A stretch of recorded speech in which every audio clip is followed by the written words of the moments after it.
Chapter 1042, Bronze Speedboat. Hellscythe_Fluffy Goblin. Chapter 1042, Bronze Speedboat.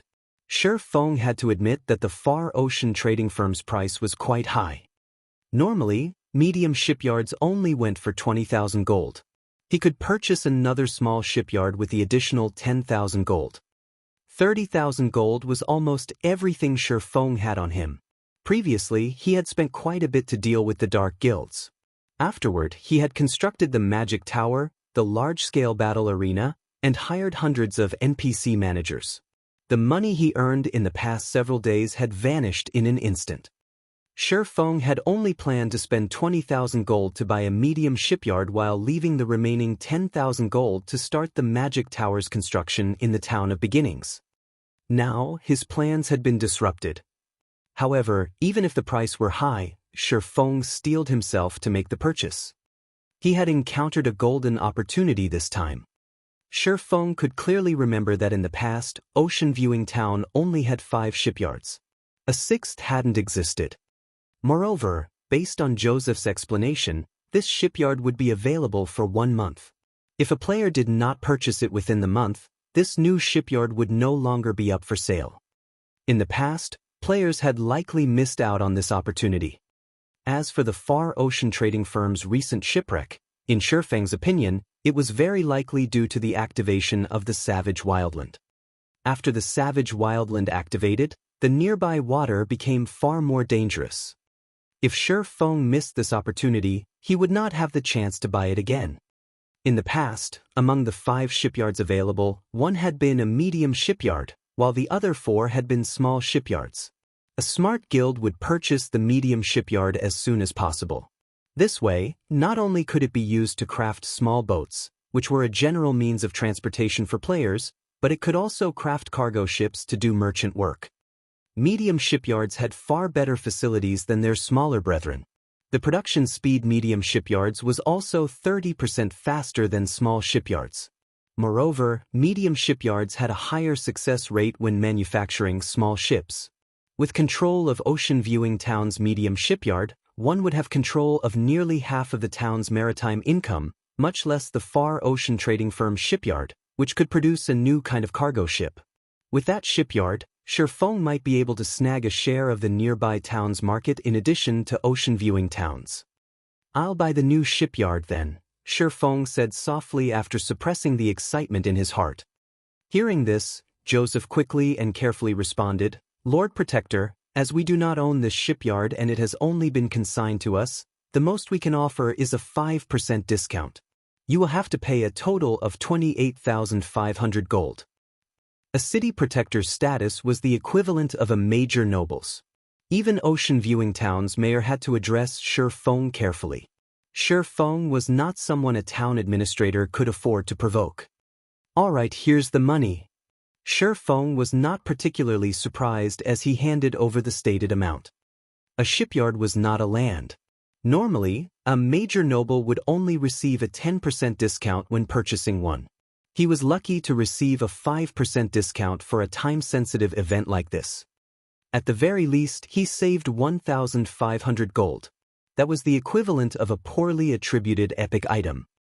However, he was now broke. He had less than 3,000 gold on his person. Shi Feng suddenly felt as if he were drifting further and further away from his 150,000 gold target. A moment later, Senior Administrator Joseph brought Shi Feng the deed to the Far Ocean shipyard. After Shi Feng verified the information, he rushed to the town's port. He decided to set aside the Far Ocean shipyard's operations until Melancholic Smiles Group returned. Unlike producing weapons and equipment, which only required 1 player, the construction of even a small speedboat required 10 engineers. Medium ships required 30 to 40 engineers. Moreover, the engineers could be no lower than intermediate rank. Otherwise, the success rate would be too low and would result in losses. It was not easy to operate a shipyard. It was not a problem that could be solved with enough money. One needed a small army of engineers. Moreover, apprentice engineers were utterly useless for this task. To run a medium shipyard smoothly, one needed at least 100 intermediate engineers. If one wanted higher production success rates, it would be best to have at least 10 advanced engineers producing the ship's core components. As for the new cargo ship the Far Ocean shipyard had researched, it required even more than usual. The one ship required 50 intermediate engineers. In addition, the ship's core required 5 advanced engineers. Intermediate engineers did not qualify to touch the core component. Only after fulfilling these requirements could they manufacture this new cargo ship at the standard speed. Hence, Shi Feng planned to wait until Melancholic Smiles Group returned. He needed 5 advanced engineers at the very least to begin the ship's construction. Otherwise, he would have to rely on small speedboats to earn money, wasting away the advantage of the new cargo ship. When he reached Ocean Viewing Town's port, Shi Feng discovered many small fishing boats tied to the docks. Players could rent or purchase these boats. Only, they were somewhat expensive to purchase outright. Ordinary players couldn't afford them. Even the crappiest fishing boat, which could only accommodate a maximum of 4 people at a time, sold for 3 gold. A fishing boat that could hold up to 6 players cost 5 gold. As for fishing boats with a small sail, their prices were even more absurd, with the most common selling for 10 gold. However, one had to admit that it was worth every coin. Fishing boats with sails were 10% faster than those without. Moreover, they possessed the passive skill, sail along the wind. Players could increase their speed by another 20% with the wind in their sails.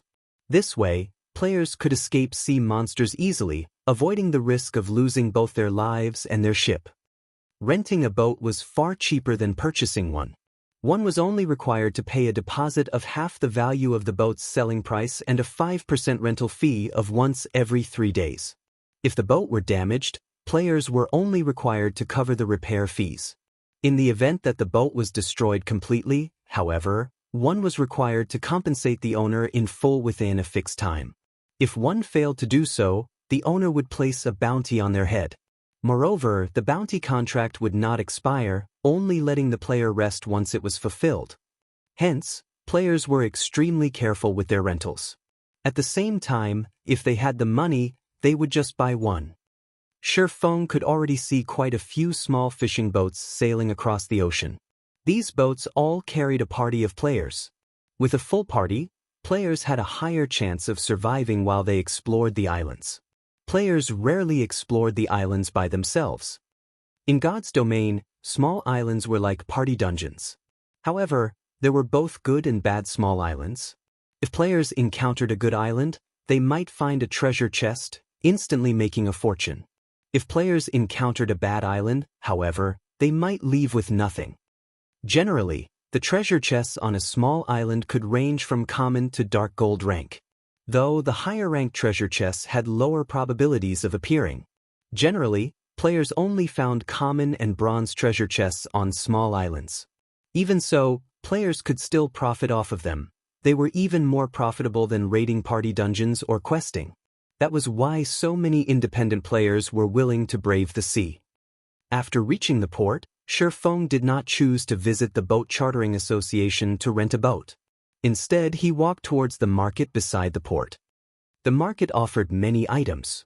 NPC merchants from many countries had gathered here, offering more than those in typical NPC towns. After multiple twists and turns through the market, Shi Feng finally stood before a 2-story building called Doll's Workshop. Hopefully, nobody has triggered the hidden quest yet. Shi Feng inwardly prayed as he stepped into Doll's Workshop. In the past, the most famous quest in Ocean Viewing Town had been the chain quest that awarded a bronze speedboat. Back then, when the player had completed that quest series and received the reward, he had instantly become a target of envy. After all, most players at that time had still been renting fishing boats from NPCs. Even after guilds had purchased a small shipyard, the small ships they produced were only common rank. They could not produce bronze speedboats. After that player obtained the bronze speedboat, he had generously announced the method of triggering and completing said quest on the forums. Unfortunately, that quest was unique. After its completion, no other player could trigger the quest, much less obtain that particular reward. This quest could be triggered in Doll's Workshop. Chapter 1043, godly player. Among the many workshops in the port market, Dahl's workshop was not particularly eye-catching. However, it was the oldest workshop in Ocean Viewing Town and had been created by a grandmaster engineer. The workshop had existed for over 300 years. Logically, even if it were not famous throughout the Apocalypse Empire, a grandmaster engineer's workshop should be the most famous in the Ocean Viewing Town. Unfortunately, its decline due to the workshop's inheritors, worse with each generation, letting the workshop to fall into its current state. At this point, almost nobody remembered Dahl's workshop's past glory. However, the workshop's current owner was quite talented. After inheriting the engineering notes from his predecessors, he had been obsessed with researching the notes to become a master engineer. Meanwhile, the hidden quest was helping the current inheritor of Dahl's workshop, Rodney, become a master engineer. If the player succeeded, they would earn a bronze speedboat. In God's domain, the value of a bronze speedboat could rival that of an epic item. A common speedboat could carry up to 2 parties of 6, and it was 20% faster than fishing boats. Moreover, it came with the accelerate skill and braving the winds and waves passive skill. Both were necessary for adventuring on the open ocean. A bronze speedboat could hold a team of 20, and its speed and durability were 15% higher than a common speedboat. A bronze speedboat also possessed offensive capabilities. In terms of life-saving capabilities, the bronze speedboat was multiple times stronger than the common speedboat. The player that had obtained the bronze speedboat had formed a relatively good maritime adventurer group and had ventured into dangerous waters that other players had not dared to explore, becoming quite famous in the Apocalypse Empire. Upon entering Dahl's workshop, Feng discovered several other players waiting in the basketball court-sized workshop as well. When Feng entered the building, these players turned to him with hostile glares. Sure enough, others have discovered it. Feng could not help but sigh. However, after giving it some thought, he found this outcome to be reasonable. Ocean Viewing Town might not be particularly big, but there were quite a few players who traveled here to level. Among them, there was no lack of experts. It wasn't surprising that someone had discovered the hidden quest. The independent players inside the workshop were such experts. There were a total of 5 of them, and the lowest leveled among them was level 39, while the highest was a level 40 expert. These 5 people were clearly divided into 2 groups, with a level 40 ranger leading the group of 3, while a level 39 oracle traveled with 1 companion. These players all wore considerably good equipment. Despite being independent players, their equipment was all level 35 secret silver rank or above, with the majority being level 35 fine gold equipment. Their equipment could rank at the peak among independent players. Although 2 expert parties had already accepted the quest, Feng paid them no mind. Instead, he approached the level 70 male shopkeeper directly. "Hello, I wish to meet with your shop owner," Feng said, smiling. Any player could accept this hidden quest. However, only the player who helped Rodney become a master engineer would receive the final reward. The first step of the quest was to meet with Rodney. However, when Feng mentioned his request, the level 40 ranger snorted with amusement. Trying to meet the shop owner from the get-go was a dream. Ordinary people would assume that the male shopkeeper was an ordinary shopkeeper. In reality, however, the shopkeeper was Rodney's apprentice. If players could not get past this apprentice, they would not be allowed to meet Rodney. To meet with Rodney, they had spent 4 days gradually raising their favorability with the apprentice. Only then would the apprentice introduce them to Rodney to help fulfill the latter's wish.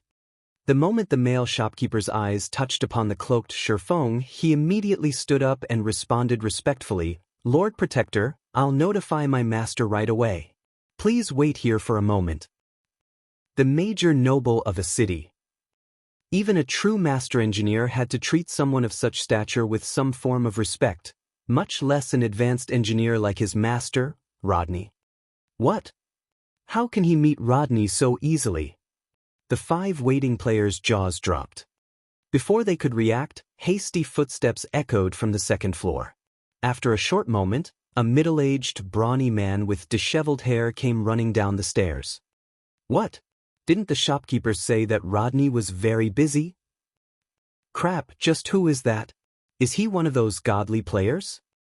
The 5 waiting players were stupefied. They had come to Dahl's workshop to meet with Rodney. However, as Rodney had been manufacturing an item when they had arrived, they were forced to wait in the workshop until Rodney was done, yet after an hour, they saw no sign of the man. On the other hand, Shi Feng had only spoken a sentence to summon Rodney. Upon seeing Shi Feng, Rodney's serious expression transformed into respect as he said, "Lord Protector, I am Rodney, the owner of this workshop. May I know why my lord has come looking for me? I have heard that you've been trying to get promoted to a master engineer for a while. I have a method that can assist you in transitioning smoothly. May I know if you are interested?" Shi Feng was not surprised by Rodney's respectful attitude. The power of an advanced title was no trifling matter. Rodney could not hope to compare to his status. Hence, there was no need to waste time on courtesy, fawning over the NPC. Hearing Shi Feng's suggestion, Rodney's eyes immediately lit up. His excitement was obvious.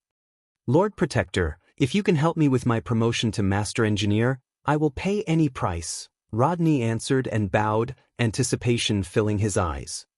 Becoming a Master Engineer was his lifelong wish.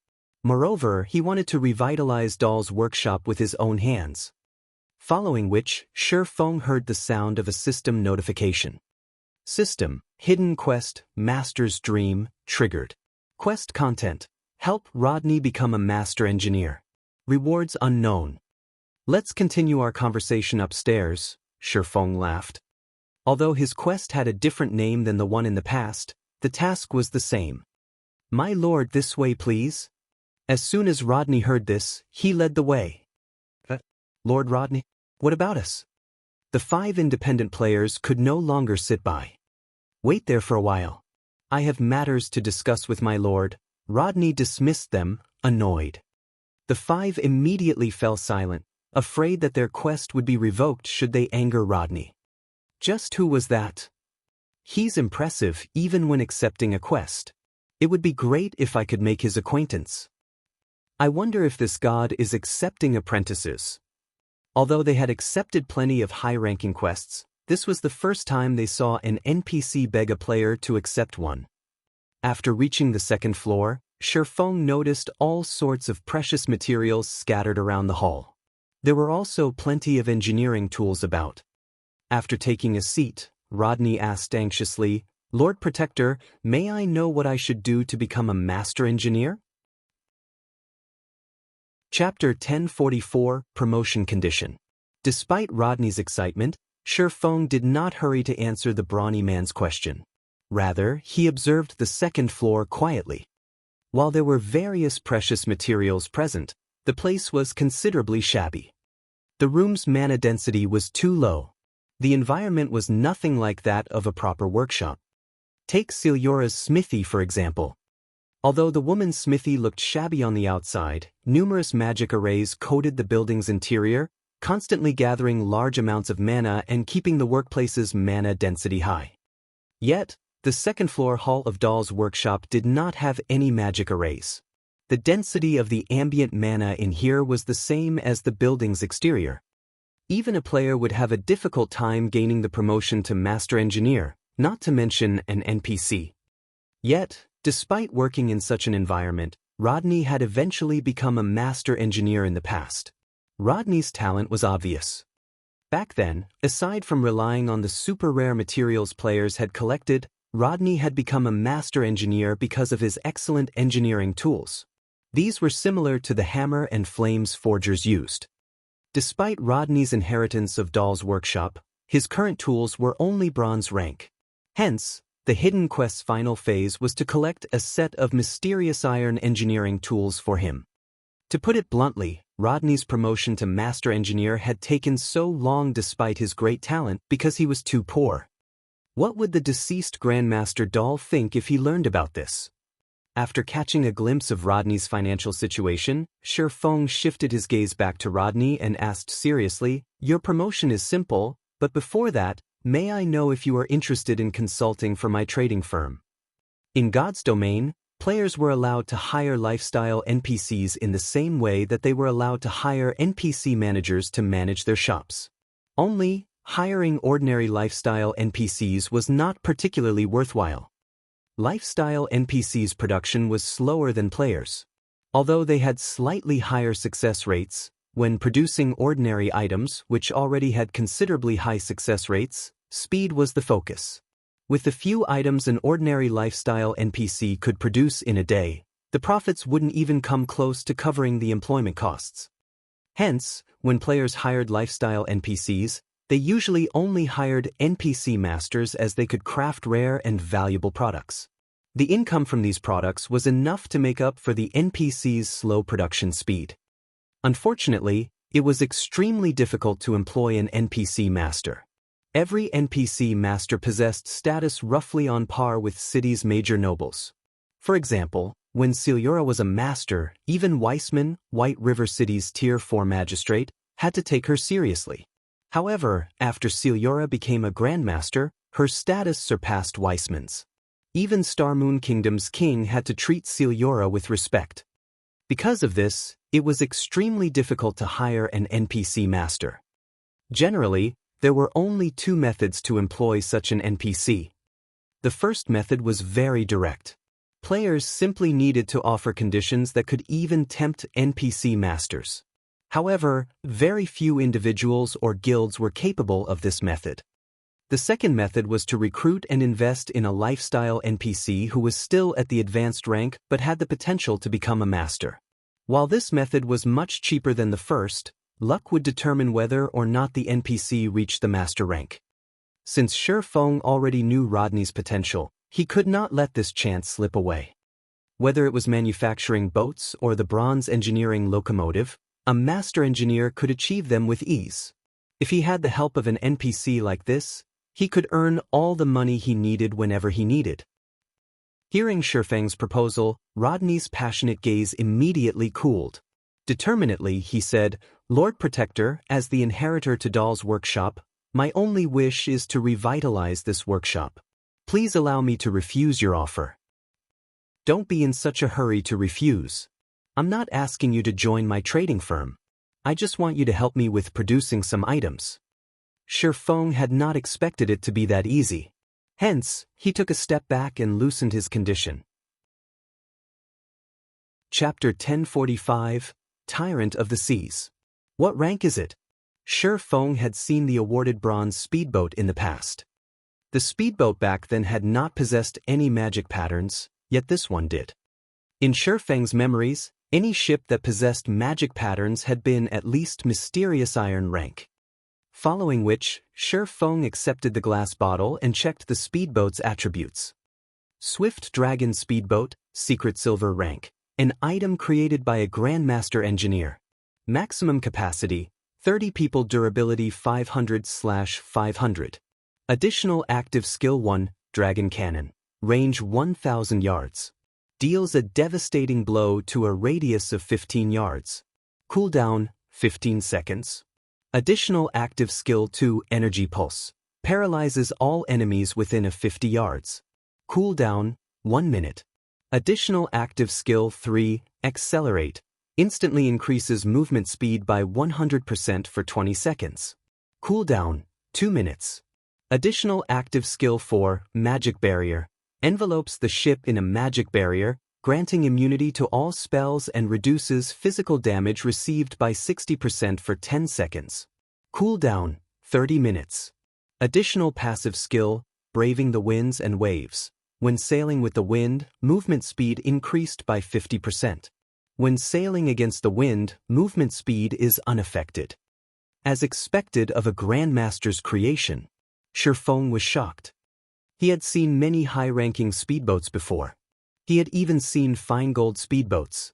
However, speedboats of such rank were impossible for ordinary guilds to obtain. Only super guilds had any hope of owning their own. Meanwhile, the Swift Dragon speedboat skills was in no way inferior to fine gold speedboats. In the past, the best speedboat Shadow had obtained had only been mysterious iron rank. Compared to the Swift Dragon speedboat, that speedboat was garbage. With this speedboat, even delving into dangerous sea zones could be possible. As Shi Feng held the Swift Dragon speedboat, he recalled numerous islands that had been famous in the past. These islands had offered extremely abundant resources. God's domain's sea was vast. Its islands were like secret locations or super large-scale dungeons that contained countless treasures such as ancient secret lands, treasure chests, super rare materials, and various kinds of ore. Hence, maritime exploration was no less important to the various large guilds than land exploration. However, maritime exploration was different from land exploration. Not only did maritime exploration test players' strength, but it also had stringent hardware requirements. If a player's hardware did not meet those requirements, they would not be qualified to explore dangerous waters. This was because sea monsters were different from the common monsters on land. They were not easy to defeat.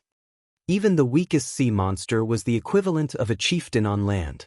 As for their HP, it was multiple times higher than land chieftains. In addition, the water greatly enhanced these sea monsters' combat power.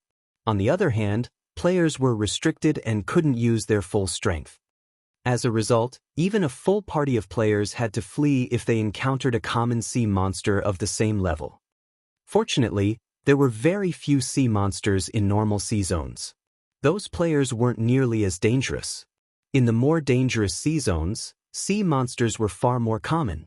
Parties of ordinary players were guaranteed to lose their lives. At the very least, one needed a bronze speedboat to approach dangerous sea zones. This was also why he had come to Dahl's workshop. Based on Shifeng's knowledge, there was a small island hidden in a dangerous sea zone. The island contained a manatite vein. Moreover, it was a slightly rich vein. When the vein had been discovered, it had caused a commotion throughout the Apocalypse Empire, inciting a war between the Empire's various large guilds. The war then had sent tremors throughout God's domain. After all, magic crystals were important, regardless of the era. Over 50 guilds had participated in the contest for the manatite vein, with the weakest being third-rate guilds. The war had been between three factions led by Battle Wolves, Dragon Phoenix Pavilion, and Miracle. The maritime battle had incurred tremendous losses for all three, with the death toll reaching the millions. Moreover, these were not the deaths of ordinary players, but guild elites. Currently, God's domain had only launched a short time ago. It was still impossible for current players to reach that island. Hence, before completing the hidden quest, Shifeng had planned to try traveling there.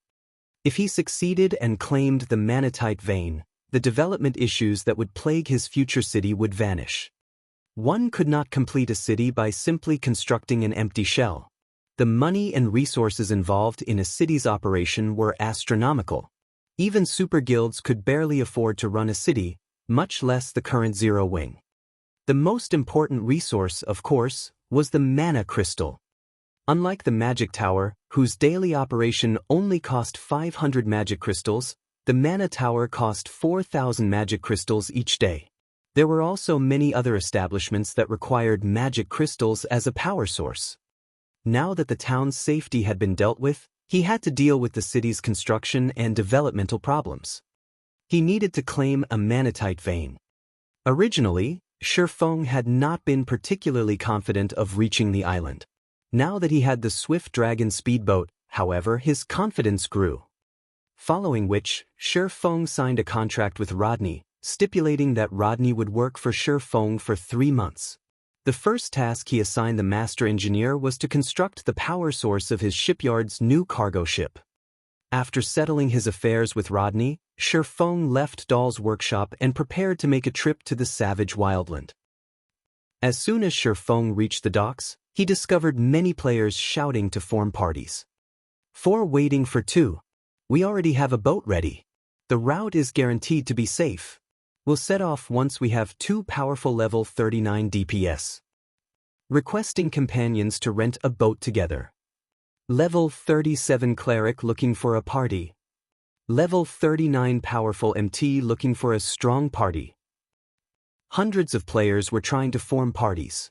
The scene was quite lively. Moreover, their requirements were high. This was nothing like White River City's party-forming area. Most of these parties were looking for players level 39 or above. Moreover, members must have secret silver rank equipment or above.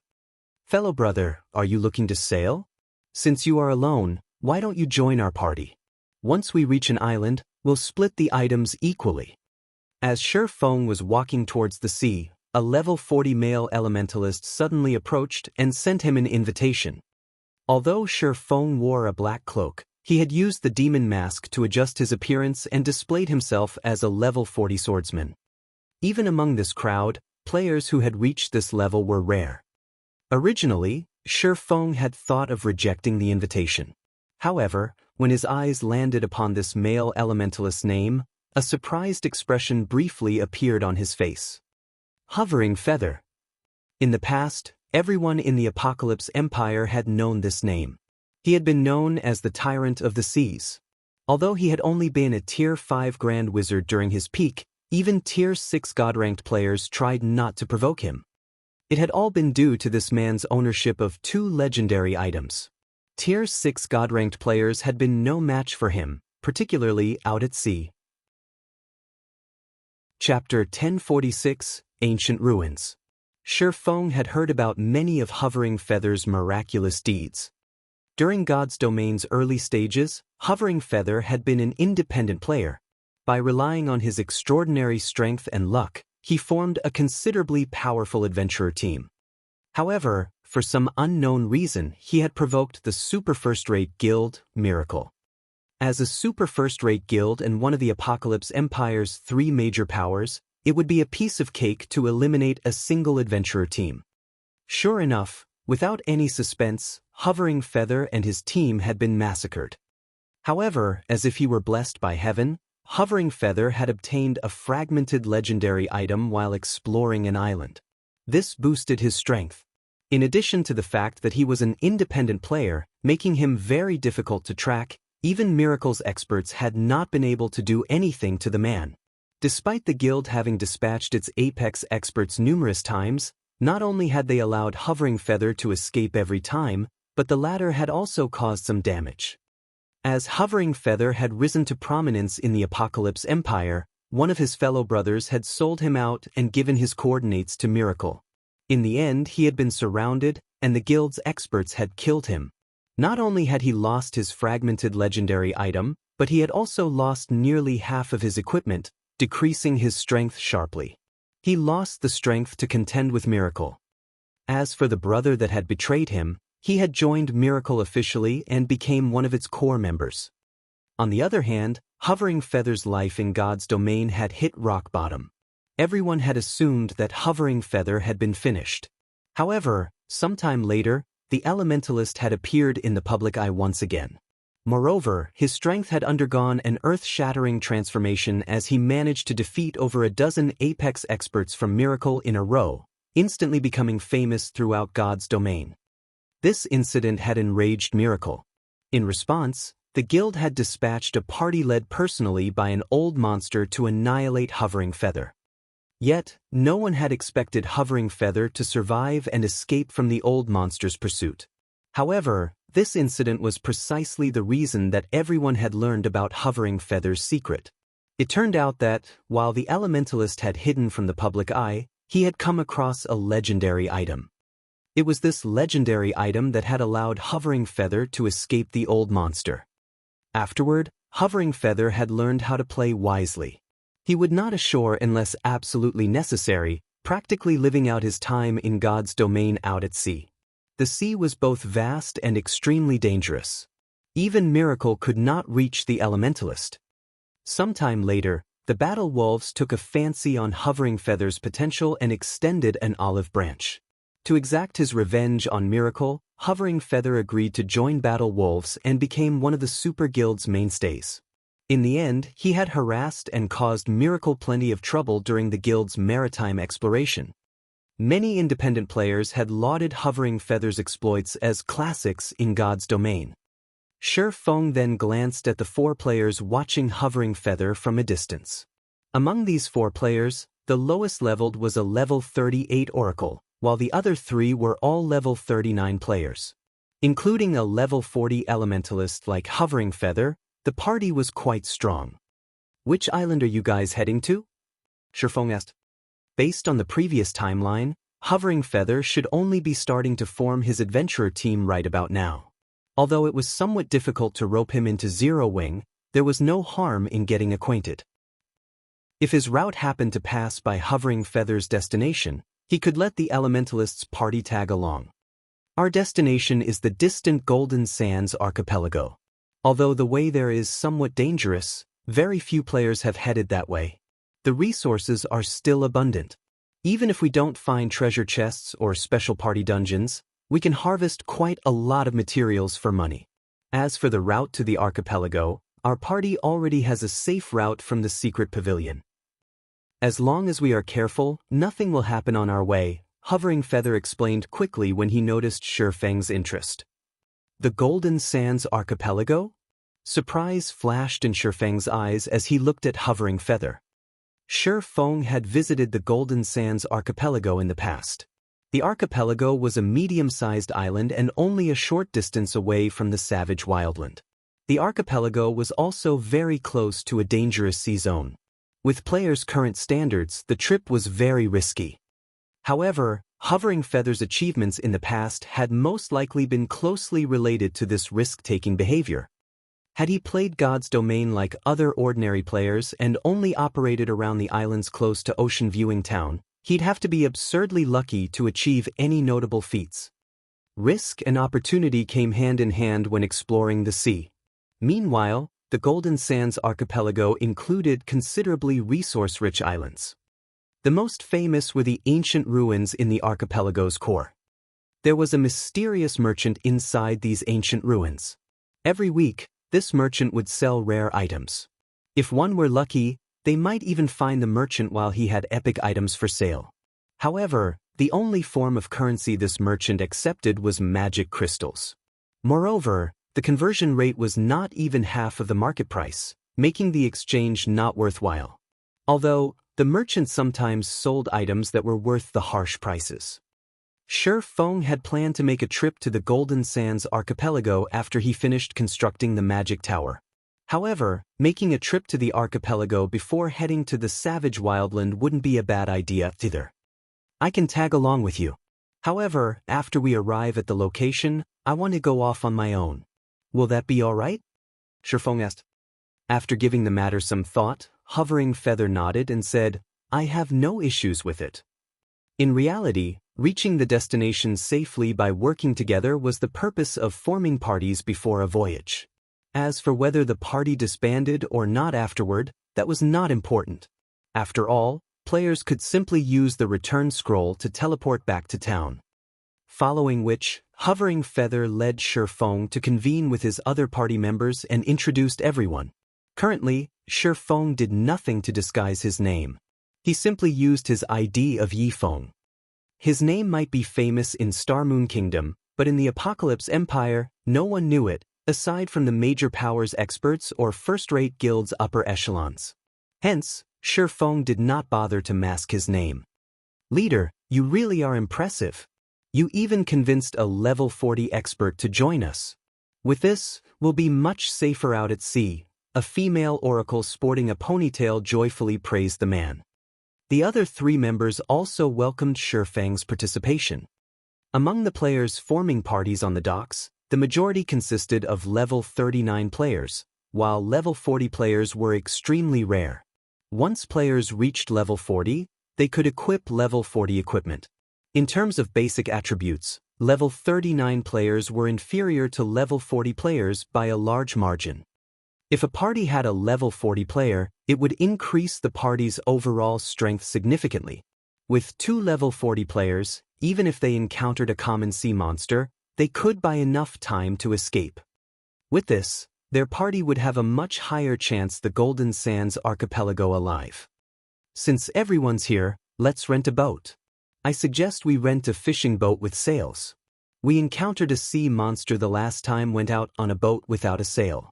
If not for our scapegoat, we would have shipwrecked. If we choose a smaller boat this time, with my current reputation, we should be able to rent a boat for 4 gold. Since you're as willing to sail with us, Brother Yifeng, you don't need to pay for the deposit or rental fee, Hovering Feather said. Nobody in the party had any issues with Hovering Feather's proposal. In Ocean Viewing Town, those who reached level 40 were extremely powerful experts. Normally, convincing such an expert to join their party was nearly impossible. How could they possibly ask Shifeng to pay for the boat rental as well? As Hovering Feather was about to rent a boat, Shifeng stopped him and said, "Please, wait a minute. I have a boat, so we don't need to waste money renting one." Chapter 1047, Empire's Focus. "You have a boat?" Hovering Feather asked, slightly surprised. Like mounts, boats were considered luxury items. Currently, an independent expert would be lucky if they had 1 or 2 gold coins on them. The better equipment an expert wore, the more costly their repair fees would be. Naturally, their expenditures were higher than other players as well. Moreover, there were concerns such as potions and scrolls. In the end, it wasn't easy to save a lot of money. Hence, in Ocean Viewing Town, despite some players having reached level 40, they could not afford to buy a common mount. Hovering Feather had wanted to form an adventurer team for a while now. He had also been quite lucky recently, having found several treasure chests in a row. After selling his harvest, he had quite a bit of spare money on hand, so he planned to splurge a little today and rent a fishing boat with sails. He had never imagined that Shifeng was rich enough to own his own boat. "Leader, you've really found us an expert. We got really lucky this time. I wonder when our adventurer team will have our own boat? If we had one, we could reduce our costs when we go adventuring." The party members turned to Shifeng enviously. Following which, under Shifeng's lead, the party reached a slightly less populated section of the port. As everyone wondered why Shifeng had moved them so far away, Shifeng retrieved the glass bottle containing the Swift Dragon speedboat from his bag. He then began to chant an incantation to release the speedboat. A dark mist began to flow out of the glass bottle. Hovering Feather and the others' eyes nearly fell from their sockets as they watched. Generally, the mist from glass bottles holding ordinary fishing boats only expanded to about 10 yards. Even if it were a slightly larger fishing boat, the mist would, at most, expand 20 yards, yet the mist from Shifeng's bottle stretched out over a full 40 yards. That was double the size of Ocean Viewing Town's best fishing boat. "I'm not seeing things right? This is a speedboat. It looks so cool. Look at the ship's bow. It even has a cannon. Crap, the entire ship's covered in magic patterns. That's not right. Even the high-ranking speedboats I saw NPCs use didn't have magic patterns." Hovering Feather and the others were captivated by the Swift Dragon speedboat's elegance. "Let's go." Shifeng was quite satisfied with his speedboat. The Swift Dragon speedboat had a streamlined appearance. Faint lights also circled its hull. It was the most elegant speedboat Shifeng had ever seen. Moreover, its engine was made of 2 parts. Without the engine, it relied on the wind in its sails. If he were not satisfied with the boat's speed, he could use magic crystals as a power source to gain more speed. However, this mode cost 1 magic crystal per 10 minutes, which was the equivalent of 25 silver every 10 minutes. That was practically a day's income for an ordinary expert. When Shifeng finished admiring his speedboat, he led the party to the boat's deck. As Shifeng released the Swift Dragon speedboat, the distant passers-by were stupefied. "What kind of boat is that? Could some Super Guild's expert team have come to our Ocean Viewing Town? That boat looks amazing. I wonder which Apex Adventurer team that is? I have to join them." Swiftly, word of the Swift Dragon speedboat caused a commotion throughout Ocean Viewing Town. Upon hearing this news, members of the various adventurer teams and guilds began to ask around for information on the speedboat. When players began to approach to take a closer look, Shifeng activated the vessel. The magic patterns around the boat's hull emitted a light blue glow. As if a sharp sword had pierced the seawater, it parted away from the speedboat. Following which, the Swift Dragon speedboat began to move as a gust of wind blew by. Compared to the Swift Dragon speedboat's movement speed, the fishing boats with sails looked like snails. In the blink of an eye, the secret silver speedboat passed these fishing boats, no slower than bronze mounts on land. Rapidly, the Swift Dragon speedboat grew smaller in everyone's view before disappearing as if it had never graced Ocean Viewing Town. "Isn't it a little too fast?" My eyes aren't playing tricks on me, right? How can a boat be that fast? Don't tell me we've encountered the legendary ghost ship?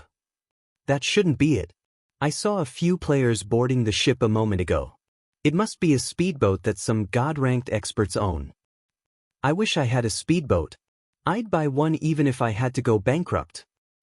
With your pocket change, you can't afford that boat's rudder, much less the entire thing. The players on the docks gaped as they watched the swift dragon speedboat disappear, shuddering with an indescribable excitement. At the same time, news of the swift dragon speedboat had spread to the ears of the various large guilds' upper echelons in the Apocalypse Empire. A high-ranking speedboat. Find a way to contact the owner immediately. Our guild must have that speedboat. Almost every upper echelon of the various guilds gave out the command to find the speedboat's owner. The resources on God's Domain's islands and sea were far more abundant on land. However, exploring the ocean was too difficult. This difficulty wasn't due to players' lack of strength, but their ship's lack of strength. Fishing boats couldn't contend with sea monsters. It was even more impossible to rely on fishing boats to plunder treasures in dangerous sea zones. However, it would be a different story if their guilds had a high-ranking speedboat. If they formed a team of experts to explore with said speedboat, their harvest could be even greater than raiding large-scale team dungeons. Unlike islands, large-scale team dungeons had a cooldown once they were raided. Moreover, players needed far more time to explore and raid large-scale team dungeons. Now that income from dungeons had hit a bottleneck, the Apocalypse Empire's various large guilds needed to transition their development towards the sea. Big Sis Rain, news just came in. It seems that a high-ranking speedboat has been sighted in Ocean Viewing Town. Moreover, it seems that the speedboat is of an even higher rank than NPCs. Upon receiving this news, Blue Phoenix contacted Phoenix Rain immediately. She also forwarded the images and videos of the Swift Dragon speedboat. Upon seeing the video, Phoenix Rain's expression turned serious. Due to the Dragon Phoenix Pavilion ownership of the Town of Beginnings, the pavilion had begun placing greater importance on maritime exploration. Phoenix Rain had seen plenty of speedboats on the ocean. However, those speedboats were nowhere near as fast as this. Blue, begin an investigation on that boat immediately. While you're at it, spread word that the pavilion is willing to purchase that speedboat for a high price. Phoenix Rain commanded. I'll get it done right away. Blue Phoenix nodded repeatedly. Interesting. If Miracle has this speedboat, we can complete our quest in that dangerous sea zone. Send someone to Ocean Viewing Town. Find a way to get that speedboat. Use whatever means necessary. A man in his 50s growled.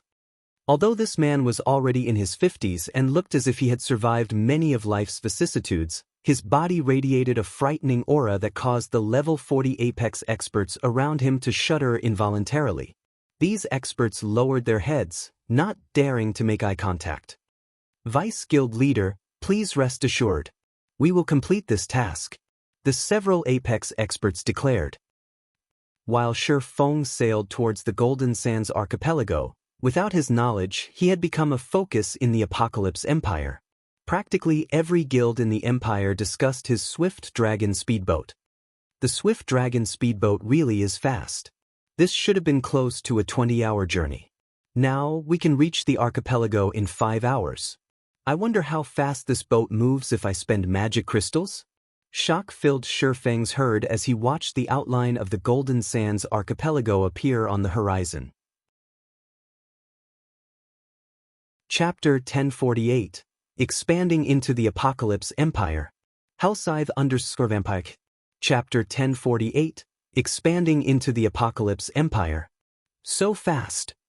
Hovering Feather could not help but rub his eyes as he looked at the massive mountain range in the distance. He found it hard to believe what he was seeing was true. Although he could tell from the strong winds pushing against his face that the Swift Dragon speedboat was moving rapidly, he never imagined that the speedboat would actually be this fast. It was definitely much faster than the fishing boats they had used before. Time was money. This was a saying that the gnomes of God's domain loved saying the most. This saying was perfectly appropriate for adventurer teams like theirs, which made a living on the seas. Ordinary players might not understand this, but as a veteran player who frequently fought on the seas, Hovering Feather was quite aware of the terrifying consequences this sort of time savings could bring. Many islands possessed extremely abundant resources, even the high-resource maps on dry land could not compare. However, they had a very severe drawback. The journey to these islands was simply too time-consuming. Generally, players could remain in God's domain for only 30 hours or so and use the rest of the time for work, studies, and such activities in the real world. On land, guild players might need only 5 or 6 hours to travel to a high-resource map to level up. Afterwards, they would have over 20 hours to spend grinding at the map before having to return to a city to rest. On the other hand, maritime players usually spent around 20 hours just searching for a high-resource island, leaving only 10 hours to grind monsters. Yet, despite this gap in actual grinding time, maritime players still managed to keep up with guild players' levels. One could see just how effective it was to level up on high-resource islands. Meanwhile, players could also come across rare materials and good weapons and equipment more readily on high-resource islands. If one's travel time at sea got shortened to around 5 hours only, they could spend over 20 hours grinding on a high-resource island. With this, their leveling speed would be 2 or 3 times faster than that of players grinding at high-resource maps on land. 2 to 3 times the leveling speed of guild players. Just thinking about it excited Hovering Feather. At that time, it would be child's play to overtake the leveling maniacs on the Apocalypse Empire's ranking list. For now, though, he merely fantasized about this situation. An item like the Swift Dragon speedboat was simply too rare. It was not an item he could get his hands on. Just who is he? Hovering Feather could not help turning to look at Feng and gulping. At this moment, even if he was a fool, he could tell that his party had encountered a true expert. Otherwise, how could Feng possibly possess such a powerful speedboat? Hovering Feather wasn't the only one who realized this problem. The other members of his party had likewise come to a similar appreciation. So this is a real expert. I've always thought that such experts were arrogant and aloof bastards. I never thought that experts were actually such approachable people. I wonder if he has a girlfriend already. I want to introduce him to my younger sister. What? You have a younger sister? Why don't I know about this? What kind of friend are you? We've known each other for so long, yet you didn't even introduce her to a handsome man like myself. Scram. Although she isn't related to me by blood, I can't possibly push her into a pit of fire. Arthur, be serious. The expert is walking over.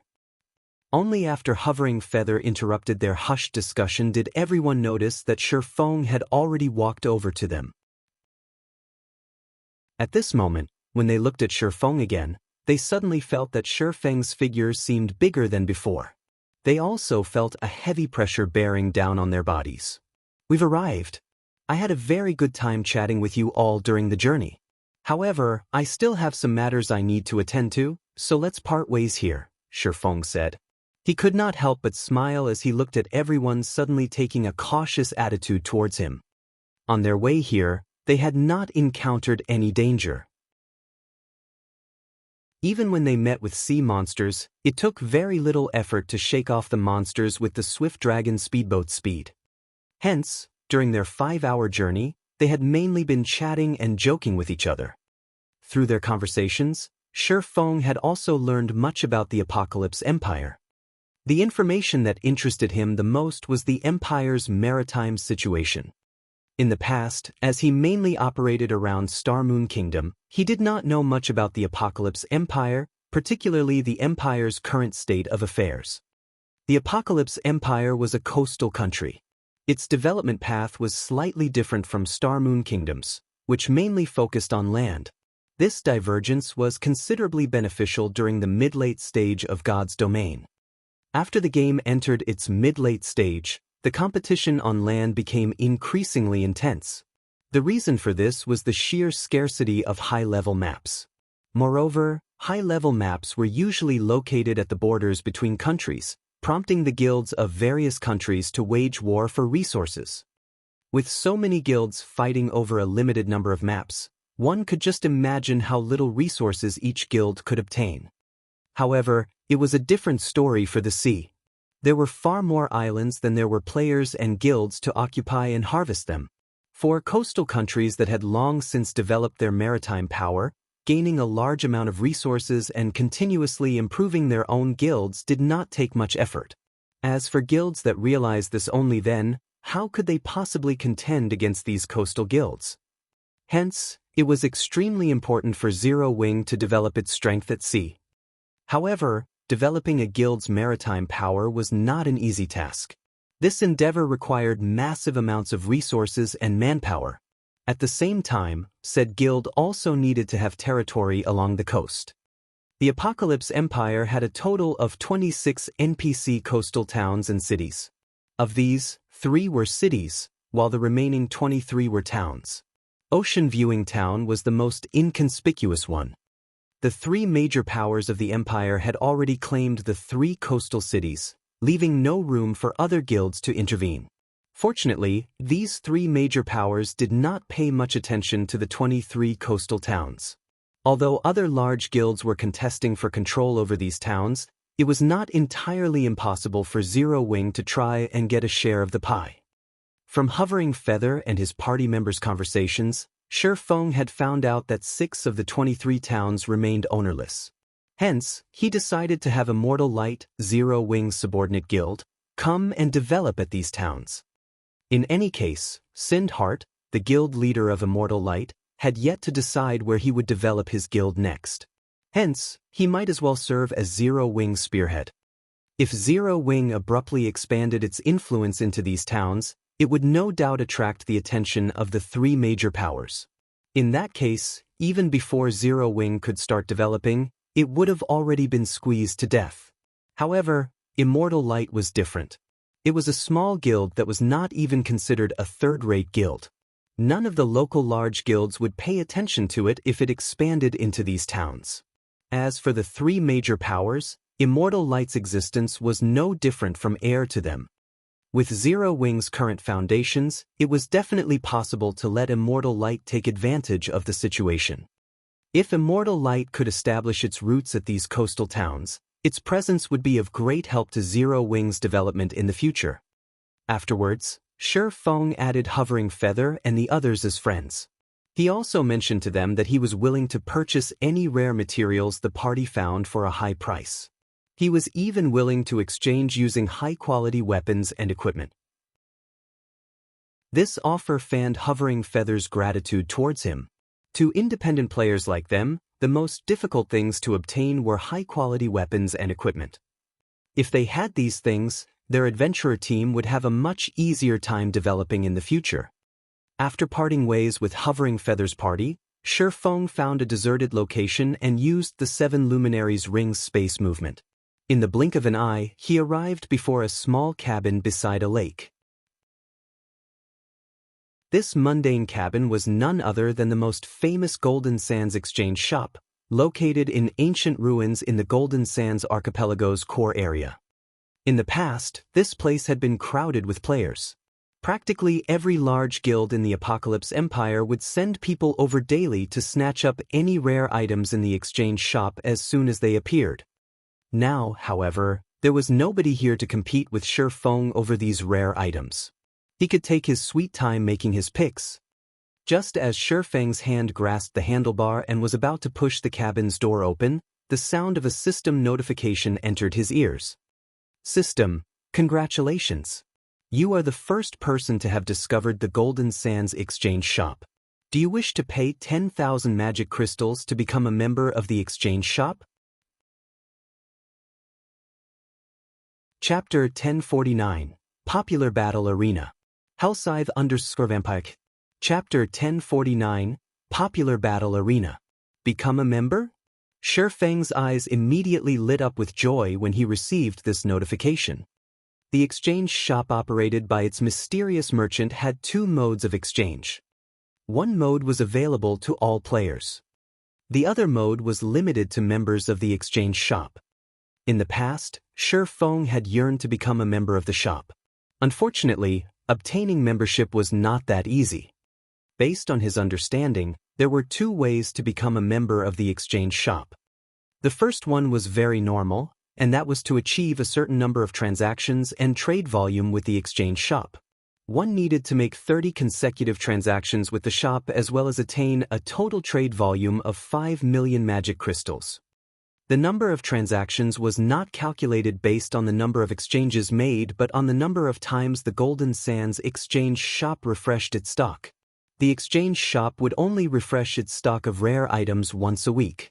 In other words, one needed to visit the shop for 30 weeks in a row and make a huge purchase every week.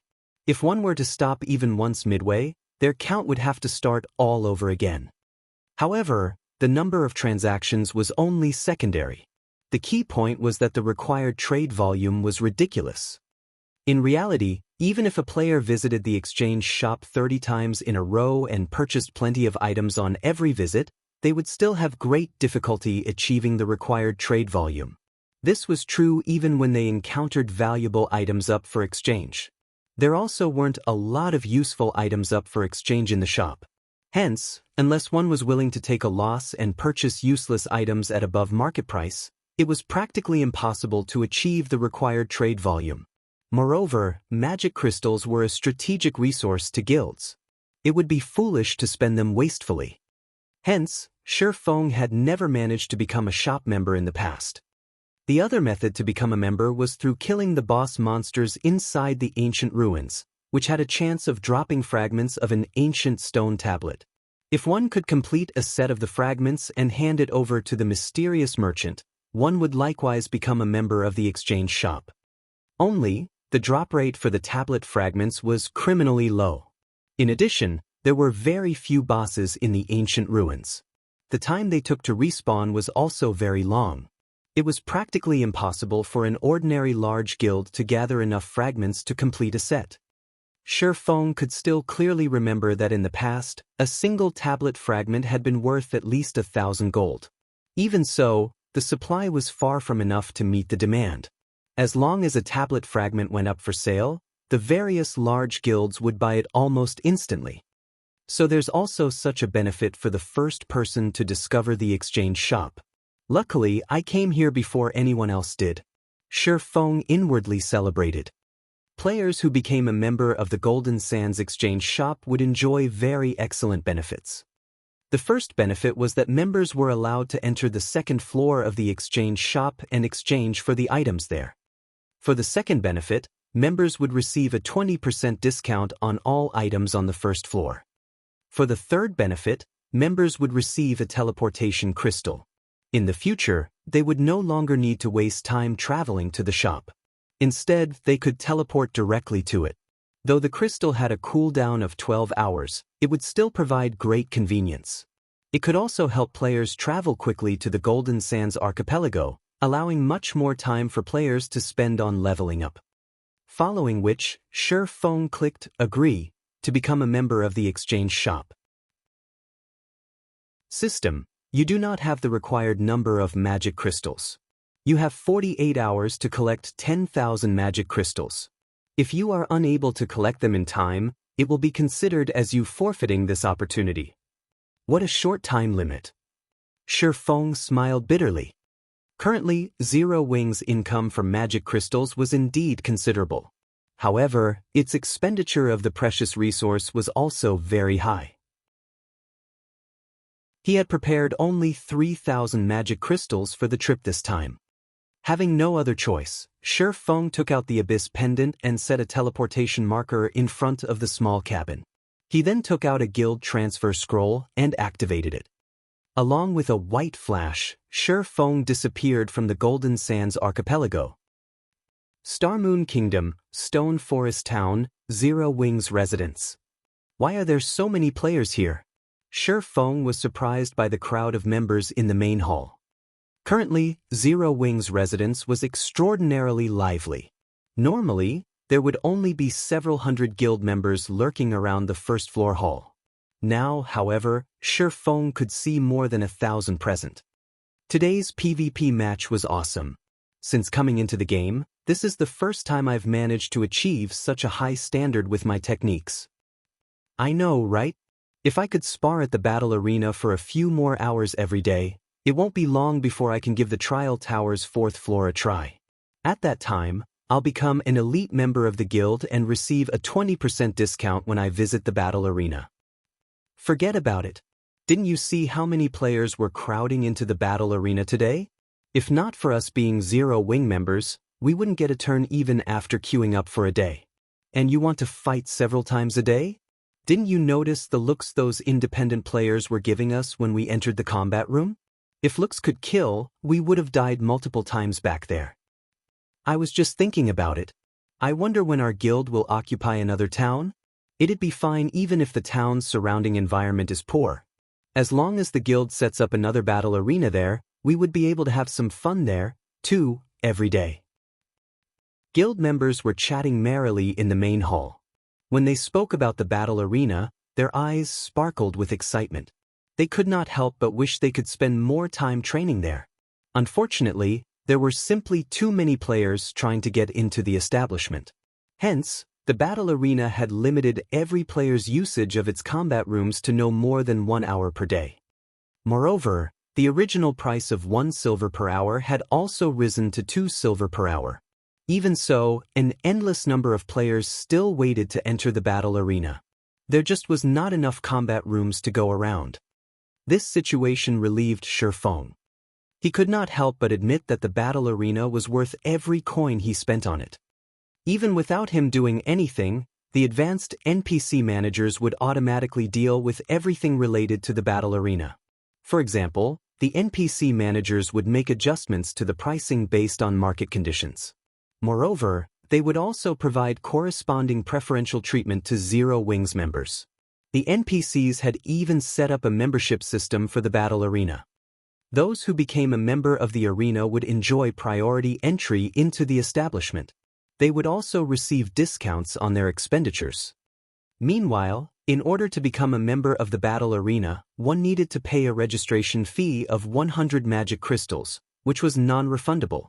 If one wanted to get back their magic crystals, they could only do so by buying each crystal back for 20 silver.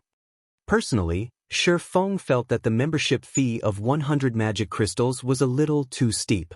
However, the NPC managers had obviously done their market research because after they promulgated this rule, over 100 players had promptly registered to become members. At this point, the battle arena already had over 300 members. Just like the treatment that the normal members of Zero Wing received, these arena members had priority in entering combat rooms. At the same time, they also enjoyed a 10% discount when using the establishment services. Due to this benefit, the number of players trying to join Zero Wing had also exploded. Currently, word had already gone around that becoming a member of Zero Wing was equivalent to gaining 100 magic crystals. No other guild could offer this treatment. If one managed to become an elite member, the treatment they received was even more amazing. Not only did they receive a 20% discount, but they also received even greater priority in entering combat rooms. Just as Shifeng stepped out of the residence's main entrance to take a look at today's magic crystal income, a notification came from the system informing him that he had received a message. It seems they're finally unable to continue sitting still. Shifeng's lips curled up into a smile as he read the message. Chapter 1050, Town's Frightening Transformation. Hellscythe_vampire. Chapter 1050, Town's Frightening Transformation. Stone Forest Town, Blue Moon High-Class Bar. As the only high-class bar in Stone Forest Town, the Blue Moon High-Class Bar hardly had any ordinary players patronizing it for entertainment as the prices here were extremely high. Generally, only wealthy elite players would come here occasionally. Now that Stone Forest Town's player population had skyrocketed, even the high-class bar was not spared from the traffic increase. However, compared to the ordinary bars in town, the Blue Moon was still a quiet establishment with few customers. Just as the elite players inside the Blue Moon were excitedly discussing the newly opened battle arena in Stone Forest Town, two people, a man and a woman, suddenly entered the high-class bar. The instant these two people appeared, the entire building fell silent, Everyone's eyes focused on this pair. Of the two, the man was level 41. The equipment he wore actually gave off the glowing effect unique to epic items, a dazzling sight to elite players. However, the more eye-catching one between these two people would still have to be the heavenly beauty standing beside the man. Although the woman wore blood-red armor, the armor itself failed to conceal her perfect and enchanting curves. Just looking at her body could cause one to fall into a reverie. She had a delicate, oval face and beautiful eyes. Every one of her movements also exuded a natural elegance. In addition, she carried a long sword that radiated a golden glow on her back. No one in the room could pull their gaze away from her. Who is that beauty? Why don't we go get acquainted with her? Shh. Speak softer. To think that you guys actually dare have designs on her. Are you all tired of living? We're just going to make her acquaintance. Is there a need to be so careful? Do you know her? Who is she? Do you not see the guild emblem she is wearing? That's the secret pavilion's emblem. Her name is Purple Jade. She is one of the pavilion's top experts and has been named a peerless genius by the pavilion.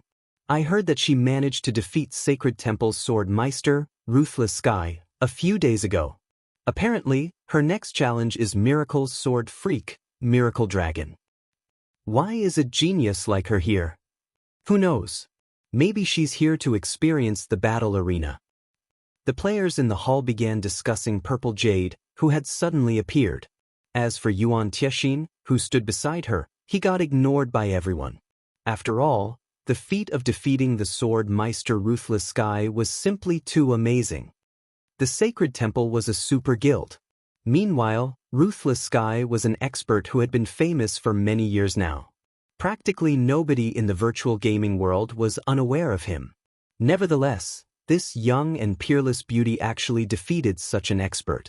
This news was far more shocking than if Ruthless Sky had lost to some random nobody. After taking a look around the room, Yuan Tiexin could not help but shake his head and chuckle as he said, "There are too many people here. Let's go upstairs." Purple Jade simply gave a silent nod in response.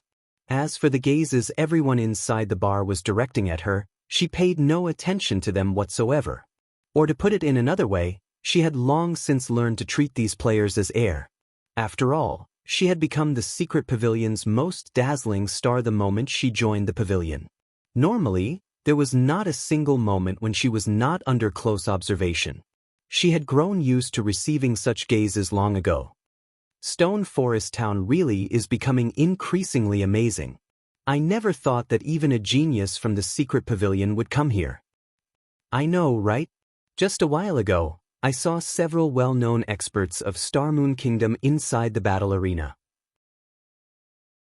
I'm betting that it won't be long before Stone Forest Town becomes the gathering place of expert players. I've decided. From now on, Stone Forest Town will be my main base of operations. I wonder when Stone Forest Town will sell personal houses? Even if I have to bankrupt myself, I must buy one. Stop dreaming. If Stone Forest Town really starts selling houses right now, those experts would buy them up in an instant. I heard that if you want to obtain a personal house in Stone Forest Town, there is currently only one way to do so, and that is by participating in the Battle Arenas tournament. As long as you rank within the top 5 of the 4th floor tournament, you'll get to enter the 5th floor and receive a personal room. Also, I heard that if you rank within the top 10 on the 5th floor, you'll even receive a personal advanced combat room. You don't need to tell me that. I've long since signed up for that tournament. Only, the registration fee is somewhat steep. It actually cost me half a magic crystal.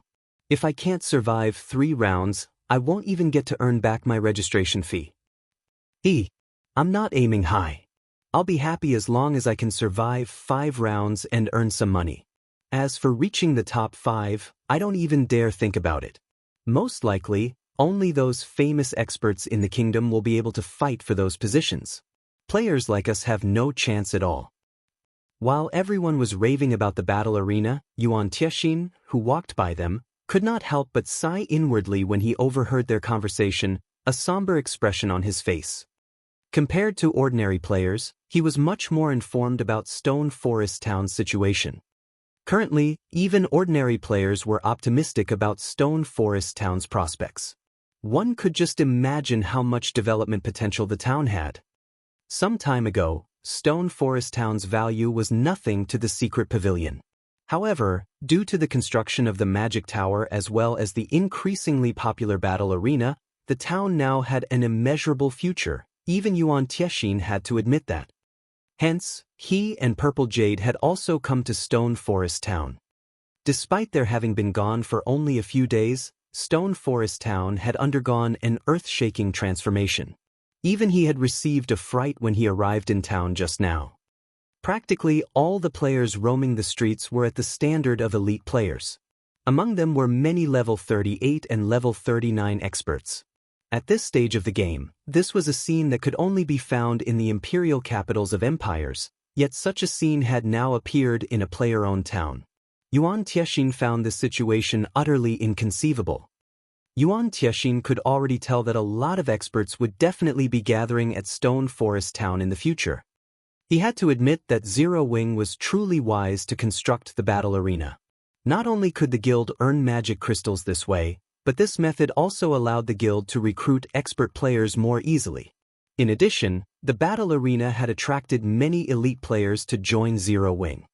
This was practically killing 3 birds with 1 stone. Right now, even the secret pavilion was incapable of such a feat. Uncle Yuan, do you think Zero Wing will really agree to the guild leader's conditions? Purple Jade asked curiously as she looked at Yuan Tiexian. Relax. Since the guild leader has already said so, he naturally is confident, Yuan Tiexian said, chuckling. Moreover, I don't think Zero Wing will refuse the offer either. It is indeed true that Zero Wing has grown a lot stronger.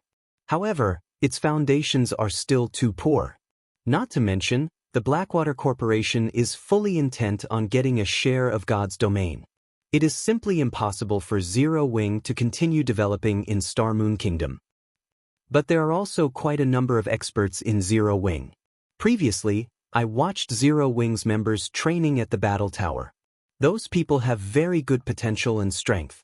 As long as they are given some time, it won't be impossible for Zero Wing to make a comeback, Purple Jade said. She could not help but recall Fire Dance, Violet Cloud, and the other members of Zero Wing who had trained in the Secret Pavilion's simulation training system. The speed of their improvement had shocked even someone like herself. In addition, Zero Wing's members possessed extraordinary equipment in God's domain. It still wasn't guaranteed that the Blackwater Guild could do anything to Zero Wing. You're entertaining such thoughts because you still don't know how fearsome the Blackwater Corporation actually is. There is a reason why the corporation can boast its current achievements in the fighting industry. Not to mention, Zero Wing no longer has much time left, Yuan Tiexian said, shaking his head.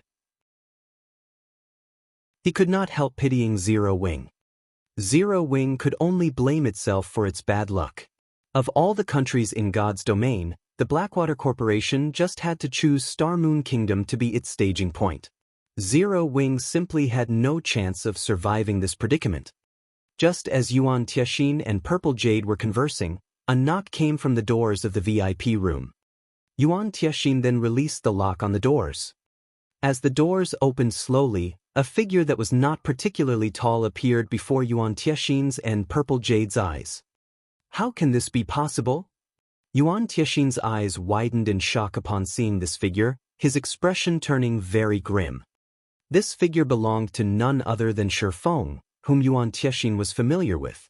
Only, right now, Shi Feng was actually level 44. Chapter 1051, Monster Army. Hellscythe_Vampire. Chapter 1051, Monster Army. How is he so high-leveled? Purple Jade's eyes flashed with shock as she stared at Shi Feng slowly walking over to them. Currently, even the highest-leveled player in the secret pavilion was only level 42. Moreover, that person was the pavilion's famous leveling maniac, who was also the #1 player on the Fire Wing Empire's ranking list, Sleepless Star.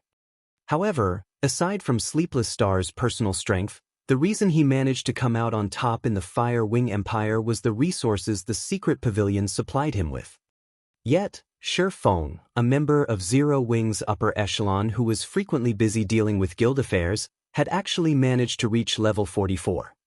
This was truly inconceivable.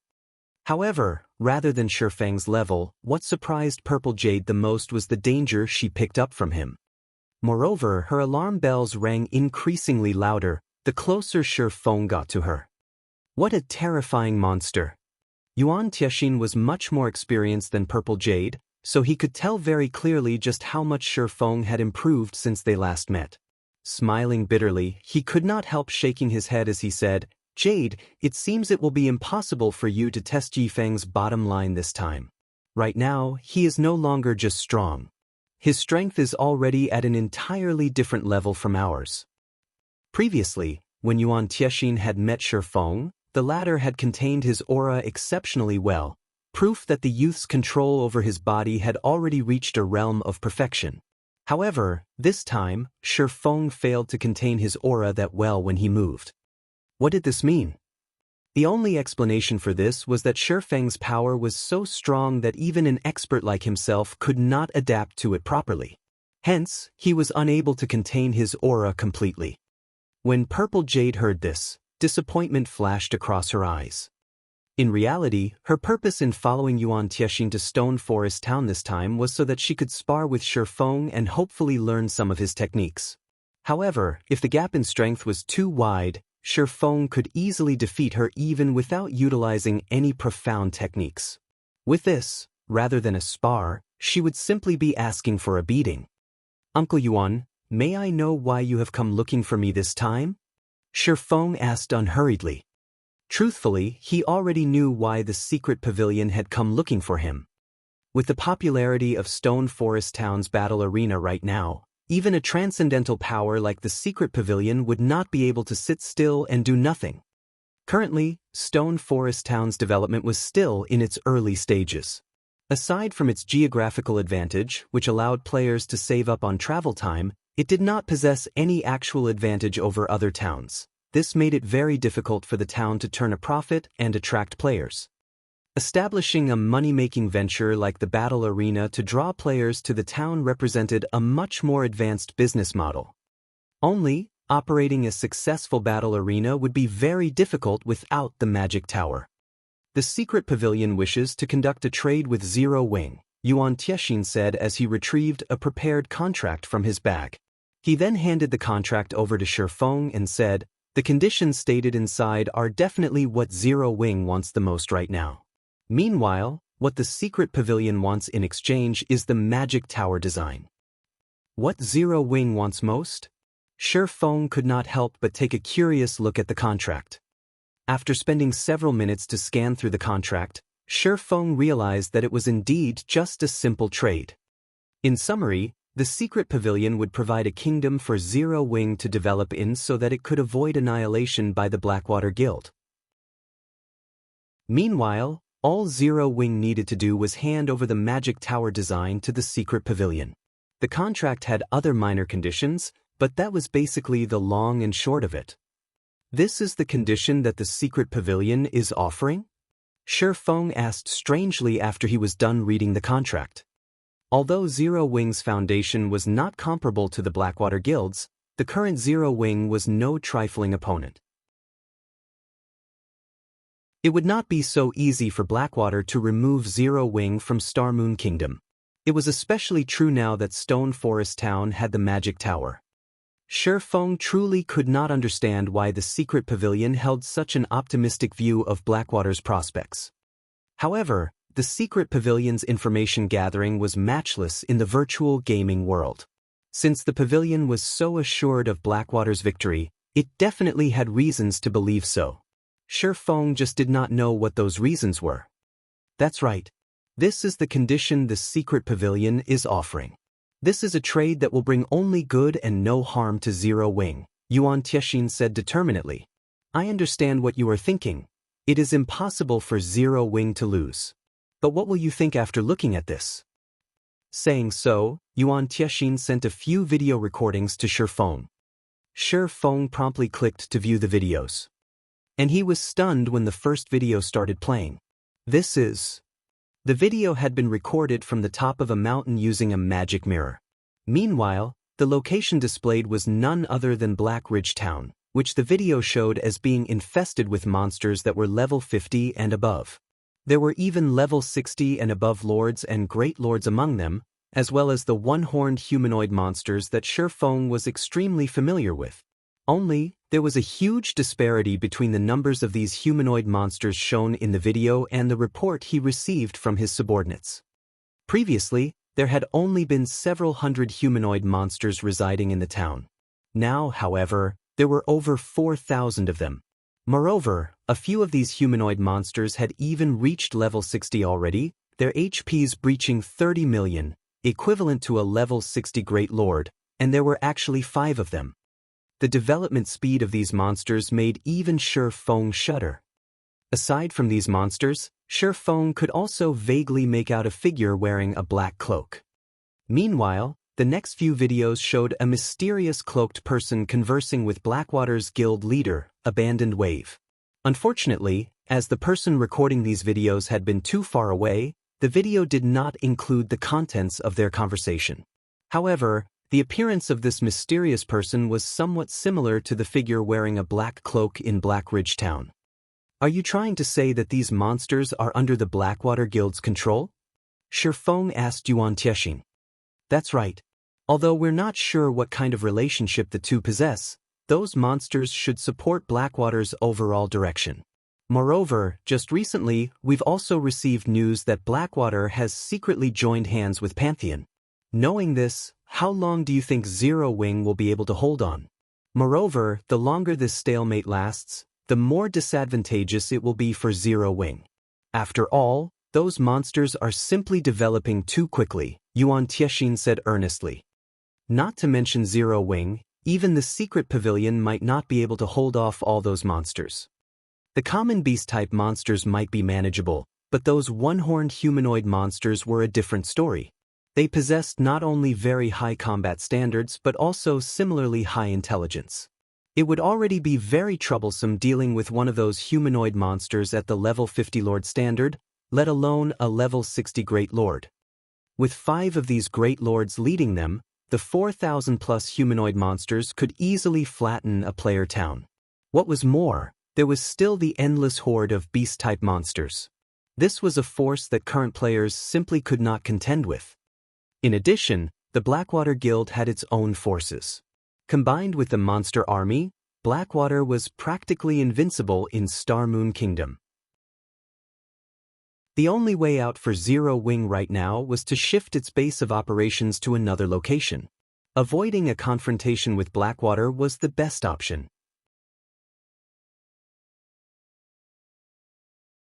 Chapter 1052, War Approaches. Hellscythe_Vampire. Chapter 1052, War Approaches. Yuan Tiexian had anticipated seeing an expression of fear on Shi Feng's face after his explanation. However, even after some time had passed, Shi Feng's expression remained unchanged. Aren't you worried about Stone Forest Town's safety? Yuan Tiexian asked. You should know that Black Ridge Town is only a short distance away from Stone Forest Town.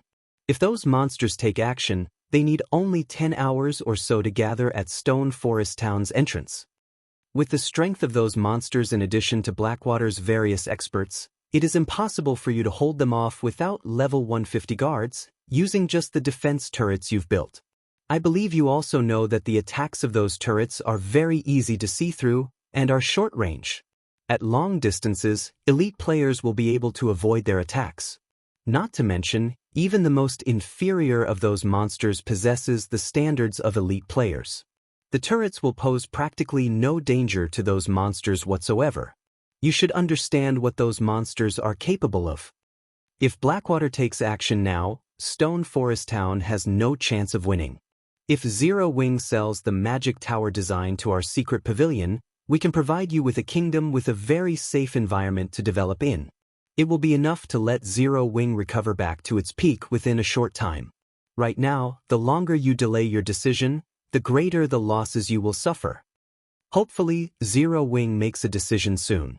If you wish to negotiate the conditions, contact us at any time. Following which, Yuan Tiexin left the VIP room together with Purple Jade. In Yuan Tiexin's opinion, Shi Feng could not make a decision on such an important matter.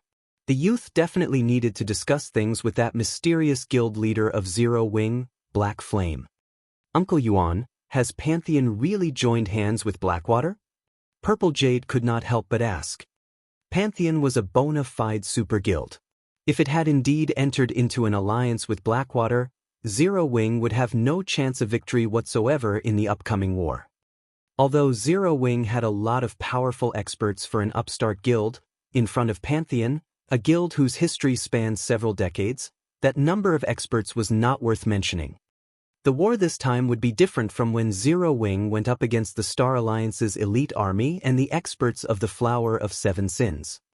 Previously, Zero Wing's weapon of war had caught the Star Alliance's army by surprise. The Star Alliance's elite army had no way at all of defending against it. Currently, Pantheon could easily annihilate Zero Wing's experts by dispatching any one of its core legions. Moreover, Pantheon's resources were far superior to the Star Alliance's. The Super Guild would have no problem taking out a few weapons of war. In fact, just recently, Pantheon had relied on weapons of war to take down a town heavily protected by the Dark Forces, instantly establishing its position in an empire. Right now, Zero Wing's future was like a mirage that could disappear at any time. This information has already been confirmed. As long as Blackwater starts moving, Pantheon will dispatch 3 of its core legions to support Blackwater. If Zero Wing doesn't come to a decision in time, it will suffer even greater losses later on, Yuan Tiexin said, nodding.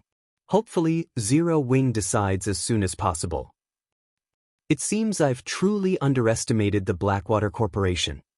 Shi Feng revealed a bitter smile as he scrutinized the information from Yuan Tiexin several more times.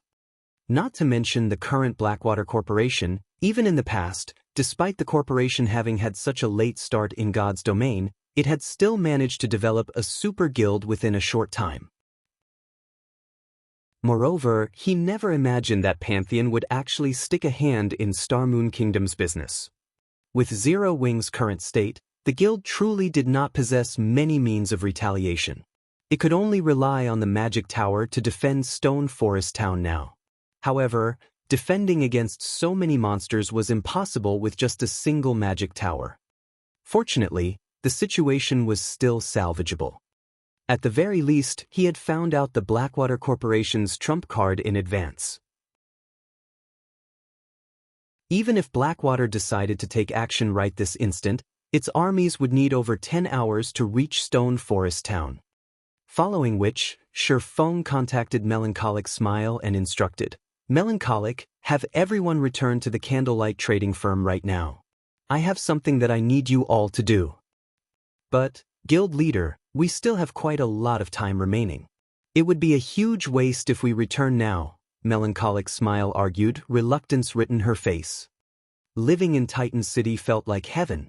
Their technical skills improved significantly every day.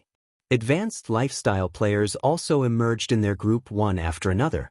It would truly be a huge loss to leave the Holy City before their time was up. Relax. You all still have chances to visit there in the future. Hurry up and have everyone return. Shi Feng could very much understand what was going through Melancholic Smile's mind. However, they were in a race against time. In any case, he had the evolved Holy City's emblem. There would be many more chances to send players to Titan City. Really? Melancholic Smile immediately revealed an ecstatic expression. All right, I'll notify the others right away. After Shi Feng was done dealing with matters on Melancholic Smile's side, he immediately instructed Aqua Rose to begin collecting the building materials needed for the magic tower. As for the necessary funds, he had her sell off the lands near the teleportation house. Although the value of those lands had yet peaked, he had purchased them very cheaply back then. Once they all sold, he should be able to earn over 10,000 gold at the very least. After Shi Feng left the Blue Moon high-class bar, he rushed to the battle arena without hesitation. As advanced NPCs were responsible for the entire management of the battle arena right now, the income of the establishment was stored inside the battle arena itself. If he wanted to use the funds, he had to make a personal trip there to collect them. Currently, the battle arena was crowded with players. From afar, Shi Feng could see many players surging into the building. Due to this scene, he suspected that had he not made the battle arena large enough back then, the structure might really have burst apart by now. After Shi Feng entered the battle arena, he noticed that the establishment's original interior layout and decorations had transformed beyond recognition. The place looked nothing like when he had first constructed it. The splendid scene was reminiscent of the auction house in the kingdom's capital. Many window counters dotted the first-floor hall with a sweet and beautiful clerk manning each counter. Among these window counters were some specialized ones that catered only to members. Members of the battle arena could simply use these empty counters to register for a combat room instead of braving the absurdly long lines at the regular counters. Shi Feng did not stop on the first floor. Instead, he headed directly to the fifth floor. The fifth floor of the battle arena housed not only combat halls and personal rooms for tournament winners but also a warehouse and meeting room controlled by the NPC managers. These places were off-limits to outsiders and ordinary NPCs. After entering the warehouse, Shi Feng turned towards Cook, the middle-aged man currently taking account inside the warehouse, and asked, "How is the operation of the battle arena coming along?" Cook had 78 points in wisdom. Among the 10 advanced managers Shi Feng hired, Cook had the second highest wisdom. In terms of management capabilities, he was superior to even Aqua Rose. For example, he had negotiated the prices for the interior decoration of the battle arena all by himself. In the end, the NPC managed to outfit the battle arena with the most luxurious decorations using the least amount of money in the shortest possible time. If this task had been left to players to handle, they would have needed more than 2 days to achieve similar results.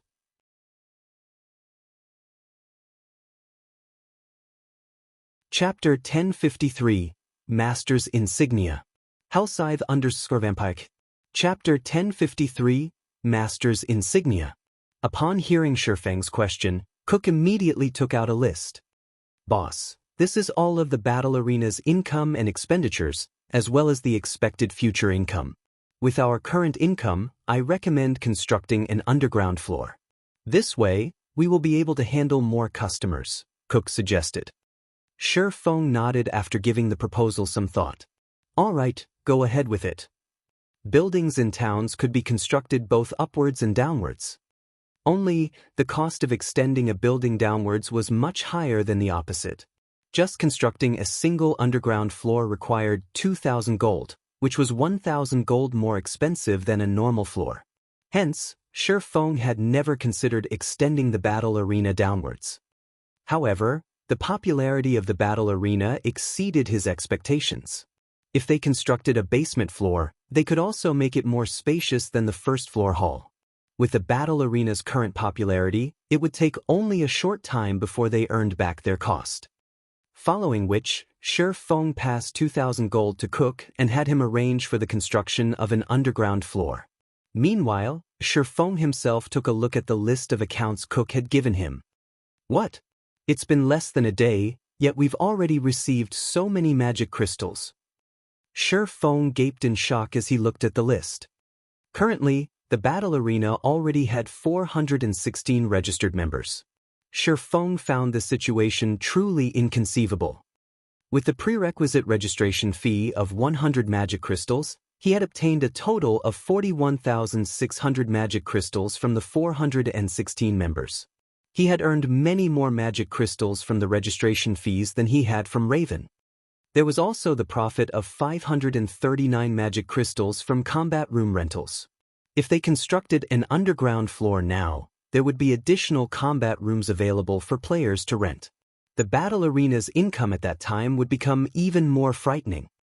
With this, Shi Feng now had an extra 42,139 magic crystals on him. If he invested this amount into the teleportation house, just thinking about it exhilarated him greatly. However, he had no intention of investing that many magic crystals into the teleportation house. After all, he simply had too many things that he needed to spend magic crystals on right now. Following which, Shi Feng took these magic crystals and directly teleported back to White River City. White River City, Teleportation Hall. The moment Shi Feng returned to the city, he could see many teams of guild players, who were all very high-leveled. The players leading these teams were even level 40 experts. Among these guilds were first- and second-rate guilds based in other kingdoms and empires. Why would so many large guilds from other kingdoms suddenly run all the way to White River City? Shi Feng was stunned as he looked at all the guild players crowding the teleportation hall.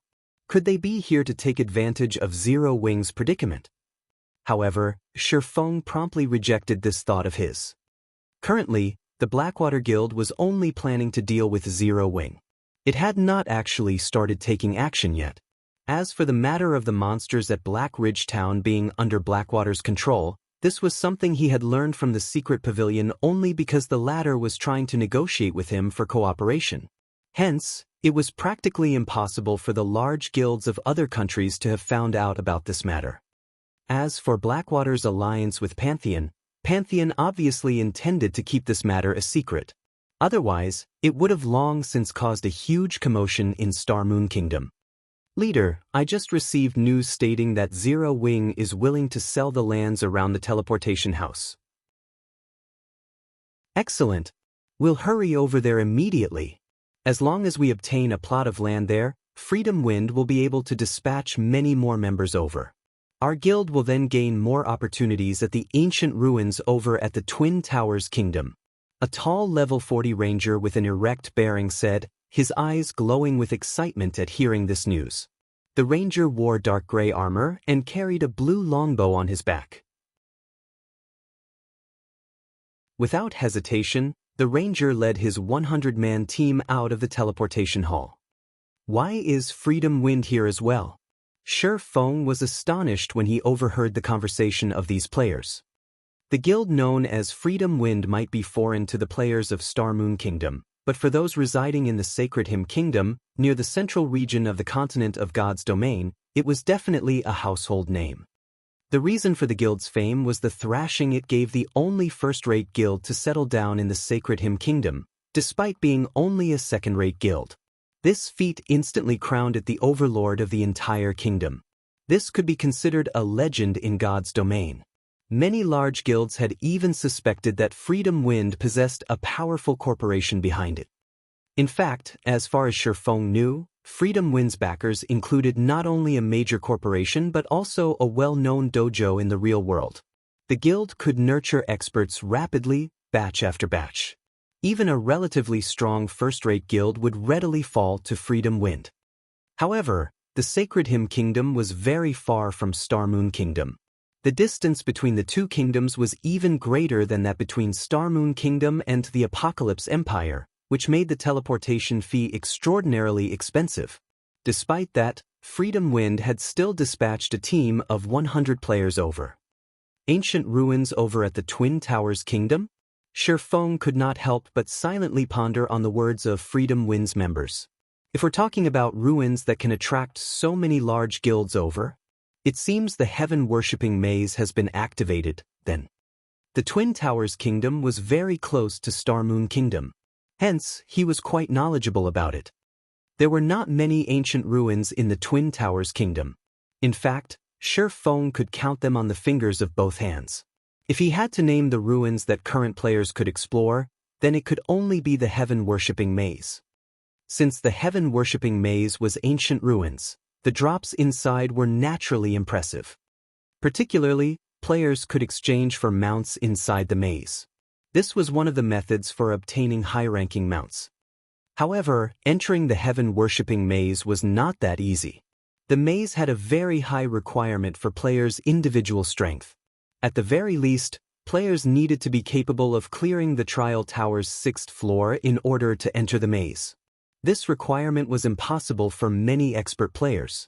In other words, only large guilds could dispatch some players to the maze. As for small guilds, they could only stare at the maze from outside. That's right. There's still the heaven-worshipping maze. An idea popped into Shifeng's head. The heaven-worshipping maze was divided into 3 layers. The layer with the lowest difficulty was the outer area.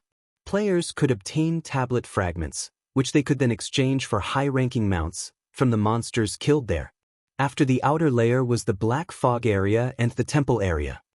At the Black Fog area, players could exchange for siege weapons used during ancient times as well as for even better high-ranking mounts. Although these were no match for current siege weapons, they were still much better than low-end tools like the defense turret. The only problem was the large number of tablet fragments required to exchange for these siege weapons. Thinking up to this point, Shifeng continued on his way to the Candlelight Trading Firm. Currently, the meeting room on the Candlelight Trading Firm's 7th floor was filled with lifestyle players who had just returned from the holy city of Titan. At first glance, Shifeng discovered that the number of advanced lifestyle players had already increased to as many as 40. The rest might have been able to become advanced lifestyle players as well, if not for them having been asked to leave the holy city ahead of time. As for Melancholic Smile, Cream Cocoa, and the others who had already been advanced lifestyle players, they had experienced plenty of transformations as well. Despite them having been separated for only 2 days or so, the auras surrounding their bodies had undergone earth-shattering changes. A master's insignia?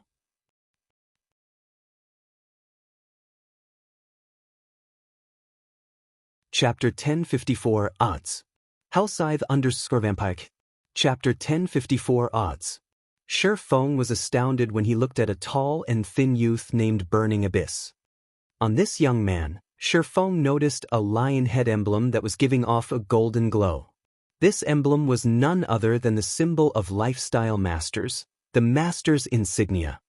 Aside from being a symbol of one's status in God's domain, the emblem also had some good additional functions. Among them, one function increased the wielder's production success rate.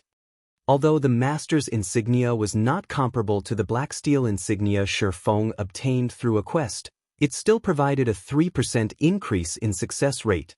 In addition, when producing items of the same level, one's production would be 10% faster. When producing items of lower levels, the increase in one's production speed would be 30%. Due to the existence of this master's insignia, the role of master lifestyle players became even more important. Guild leader, you couldn't have imagined it, right? Burning got promoted into a master engineer some time ago. Moreover, he is God's domain's first master engineer.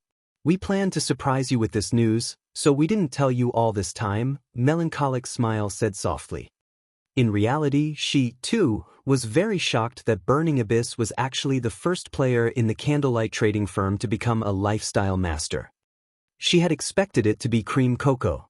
However, like a dark horse, Burning Abyss improved by leaps and bounds as soon as he entered Titan City. He was able to create new items and tools one after another, shortly becoming a lifestyle master. On the other hand, she and Cream Cocoa were still researching the properties of various raw materials. It would still be a while before they could get promoted to the master rank. Regarding the surprise Melancholic Smile prepared for him, Shifeng did not feel annoyed by it at all. A master lifestyle player. In Shadow of the Past, lifestyle masters were pivotal existences in the guild. Not to mention, Burning Abyss's talent was simply too awesome. He might have the potential to reach the Grandmaster rank. If he did, even super guilds would be helpless against the Candlelight Trading Firm. Right, what about the task I previously assigned to you all? Shifeng asked. In order to fulfill his agreement with the secret pavilion, Shifeng had Melancholic Smile and the others ceaselessly produce strengthening devices and bronze engineering locomotives. Even if the engineering locomotives cost a lot of materials to make, they still had no choice but to manufacture them. We've already completed it. We have to thank Burning for this. Without him, we really wouldn't have been able to produce the 10 bronze engineering locomotives in time, Melancholic Smile explained. Shifeng could not help but breathe out a sigh of relief when he heard this. Very good. From now on, Burning Abyss will be the Candlelight Trading Firm's chief engineer and will enjoy benefits equal to that of Zero Wings Elders. Although there was still some time before he had to make the first payment to the secret pavilion, he did not know when the Blackwater Guild would make a move right now. If he could meet the stated quota ahead of time, the following matters would be much easier to deal with. Following which, Shi Feng used his identity as Black Flame to announce Burning Abyss's promotion to the candlelight trading firm's chief engineer. In the future, the youth could also use the trading firm's basic meditation room anytime he wanted. Immediately, many advanced lifestyle players inside the meeting room looked at Burning Abyss with envy. Not only would he get to use the trading firm's basic meditation room anytime he wanted, but he would also enjoy the status of an elder in Zero Wing. As such, he would be able to choose a private room for himself in either the Candlelight Trading Firm or Zero Wing's guild residence. What was more, the Candlelight Trading Firm's private rooms were located on the shop's 7th floor, providing a view overlooking the entire trade district of White River City. That was a treatment that many people dreamed of obtaining. Since everyone's already here, I'll tell you what you all will be making next, Shi Feng said. He then took out a very large design from his bag and placed it in the center of the circular wooden table. Everyone's jaws dropped when they saw the design, their breathing becoming a little ragged. A miniature ballista. This item might not be as popular as the bronze engineering locomotive among the masses, but to a guild, its value was not one bit lower than that of the locomotives. The miniature ballista boasted an extremely long attack range of 3,000 yards, an attack range that no player could achieve. Most monsters did not have such a long attack range either. Thus, the siege tool was the perfect weapon to raid towns. Moreover, it was very simple to operate, requiring only 3 people to move and use it. Guild leader, are we really going to make this item? Melancholic Smile asked in surprise. The miniature ballista was a considerably advanced tool. Even with advanced lifestyle players like themselves manufacturing it, the production success rate would still be frighteningly low. Meanwhile, the production cost for the siege tool was quite high. After a cursory look of the materials required, Melancholic Smile estimated that a single miniature ballista would cost at least 1,000 gold to manufacture. Meanwhile, she judged that their production success rate would be less than 20%. Even with Burning Abyss handling the ballista's core component, it would be fortunate if he could achieve a 20% success rate. In other words, there was a chance that they might not even produce a single miniature ballista after spending 10,000 gold. 10,000 gold. Even super guilds would have to think carefully when spending 10,000 gold. If they lost this kind of money, it would greatly hamper their development speed. Of course, Burning will be responsible for making the engineering portion of the core component of the ballista, while I'll personally handle the forging portion of the core. Finally, Burning will handle the assembly of the ballista as well. If there are no problems, you all may begin working now. If you succeed in producing 5 miniature ballistas in 10 hours, depending on your personal performance, you might get another chance to visit Titan City. Hopefully, you all can seize the opportunity, Shi Feng said, chuckling. A single miniature ballista could deal with only a lone boss. Among the monsters the Blackwater Corporation controlled, there was no lack of boss-ranked monsters. A single miniature ballista would not be able to make much of a difference. If they had 5 miniature ballistas, however, the siege tools would be able to affect the war situation to a certain extent. Guild leader, will we really have another opportunity to visit the holy city of Titan as long as we perform sufficiently well? Many advanced lifestyle players asked excitedly. At this moment, even Burning Abyss, who had already become a master engineer, looked at Shi Feng in astonishment. After experiencing the benefits the holy city provided, it was impossible for lifestyle players not to look forward to enjoying the plentiful resources of the holy city again. Moreover, the benefits they had sampled on their visit was only the tip of the iceberg of Titan City's offerings. There were still many places that they had not gotten to see. Of course, however, I'll say this first, the slots are limited. Shi Feng replied, smiling. He then left the meeting room. Only after Shi Feng was gone did everyone finally snap out of their daze. Immediately, every one of them rushed to check what tasks they were assigned to do, blood rushing to their eyes. Like maniacs, They then ran to their respective workshops to start working. As for Shifeng, he entered a special workshop himself and directly used God's blessing to become a master forger. Through the aid of his various forging tools, it took Shifeng only a little over an hour to produce 15 core components that required forging. Fortunately, I have Icarus's heart. Otherwise, I really would be finished this time. Shifeng breathed out a sigh of relief as he looked at the core components. He had wasted nearly 40 sets of materials in order to produce these parts. Had he made them as an advanced forger instead of a master forger, his success rate would have been less than 10%. In that case, wasting over 100 sets of materials would not have been surprising.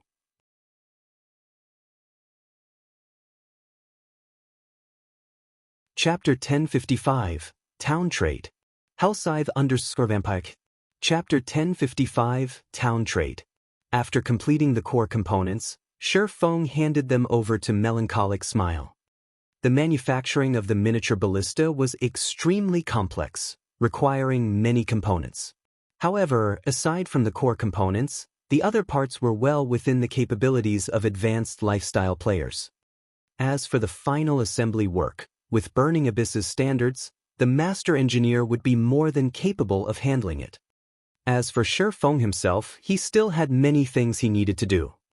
Guild leader, both the Blackwater and Heavenly trading firms are buying increasingly fewer light stones from us recently, yet the amount they are selling on their side has been continuously increasing. It is likely they have already obtained plenty of light stone designs. Should we start lowering our selling price as well? Melancholic Smile asked worriedly. After she had returned and took up the reins of the candlelight trading firm again, she suddenly discovered that the trading firm's position in Starmoon Kingdom had become increasingly precarious. Setting aside the fact that both the Blackwater and Heavenly trading firms possessed exclusive products, just the competitiveness of the candlelight trading firm's hottest selling product, the light stone, was already growing progressively weaker. In addition, unlike the candlelight trading firm, which only had shops covering several of Starmoon Kingdom's important NPC cities, both the Blackwater and Heavenly trading firms had shops covering the entire Starmoon Kingdom. At this rate, it would only be a few days before they overtook the candlelight trading firm.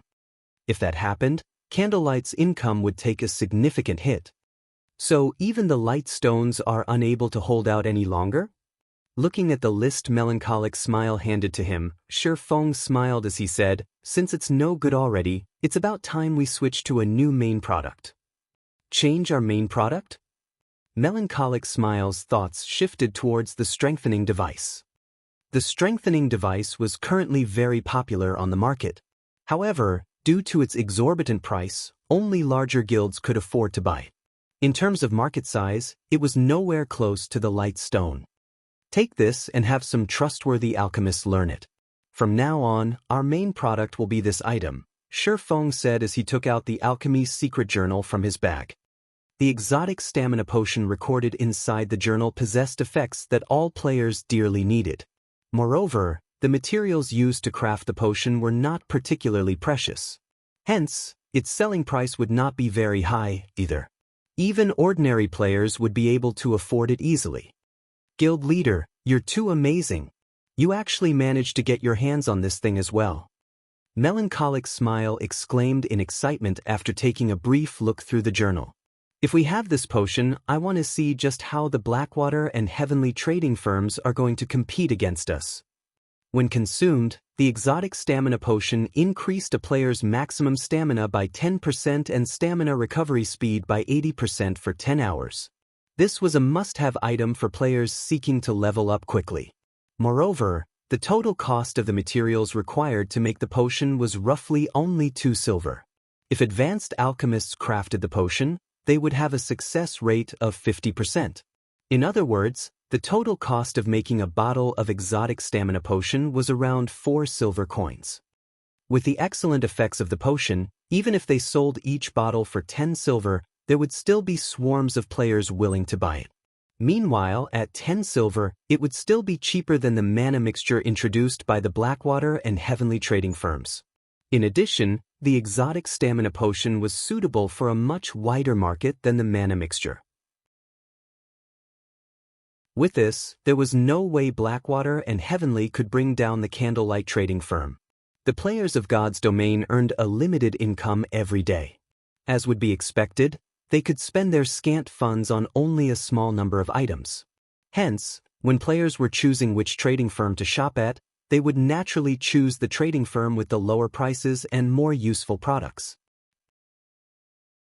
Meanwhile, 10 silver coins was a considerable sum to ordinary players. Even elite players could just barely afford this price. Hence, if these elite players purchased the exotic stamina potion, they would no longer have any money left for other items, which would definitely have a significant impact on the business of both the Blackwater and Heavenly trading firms. Following which, Melancholic Smile happily took the Alchemy Secret Journal and left the special workshop to select people to learn the exotic stamina potion's recipe. As for Shifeng, he used the Abyss Pendant's teleportation skill to return to the Golden Sands archipelago. At the same time, 2 major incidents had occurred in Stone Forest Town. Moreover, both situations greatly excited the local players. The first incident was that Stone Forest Town's battle arena had constructed an underground floor housing combat rooms. Moreover, the new floor's area was considerably larger than the first floor's. Since the battle arena only had combat rooms set up for rent in the first 3 floors of the building, the addition of the underground floor was equivalent to increasing the capacity of the battle arena by more than 1/3. Meanwhile, the second and more exciting incident was that the first group of wandering merchant NPCs had finally arrived at Stone Forest Town. Wandering merchants were a privilege that only player towns enjoyed. This visit was something that would never occur in NPC towns. Unlike ordinary NPC merchants, these wandering merchants would sell rare items that were not available anywhere else, even rare tools that were very useful to players, such as magic scrolls or special potions. However, attracting wandering merchants to a town was not an easy task. To do so, a town needed extremely safe trade routes. Otherwise, these wandering merchants, who were highly risk-averse, would not travel to said town. There's no stopping Stone Forest Town from rising now. I've profited big today. I only spent 3 silver to purchase a swamp scroll. With this scroll, if I party up with 2 more people, we will be able to thrash a field chieftain. That's nothing. Didn't you see that a guy managed to purchase a lucky potion for a mere 12 silver just now? I heard that the lucky potion will raise a player's luck attribute by 10 points for half an hour. He then resold that potion for 10 gold coins. What a pity. By the time I reached those wandering merchants, their products had already sold out. The arrival of the wandering merchants gave rise to discussions among the players in town about the NPCs. The merchandise of these NPCs completely surpassed everyone's imaginations. They had all kinds of rare and strange goods up for sale. The only unfortunate part was that they sold only a limited amount of the products each day. Moreover, the items they sold every day were not fixed. However, it was also precisely because of this restricted supply that many players chose to live in Stone Forest Town. Meanwhile, this situation was a boon to Stone Forest Town, since it levied a 10% tax on all local sales. Although that was not a lot of money, the income from taxes would increase as the number of NPC merchants gathered in the town rose. At the same time, word about the wandering merchants also began spreading in Starmoon Kingdom's official forums. Stone Forest Town's thrilling wandering merchants. Purchased lucky potion resold for 100 times the purchase price.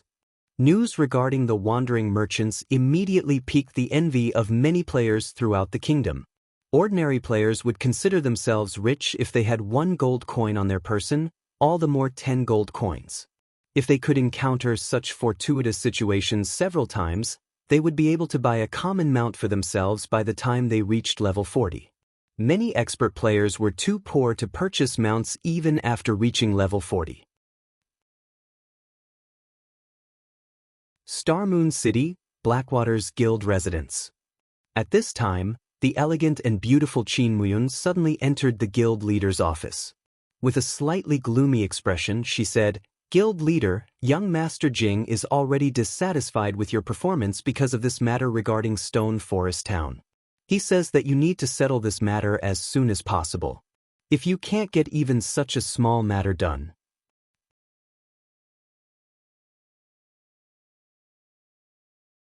Chapter 1056, Grandmaster Magic Array. Hellscythe_Vampire.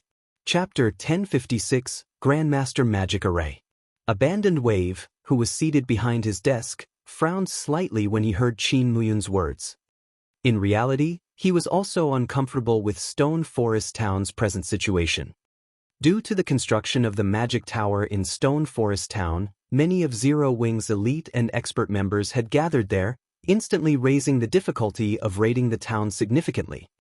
With the addition of the wandering merchants now, most likely, there would be many more independent players trying to join Zero Wing. As long as these players became Zero Wing's members, not only would they enjoy the membership perks at the battle arena, but they would also have the convenience of much shorter travel times to Stone Forest Town due to the guild transfer scroll. The time savings from joining Zero Wing had tempted many independent players with good standards and strength.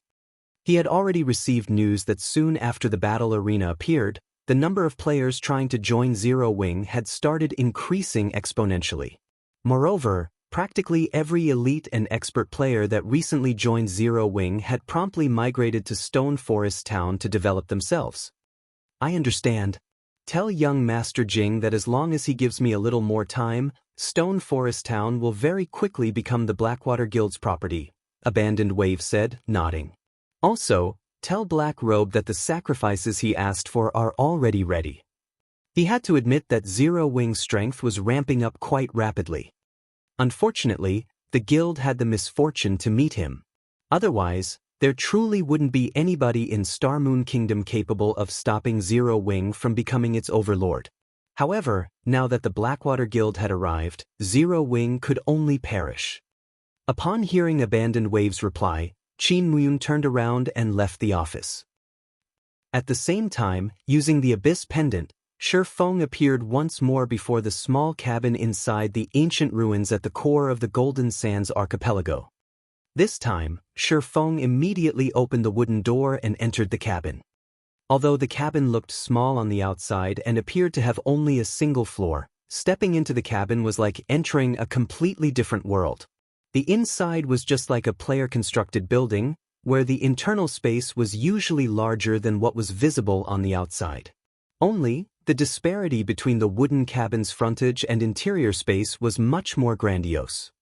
Upon entering the cabin, Shi Feng came upon an elegant hall the size of 2 basketball courts. Exquisite glass cabinets dotted the hall. There were all sorts of rare items on display inside these cabinets, and no lack of items that could tempt even expert players. Meanwhile, 10 level 200 NPCs stood guard around the hall, with 4 stationed by the staircase leading up to the cabin's second floor. In addition to these guards, there was also a handsome and beautiful young man who seemed to be the manager of the establishment. The youth's appearance could fascinate even men. When Shi Feng looked at the youth, he could only see the youth's name, Harold, displayed. He could not see any other information about him. However, if one used an advanced identification skill on the youth, they would discover that the young and beautiful Harold was not a human at all. Harold, High Elf, Grand Wizard, level? HP? / In the past, many players often discussed which NPC in God's domain they thought was the strongest. They would also make strength rankings for NPCs, according to the NPC's tiers. In other words, only NPCs of the same tier would be compared with each other. Meanwhile, as a Tier 5 NPC, Harold's strength had always been a mystery to everyone. After reaching level 200, many players had attempted to use extremely powerful identification skills to examine Harold. In the end, however, they still failed to discern Harold's level and HP. In addition, nobody had ever seen Harold's true strength. Although there had been 6 Tier 5 experts who had attempted to rob the Golden Sands exchange shop in the past, Harold had instantly annihilated them in a single move. After those experts died, not only did they each lose 10 whole levels, but they also got jailed for over half a month. From then on, nobody else dared to provoke Harold. They only knew that this high elf was exceedingly puissant.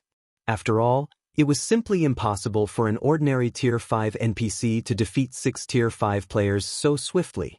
Even the Windbreaker, Kite, had not possessed this kind of strength at his peak. Hence, Harold's strength had always been a mystery. Regardless, his strength was publicly acknowledged to rank within the top 5 among the various Tier 5 NPCs of God's domain. After Shi Feng entered the exchange shop, Harold slowly made his way over to him. In a very friendly manner, Harold handed a delicate, corolla flower-shaped emblem over to Shi Feng and said softly, "Sir, congratulations on becoming a member of our exchange shop. Here is our establishment's member's emblem. In the future, you may use this emblem to visit our shop anytime you want. In addition, you may visit our shop's second-floor hall. The items up for exchange there are all treasures carefully selected by our shop." "Thank you. I wish to take a look at the second floor, then. May I know what are the best products available for exchange this week?" Shi Feng asked, speaking as if he were an old customer after storing the exchange shop's member's emblem. After he had obtained the large quantity of magic crystals from the battle arena, he had directly paid 10,000 crystals to the system. Although he had felt a slight sting at the loss, compared to using the other methods to become a member of the exchange shop, it was already the best option. "Please follow me, sir," Harold said before leading Shi Feng upstairs. The size of the second floor's hall was somewhat smaller than the first floor's. Moreover, the number of glass display cabinets here was only 1/10 of that of the first-floor halls.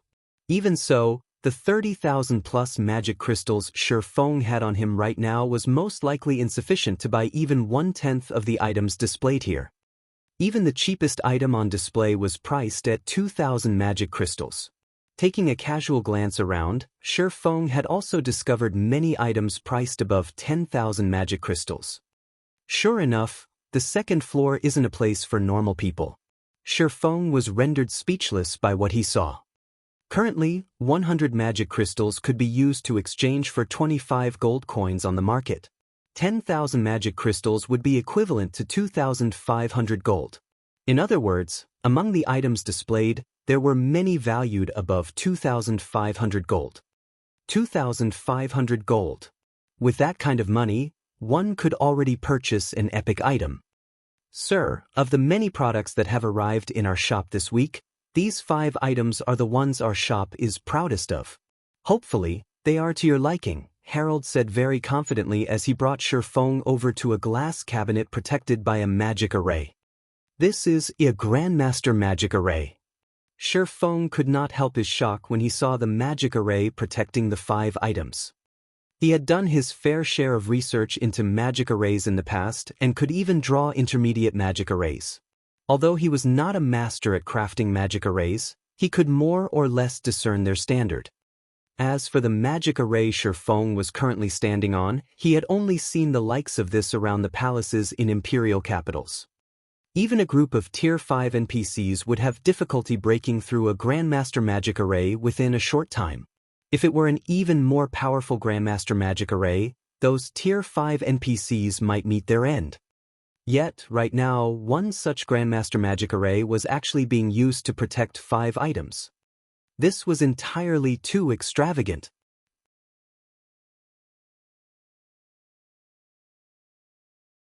Chapter 1057, Divine Beast's Descent. Hellscythe_Fluffy Goblin. Chapter 1057, Divine Beast's Descent. "Sir, it seems that you are considerably knowledgeable about magic arrays," Harold addressed Shi Feng, who had focused on the magic array protecting the glass cabinet for quite some time. Chuckling, he continued, "If you are interested in magic arrays, we happen to have a few designs for sale at the moment. I believe that you will be satisfied with our selection." Hearing this, Shi Feng's eyes shone with excitement. Hurriedly, he turned to Harold and asked, "You actually sell magic array designs here?" In God's domain, magic arrays were considered secrets. Normally, players could not purchase them. At most, players could purchase some unimportant magic scrolls or gain some basic understanding of them in libraries. players almost never found an opportunity to encounter magic array designs. Shi Feng had only obtained the 9-star polar domain magic array design by completing an epic quest. He had never imagined that he could purchase magic array designs on the Golden Sands Exchange shop's second floor. If Shi Feng had known that he could buy such items in his previous life, he would have tried to become one of the exchange shop's members regardless of the cost. Magic arrays might not help players much during the game's early stages, but as players reached higher levels, their impact would increase. This was especially true for guilds. In guild wars, only those who were at least elite players could affect the tide of battle. Ordinary players were simply risking their lives if they participated. They would only increase their guild's losses.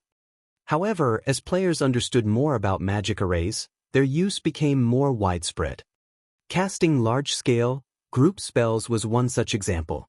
A single magical class player might not be able to use extremely powerful spells, but powerful magic arrays could combine the mana of tens or even hundreds of magical class players to cast an intensely destructive spell. Furthermore, producing such magic arrays was far easier than producing magic scrolls that contained Tier 4 or even Tier 3 large-scale destruction spells. Because of this, even during God's Domain's later stages, ordinary players could play a considerable role in large-scale wars. Although, how well a guild utilized its normal members depended on their magic array research. If one wanted to research magic arrays, they first needed enough of the designs. Hence, in the past, the various large guilds had tried desperately to collect all sorts of magic array designs. If he could obtain the designs for large-scale group spells right now, Zero Wing would not have to fear any guild in God's Domain. Current players had no hope against large-scale, group spells. At the very least, one needed a Tier 4 Great Wizard on their side to counter such destructive power. Sir, are you not going to consider our shop's top 5 recommended products first? Harold asked disappointedly. Glancing at the 5 items inside the glass cabinet before him, Shi Feng shook his head and replied, "Thank you for your kindness, but I think that the magic array designs are far more attractive." The 5 items inside the glass cabinet were as precious as Harold claimed. An epic staff even rested among them. Unfortunately, the prices were simply too high for Shi Feng to accept. The exchange shop sold these items far above market price. Unless one needed these items urgently, they'd be a fool to purchase any of them. In the past, the 6 Tier 5 players had a reason for trying to rob the exchange shop. The shop's exorbitant prices for the items they sought had been precisely why they had taken the risk. Unfortunately, those players had failed in the end. Aside from being known as the Golden Sands Exchange shop's manager, Harold had another title in the outside world, the Blackheart Merchant. Among the 5 items displayed, the cheapest cost 24,000 magic crystals, while the most expensive, the glowing black and white staff, cost 52,000 magic crystals. If converted to coins, that staff would be worth 13,000 gold. If the staff were only 1 or 2,000 gold above market value, Shi Feng would have considered purchasing it. However, Shi Feng was not willing to pay 13,000 gold. Seeing Shi Feng's disinterest, Harold dismissed his hopes of promoting the items. Instead, he led Shi Feng to a corner. 3 small glass cabinets occupied the corner, each cabinet containing a thick, solid book cast in gold. These were none other than the magic array designs. "May I know if you are satisfied with our products, sir?" Harold asked, smiling. Although the magic array designs were not as valuable as the 5 items, they were still particularly high-priced items in the shop. Among the 3 designs, the cheapest, the 13 totem poles, cost 8,000 magic crystals. It was a basic suppression magic array and required 13 magical classes to activate. It was superbly effective against lone field or dungeon bosses. The magic array belonged to the middle upper standard among basic magic arrays. The second design cost 12,000 magic crystals and was the double protection barrier. It was similarly a basic magic array but of a much higher standard than the 13 totem poles. It required 100 magical class players to activate. When activated, it formed a defensive magic array that would block all damage from the outside. Among basic magic arrays, it was of the highest quality. The last design was also the most valuable, costing 24,000 magic crystals. This magic array was the Divine Beast's Descent. The magic array concentrated the mana of 88 summoners to summon a divine beast to do battle. It belonged to the middle upper standard among intermediate magic arrays. As I expected of the exchange shop, it even has an intermediate magic array. Shifeng was shocked. Basic magic array designs were relatively easy to find in God's domain. However, after reaching the intermediate rank, magic array designs became extraordinarily rare. Even large guilds found them quite difficult to obtain. Thus, it was truly surprising to find one in the exchange shop. Although the Divine Beast's Descent magic array cost far more than its market value, the magic array would play a massive role in guild wars.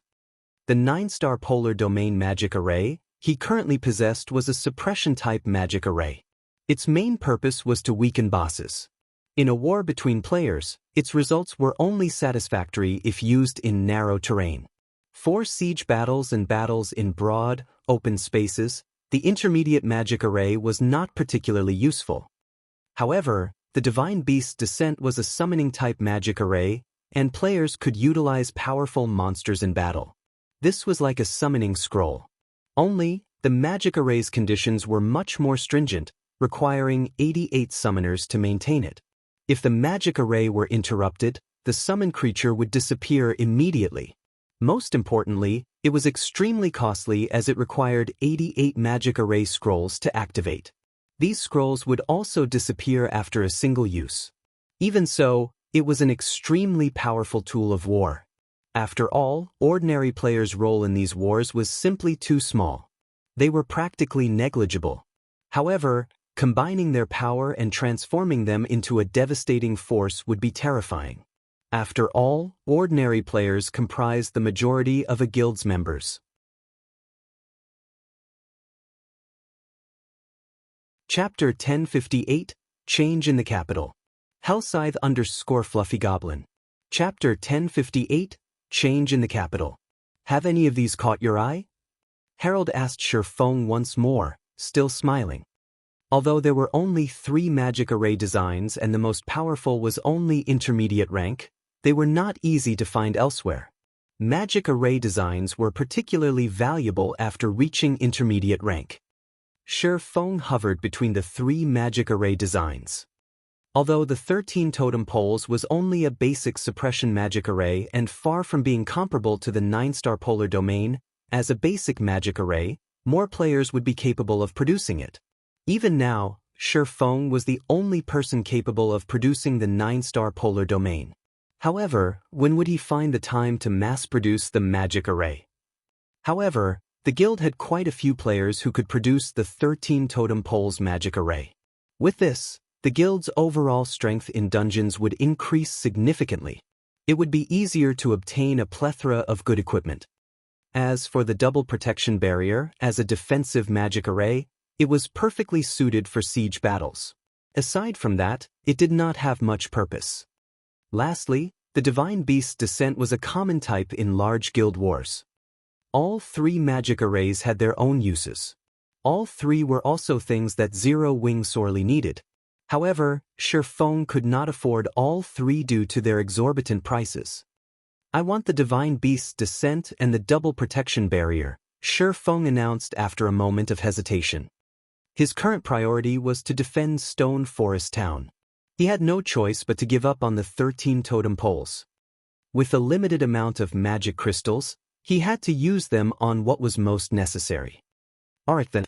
The 2 magic array designs will cost you a total of 36,000 magic crystals, Harold said. Following which, Shifeng handed over the last of the magic crystals from the battle arena. Only after including some of the magic crystals from the Candlelight Trading Firm's warehouse could he barely afford the total cost. This is truly fraudulent. Shifeng could not help but feel a slight sting as he handed the magic crystals over. With all of these magic crystals, he should be able to purchase 4 or 5 magic array designs from the market. Here are your magic array designs, sir, Harold said, his smile becoming even more cheerful after receiving the magic crystals.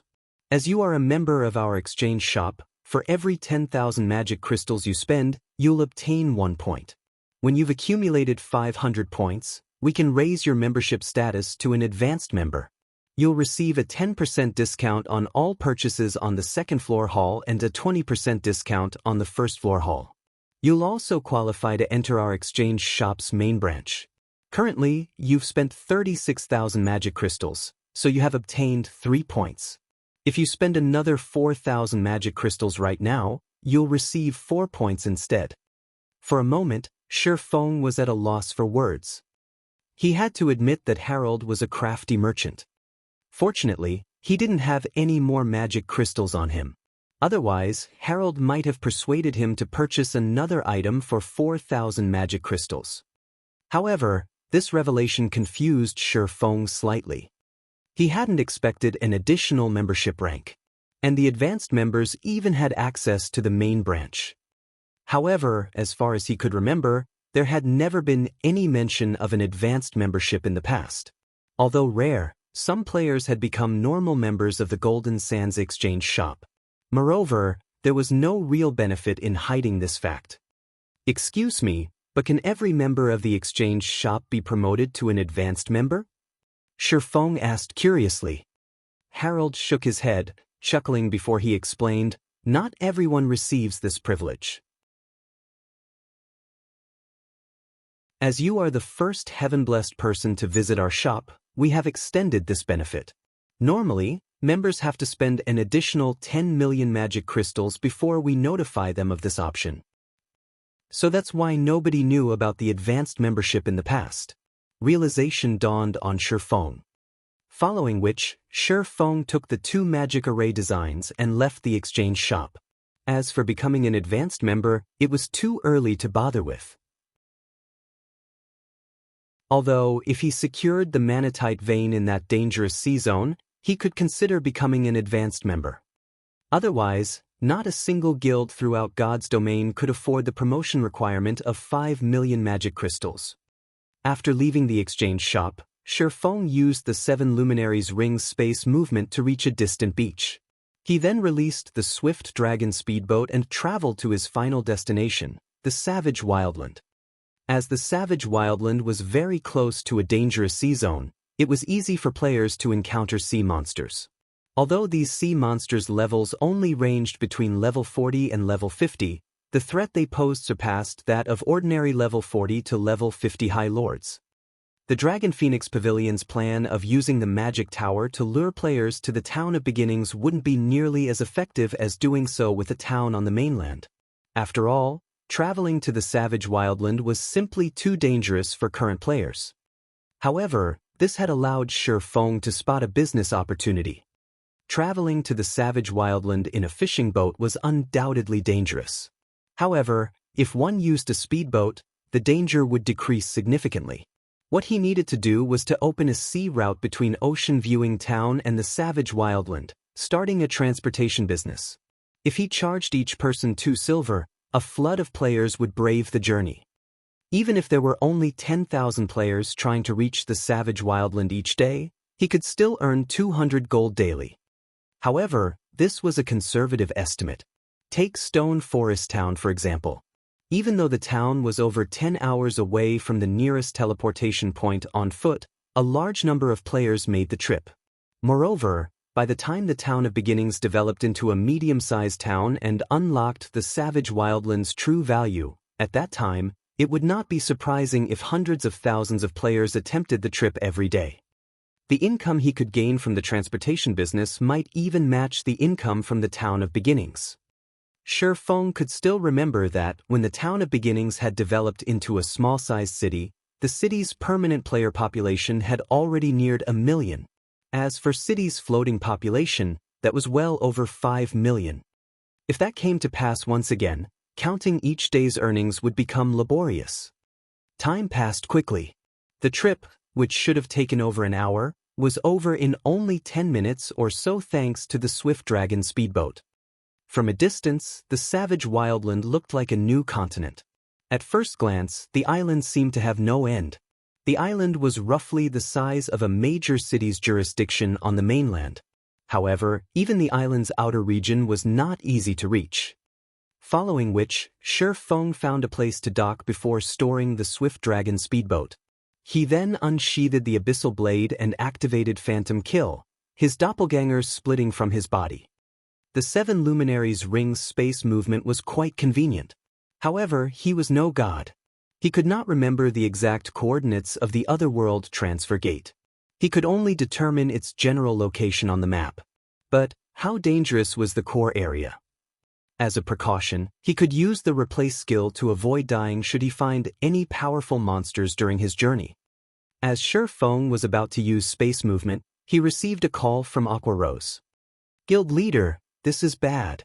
I just received a report from the secret pavilion stating that 3 of Pantheon's core legions have snuck into Star Moon City."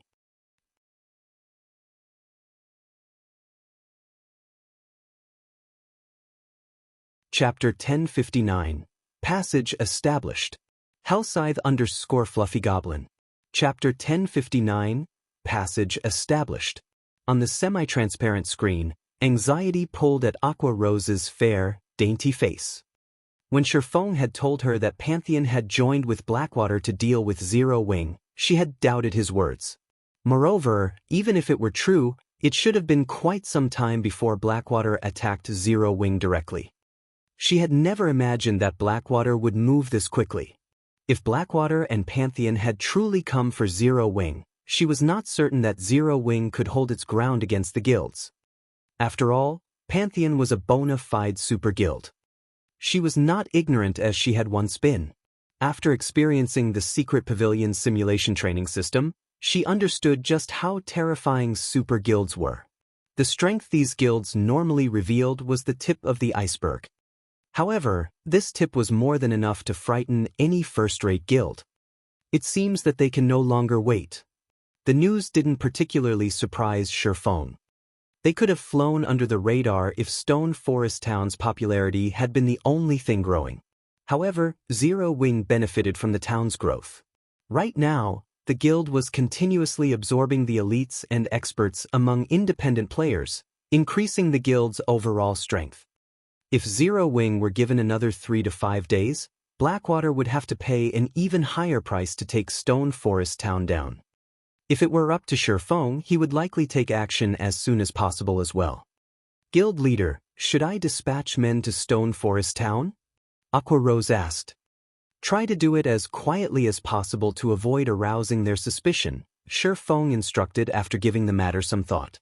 "Use the money we earned from the lands we sold to purchase the building materials for the magic tower and send those as well. This way, they won't realize that we're already on to them. Have some people start construction of the magic tower's framework. I'll try to be there as quickly as possible." This war was no trivial matter. Zero Wing could not afford to lose. It would be best if he constructed more magic towers to defend Stone Forest Town as a precaution. If he could not even defend Stone Forest Town, his future city would also be finished. He would also have to figure out how to defend his city without magic towers. Understood. Aqua Rose disconnected the call and quickly saw to the necessary arrangements. Following which, Shi Feng immediately used space movement and crossed the savage wildland to its core area. However, as soon as Shi Feng stepped out of the spatial tear, he came face to face with a tree ant that stood over 10 meters tall. The vines that stretched from the trent's body were like iron whips. Despite one of these vines just casually striking a massive rock, the stone shattered. Over 100 vines surrounded the trent's body. Old Forest Tree Ant, Elemental Creature, Lord, Level 1 10 HP? / When Shi Feng saw this Old Forest Tree Ant, his expression turned gloomy. Against a Level 110 Lord, even a relatively skilled, Tier 2 player of the same level would have to run for their life. Roar! Upon noticing Shi Feng, the old Tree Ant released an angry roar. Immediately, over a dozen vines shot towards Shi Feng as quick as lightning. Ping! After the vines' attacks passed, the ground split into dozens of segments. The horrific scene looked as if an earthquake had shaken the island. Fortunately, Feng had managed to activate the replace skill in time, avoiding the intended execution. Feng's doppelganger, however, had not been as fortunate as the vines had obliterated it instantly. That was a close one. Feng was shaken by his doppelganger's sudden death. Not only were the vines very fast, but their movements were also cunning. The vines had attacked from his blind spots, enveloping him. The only option to cope with the attacks was to face them head-on. However, if he chose to do that, he would end up as nothing more than a gory mess. The difference between their attributes was simply too large. Techniques could not make up for that gap. After 5 minutes, Feng used Phantom Kill once more. Readjusting his transfer coordinates, he activated space movement. With the knowledge he had gained from his first transfer and some minor adjustments, he accurately teleported to the Otherworld transfer gate. The transfer gate was massive. Standing over 100 meters tall, it looked like a towering skyscraper. Magic arrays, which had existed since ancient times, surrounded the transfer gate. With these magic arrays, even the final boss of the Savage Wildlands core, the demonic golden elephant, could not approach the transfer gate. As long as players entered the magic array, they would be in a safe zone. Monsters wouldn't chase them once they reached that point. However, the magic array had one disadvantage. Magic arrays could not be superimposed over one another. If Feng wanted to establish a teleportation array, he needed to do it outside of the magic array protecting the Otherworld transfer gate. However, several monsters, all over level 100, drooled as they waited for him to leave the magic array's safety. In God's domain, setting the transfer coordinates for a teleportation array generally required 30 seconds. It was practically impossible to set the coordinates in the monster-infested core area. In the past, players had only established the coordinates for a teleportation array because Super Guild's members had cleared the area's monsters. Once the coordinates were established, Super Guilds had stationed experts near the Otherworld transfer gate to contain the monster population, allowing players to reach the transfer gate safely. Feng wasn't yet strong enough to kill the surrounding monsters, much less clearing them out periodically. Although Feng wasn't strong enough, he did have the Monster Repellent Scroll. The Monster Repellent Scroll would disperse the monsters within a fixed area. Once the monsters were gone, establishing the transfer coordinates would be easy. The only problem was that when players teleported here in the future, they still had to deal with the Guardian monsters. However, if players reacted quickly enough and could cross into the Otherworld in time, those monsters would be helpless to stop them. Scatter! Feng unfurled the Monster Repellent Scroll. Immediately, the monsters around the Otherworld transfer gate began to flee, and the area fell silent. Taking this opportunity, Feng immediately began to establish the transfer coordinates. With the transfer coordinates established, Zero Wings members could teleport here using a teleportation magic array and train inside an Otherworld to improve their strength. Even Super Guild's Apex experts didn't enjoy such perks. After Feng finished with the transfer coordinates, he retrieved a return scroll and returned to White River City. Now that Blackwater had shown signs of movement, he needed to use what little time he had left to produce magic array scrolls. Unfortunately, when Feng arrived before the candlelight trading firm, Aqua Rose called. When the video call connected, Feng noticed the woman's grim expression. What happened? I'm not sure what's going on exactly, but just a moment ago, our guild members couldn't use their guild transfer scrolls to transfer to Stone Forest Town. Players in Stone Forest Town couldn't use their transfer scrolls to return to White River City either. Even their return scrolls have stopped working. Aside from that, Blackwater has surrounded the closest NPC town. And in Lake Heart City, the Dragon Phoenix Pavilion's members have begun to slaughter ours. Gentle Snow's people have been badly pummeled. Aqua Rose was extremely anxious. Although she had sent a lot of the guild expert and elite members to Stone Forest Town, there was still too few members there right now. Now that their members couldn't use their guild transfer scrolls, Zero Wing couldn't send more reinforcements.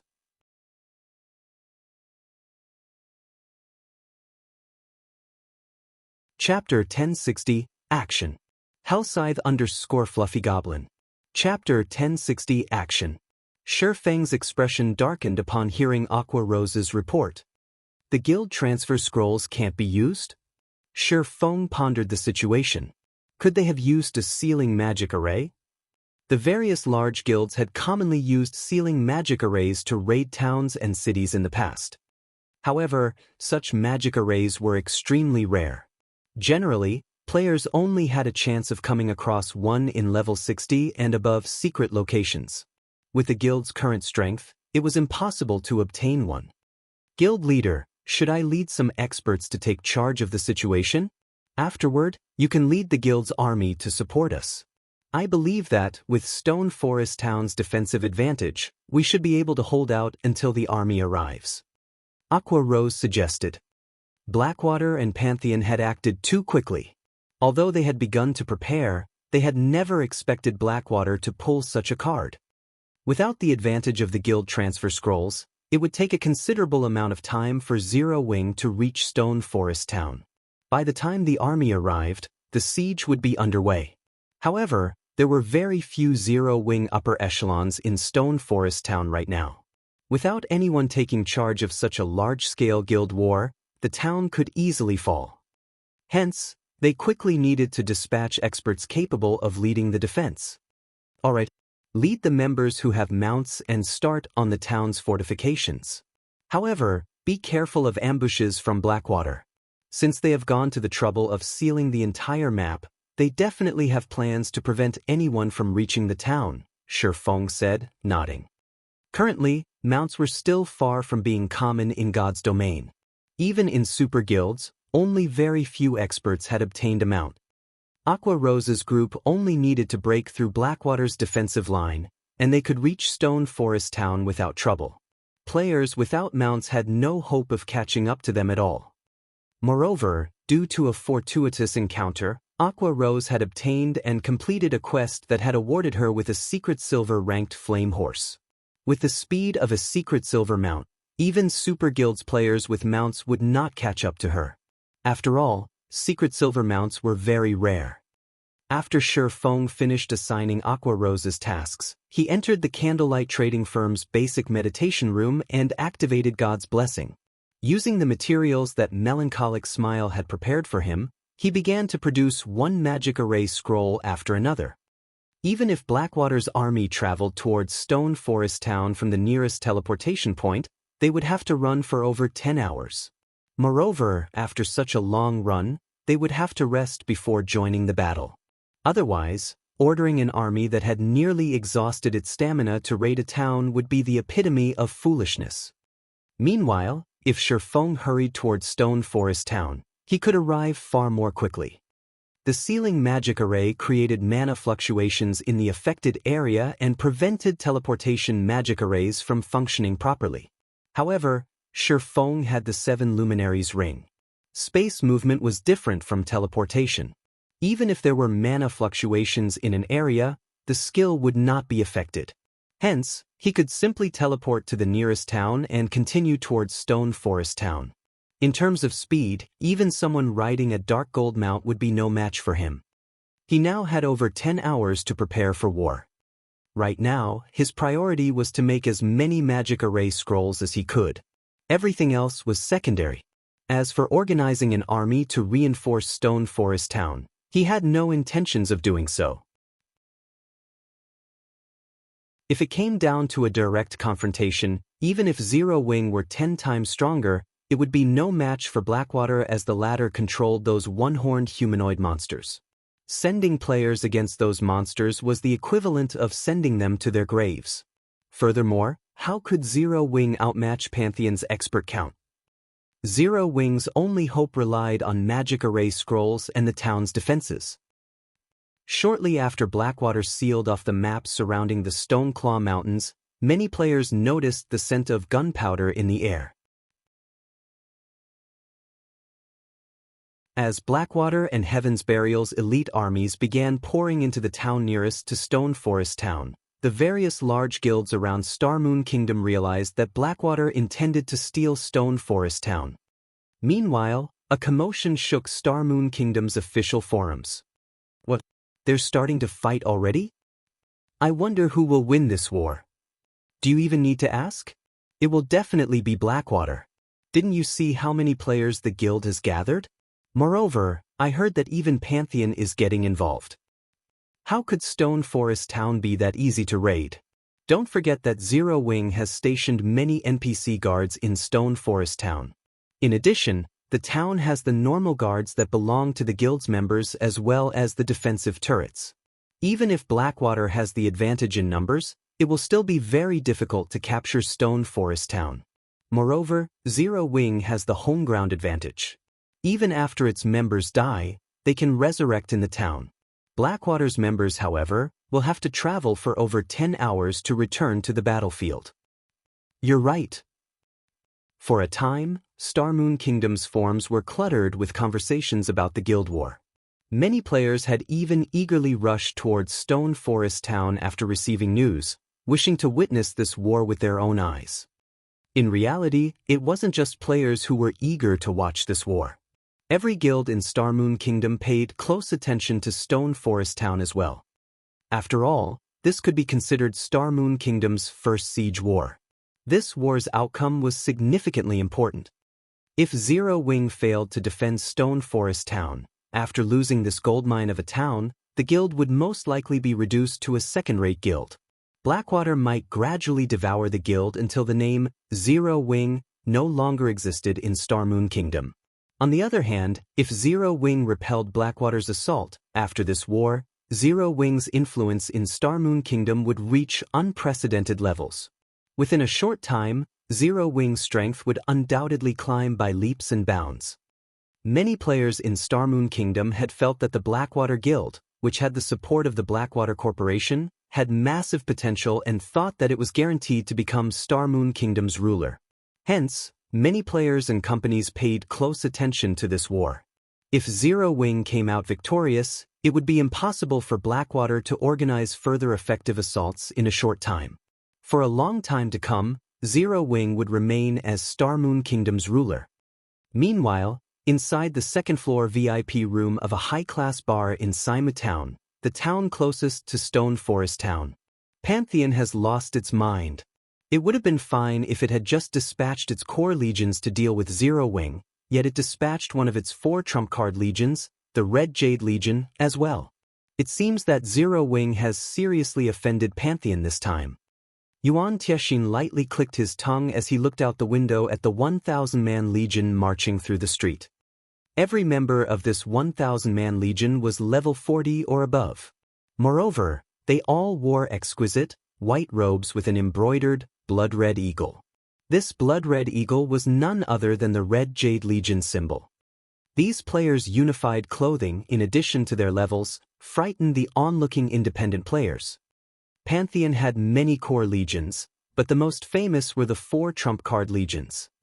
Most of the experts in these legions were experts Pantheon had nurtured internally. Outsiders who wished to join these legions had to pass multiple tests. These trump card legions generally dealt with super guilds or super first-rate guilds. Until now, Pantheon had never once used these legions to deal with smaller guilds.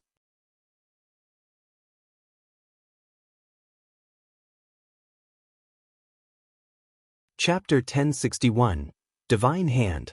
Hellscythe _Fluffy Goblin. Chapter 1061, Divine Hand. HM? Why is he here? Yuan Tiexin's expression froze when his eyes fell upon a middle-aged man standing with the Red Jade Legion. The middle-aged man's appearance depicted strength, and he carried a bow of bones across his back. Noticing Yuan Tiexin's suddenly stern expression, Purple Jade immediately followed his gaze from her seat beside him. However, she did not discover anything unusual. Yuan Tiexin didn't seem to be looking at anyone noteworthy. Suddenly, as if she had thought of something, Purple Jade asked, "Uncle Yuan, could there be someone from the Dark Blade among those people?" Even a super guild like Pantheon had its secrets. Hence, the guild had established a secret department called the Dark Blade. The Dark Blade specialized in tasks that others who walked in the light didn't want, such as assassinations and banditry. This department's members would also assassinate other guilds' upper echelons, disguising the deed as another guild's work and causing strife between other guilds for their profit. However, these tasks were secondary. The Dark Blade's true purpose was to assassinate enemy commanders during guild wars. To achieve this, when Pantheon nurtured these players, the selection of skills, weapons, equipment, tools, and attribute allocation were specially catered towards killing individual players. Although this was an extreme method of combat, it was suitable to deal with players who sought balance. In a one-on-one battle where both sides had equal combat standards and similar quality of weapons and equipment, the Dark Blade's members could trample such players. Of course, with such an extreme combat method, the members of the Dark Blade fared poorly against monsters in the field or a dungeon. This, in turn, greatly impacted their leveling speed. Hence, they needed other players to power level them. That's right. I'm familiar with the man wielding the massive bone bow. He is the vice commander of Dark Blade, Divine Hand 9 kills. Yuan Tiexin said, rage filling his gaze as he watched the distant, bow-carrying player. The bow-carrying man's name was 9 kills, while Divine Hand was a title he had been given by others in the industry. In a past large-scale virtual reality game, due to 9 kills successfully assassinating the Secret Pavilion's third Vice Guild leader at the time, the Pavilion had lost a major war against Pantheon. Yuan Tiexin had been one of the guards protecting the third Vice Guild leader. In the end, however, 9 kills had pulled off the assassination attempt. Due to that loss, the Secret Pavilion had been forced to withdraw from that virtual reality game. That incident had become one of Yuan Tiexin's lifelong embarrassments, and he had hungered for revenge. However, the trail of Pantheon's Dark Blade members was too difficult to track. Yuan Tiexin had not expected to encounter the man here. Although 9 kills had modified his appearance somewhat, Yuan Tiexin recognized him. So, he is the rumored Divine Hand. Purple Jade carefully observed 9 kills as well. However, no matter how much she watched 9 kills, she could not sense anything special from the man. He looked like any other expert in the Red Jade Legion. Since 9 kills is making a move, the other members of the Dark Blade should be hidden among the Legion as well. Zero Wing has no chance of victory, Yuan Tiexin said, sighing. Setting aside the army of high-intelligence monsters, just the presence of Dark Blade could ruin Stone Forest Town. If the town didn't have any commanders, it would be a piece of cake for Blackwater to raid the town. Although he believed that Shifeng was quite strong, the Dark Blade's members, who had undergone special training to kill other players, were no trifling opponents. The Secret Pavilion's Vice Guild leaders were not just figureheads. Without sufficient strength and talent, it was impossible to achieve this position, not to mention becoming the third Vice Guild leader. Yet, even with 3 guards by his side, the third Vice Guild leader had been killed. Although the 3 guards had eventually killed the Dark Blade member, their victory had held no meaning. Outside of Saimu Town's entrance, a large number of elite members belonging to both Blackwater and Heaven's Burial waited for their orders. These players were all level 37 or above. The independent players watching from afar were shocked by this scene. There should be at least 100,000 players, right? 100,000? Aren't you underestimating Blackwater and Heaven's Burial too much? Both guild recruited that alone during their last 2 recruitment campaigns. Not to mention, Blackwater annexed Ouroboros. Many of the experts I know are now wearing Blackwater's emblem. What's going on? The Blackwater Corporation is supporting Blackwater. The guild isn't hurting for money at all. Moreover, the Blackwater Corporation is prepared to invest into God's domain fully. If one joins the guild and obtains a good position, their future could be limitless. The income of the guild's core members already rivals the Blackwater Dojo's newly hired instructors. Do you know how many people are vying to become an instructor in the Blackwater Dojo each year? It's a pity that only a handful of people get chosen. I guess you're right. It's a pity that I'm not strong enough right now. Otherwise, I would try to join Blackwater. I know, right? I have heard that, since Blackwater established its guild, several thousand of Starmoon Kingdom's independent players have joined. However, they only receive the treatment of elite members. It is extremely difficult to become a core member. This war is a good opportunity for them to display their skills. If they perform well, they might even be promoted to a core member. At that time, they could afford to live without worrying about basic necessities. I have also heard that the team leaders and vice-team leaders among Blackwater's core members received incomes that rival the Blackwater Dojo's basic and intermediate instructors. If one manages to reach those positions, they wouldn't have to worry about money for the rest of their lives. Just as the players in Saimu Town discussed the current atmosphere, a row of players atop high-ranking mounts began to lead the elite army towards Stone Forest Town. Even the most inferior among these mounts was bronze rank, while the two people in the lead rode mysterious iron mounts. Miss Muyun, I have truly underestimated your Blackwater Guild. I had never thought that you would dispatch so many elite members. I believe that even Zero Wing will be surprised, Singular Burial, who rode a black cheetah, commented, laughing. Previously, Singular Burial had thought that Blackwater could dispatch at most 100,000 elite members. After all, the guild still faced many management issues after annexing Ouroboros. The guild still needed some elite members to maintain order in the towns and cities it ruled over. However, contrary to expectations, Blackwater had dispatched 200,000 elite members. It was very hard to imagine that Blackwater already possessed such strength, despite establishing only a short time ago. In terms of the number of elite members, even the Star Alliance was no match for Blackwater. Blackwater also had plenty of experts. If the guild were already this strong after recently joining God's domain, it was hard to imagine how powerful it would become in the future. Whether Zero Wing is shocked or not is no concern to Blackwater. In any case, ours won't be the main force raiding the town. We are simply here to pick up the pieces, Qin Muyun said indifferently. If Zero Wing uses everything it has against us, excellent. As for hindering Zero Wing's reinforcements, I'll leave that to Guild Leader Burial. Please rest assured. Heaven's Burial will prevent Zero Wing's army from setting foot in Stone Forest Town, Heaven's Burial confidently declared. Although Blackwater had dispatched an army of elite members, Heaven's Burial had dispatched quite a few of its own. With a total of 120,000 elite members in addition to their terrain advantage, the town would have new owners before Zero Wing's army reached it. After that, Heaven's Burial simply needed to work with Blackwater to encircle and annihilate Zero Wing's army. Guild Leader, a report just came in. Several cloaked players riding mounts have been sighted leaving Saimu Town. By the looks of it, they seem to be heading towards Stone Forest Town. Daybreak Fog, who stood to a side, suddenly announced. They should be Zero Wing's upper echelons. Should we dispatch some of our experts to get rid of them?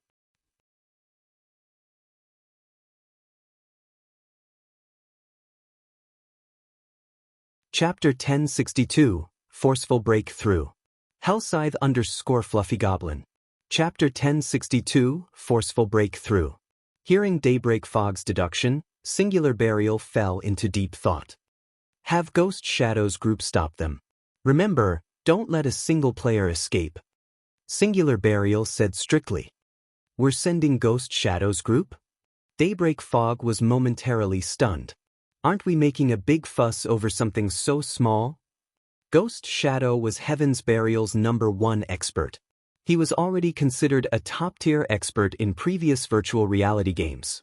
Now, during his time in God's domain, he had come across a fortuitous encounter which allowed his techniques and strength to undergo a qualitative change. Only, Ghost Shadow had been improving himself away from the public eye all this time, so not many people knew about his current strength. They had originally planned to use him to surprise Zero Wing's army. Yet, Singular Burial intended to expose Ghost Shadow's strength to hunt down a few players. I don't think so. Even now, Zero Wing has yet to arrange an army to head over to Stone Forest Town. Instead, they are sending a few experts with mounts over first. The only reason they would do so is most likely because there are no good commanders in Stone Forest Town right now. Among the Zero Wing members heading towards Stone Forest Town, a commander is likely among them. I believe that Ghost Shadow will be very interested in them. He might even come across Zero Wing's #1 assassin, Fire Dance, singular Burial explained. Of course, this was only a guess. However, to make their raid on Stone Forest Town easier, he would rather mistakenly kill 1,000 players than let one escape. I'll head over as well then. Daybreak Fog could not help her growing interest. It was a popular belief that Star Moon Kingdom's strongest female experts were in Zero Wing. Meanwhile, Aqua Rose was the most famous female player in Zero Wing. This was because she had once been an honorary elder of the first-rate guild Twilight Echo. Following Aqua Rose was Fire Dance, who had displayed frightening strength in several past battles. However, Daybreak Fog did not agree with this sentiment. Without having fought each other, how could she know which among them was the strongest? If she came across either one of these women, she would initiate a proper fight. They dare to rush at us with so few people. They aren't taking Heaven's Burial seriously. A strong, muscular level 40 assassin wearing a black mask scowled, sneering at the 5 players rushing towards him from a distance. Leader, you must leave one for me. I want to show these people that the real experts aren't in Zero Wing. They are in Heaven's Burial's Ghost Shadow Legion. Although Heaven's Burial was an upstart guild, it possessed an extraordinary background. Otherwise, Blackwater would not have bothered to cooperate with the guild. Meanwhile, in Heaven's Burial, the Ghost Shadow Legion consisted of experts from many well-known workshops. Only, this matter was never made public. The Ghost Shadow Legion's members leveled up and trained in secret. The guild had even invited some of the virtual gaming world's apex experts to spar and train them. In the real world, the Legion's members specifically gathered in a training complex, which Heaven's Burial used to nurture its experts. There, members of the Legion sparred with other members and underwent all sorts of vigorous training methods each day. It felt like a living hell. Correspondingly, however, their strength had undergone earth-shattering changes. As for the experts who had made a name for themselves in Star Moon Kingdom, they paid no attention to these people whatsoever. After all, even the best among those experts was only strong enough to reach the 6th floor of the Divine Colosseum's Trial Tower. On the other hand, even the weakest members of the Ghost Shadow Legion were 6th floor experts, with many of them having reached the 7th floor. As for the Legion's commander, Ghost Shadow, he had reached the late stage of the 8th floor. He had long since surpassed the record Zero Wing's members had set. Only, he had kept his record hidden all this time. Sure, you'll deal with the magical classes. However, if there is a female assassin among them, leave her to me. Ghost Shadow laughed. In reality, he didn't care about the several Zero Wing members heading towards him. If not for Daybreak Fog stating that Fire Dance might be among these players, he would not have bothered coming. During the rank competition between guilds in the Trial Tower, Fire Dance had humiliated him. He had been a top-tier expert in the virtual gaming world for many years, yet this little girl had defeated him.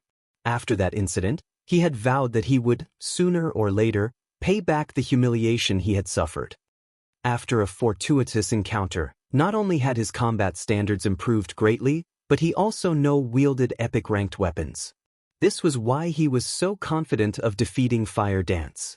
He had walked the line between life and death to complete that quest. He had even sacrificed the lives of thousands of the guild's elite members. In his current state, he would even dare to challenge Zero Wing's guild leader, Black Flame. Big Sis Aqua. I used Eagle Eyes and discovered a team of 100 players hiding along the sides of the forest path ahead. Should we circle around them? Minor Wind asked. Heaven's Burial's army was positioned all over the place. The guild had sealed off practically all of the official paths leading from Saimu Town to Stone Forest Town. However, as the map was quite massive, it was impossible for Heaven's Burial's elite army to be everywhere. As long as they moved through the forest, their party could avoid detection. The only problem was that they could attract monsters' attention. If that happened, they would have to waste a lot of time. However, fighting Heaven's Burial's members would similarly put them in a bind. We don't have that much time. Moreover, they don't have a large group. We'll force our way through. Aqua Rose decided. Oh yeah, I was waiting for you to say that, Minor Wind said, grinning. Minor Wind rendered the other 3 party members speechless. It was obvious that Minor Wind had purposefully asked that question. The ranger clearly wanted to test out the advanced mana armor kits he had recently equipped. 3 advanced mana armor kits provided an increase of roughly 10% to one's basic attributes. To players with excellent equipment like themselves, that was the equivalent of an additional piece of level 40 dark gold equipment. Ready the magic array. Ghost Shadow commanded upon seeing Aqua Rose's party of 5 approach. Once they are within 50 yards, activate it. Don't let even any of them get away. Leader, rest assured, the magic array has an effective radius of 100 yards. As long as we activate it in time, they'll have no hope of escape, a level 40 elementalist said confidently. When Aqua Rose's group was within 50 yards of Ghost Shadow's team, the latter activated their magic array. Suddenly, a red magic barrier that was 30 yards tall and covered a radius of 100 yards appeared in the forest. When active, the 6-star Crimson Array would lock an area within a barrier. It was a basic magic array meant for ambushing enemies. The only way to break free was to attack the barrier and deplete the caster's mana. Charge! Ghost Shadow shouted in the team chat, following which he activated his stealth skill and made his way to his targets. Immediately, the shield warriors and guardian knights hidden on either side of the small road took the lead and charged at the enemy's mounts, hoping to knock Aqua Rose and her teammates down. Meanwhile, the ranged classes hidden a distance away began to launch one attack after another.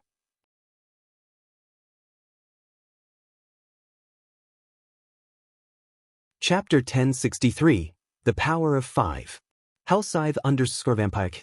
Chapter 1063, The Power of 5. The Rangers, Elementalists, Cursemancers, and Summoners hiding in the forest numbered several dozens. The spells and arrows they shot out formed a wall that drove towards Aqua Rose's party, leaving the 5 with no space to dodge at all. Boom. As a series of explosions rang out, dust and dirt went flying into the air. Everyone from the Ghost Shadow Legion felt a strong gust of wind blowing in their faces. It's over? Daybreak Fog quietly looked at the dust cloud before her in doubt. Did I guess wrong, and these people aren't Zero Wings upper echelon at all? Although their frontal attack had been overwhelming, expert players could simply avoid them altogether rather than receive the attacks directly. After all, ranged attacks were not instantaneous. There was a small time lag between the launching and landing of the spell. Moreover, there was also the system-provided ballistic prediction lines. So they're just a bunch of trash. It seems Zero Wings experts only amount to that much after all.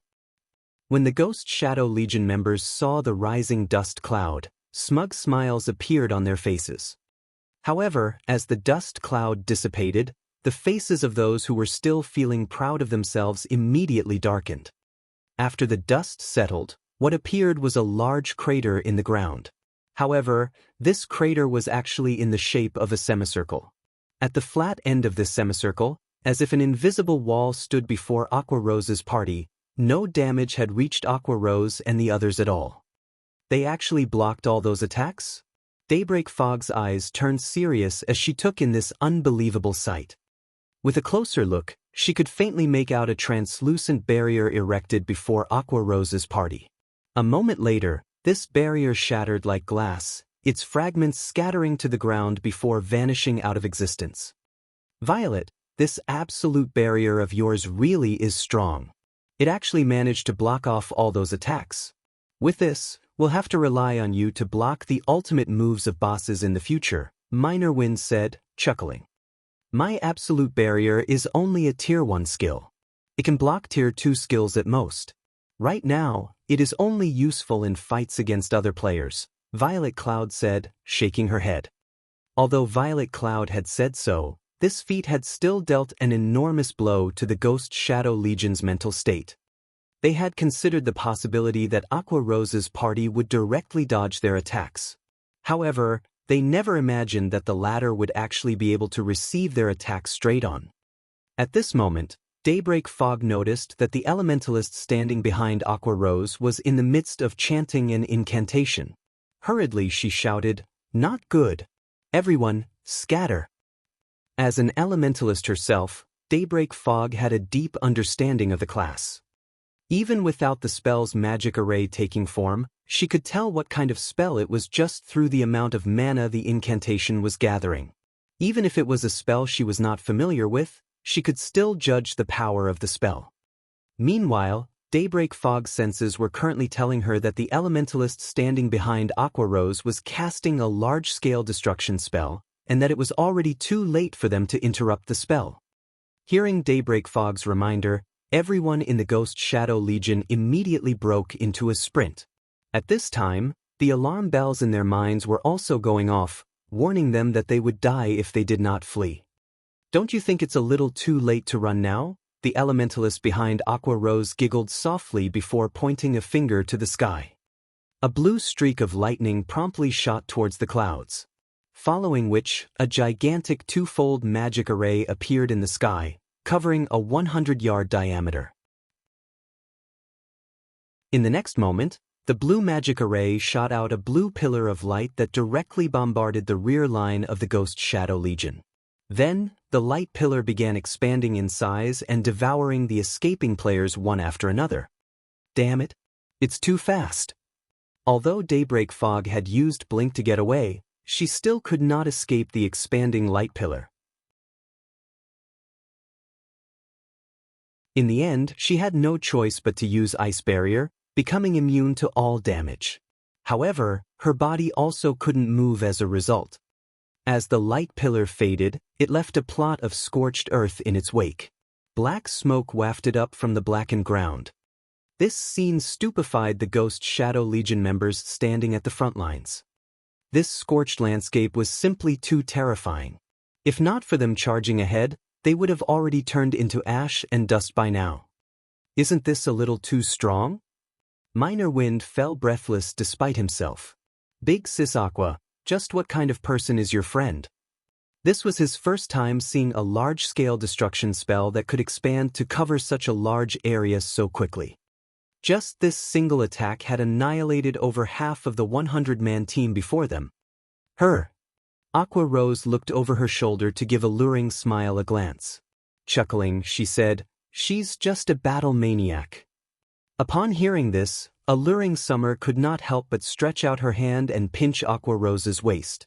Not only had her friend forcefully dragged her all the way out here, but she also actually called her a battle maniac. "Arthur, we don't have much time to waste here. Let's hurry up and move," Aqua Rose said hurriedly as she tugged on her mount's reins. At this moment, the members of the Ghost Shadow Legion were already frightened stiff by Alluring Smile's attack. Although they had seen videos showing large-scale destruction spells in use, experiencing one in person was something else altogether. When they felt the might of the large-scale destruction spell, a feeling of helplessness overwhelmed their bodies. Everyone, get a grip. Large-scale destruction spells are extremely rare. They can't possibly have another one. Even if they do, as long as we close in on them, they won't be able to use it. Daybreak Fog shouted as soon as her ice barrier ended. Although Aqua Rose's party had caught them off guard, their advantage remained unchanged. Moreover, now she was even more certain that someone of Zero Wing's upper echelon was definitely among the party of 5.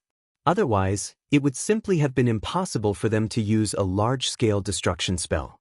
As long as they managed to hold back these 5 players, they would have a much easier time conquering Stone Forest Town later on.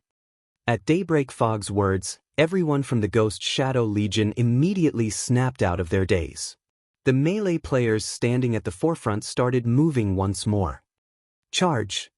Previously, it was a wall of spells and arrows that had assaulted Aqua Rose's party.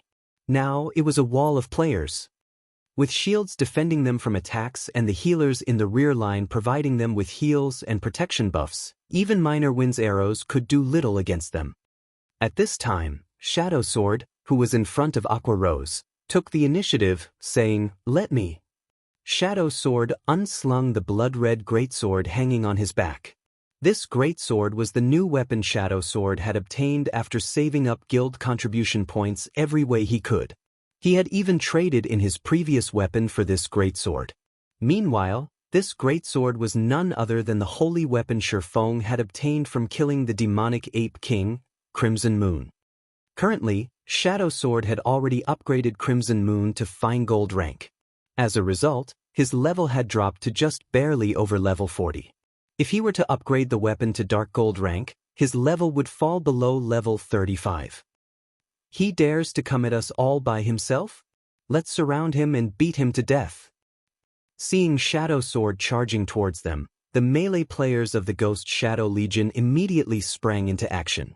As for the bronze warhorse Shadow Sword was riding, they paid no attention to it whatsoever. Individually, their power might not be a match for the bronze warhorse. However, they could easily hold it back if several of them worked together. It would be just like fighting against a boss monster. Thud!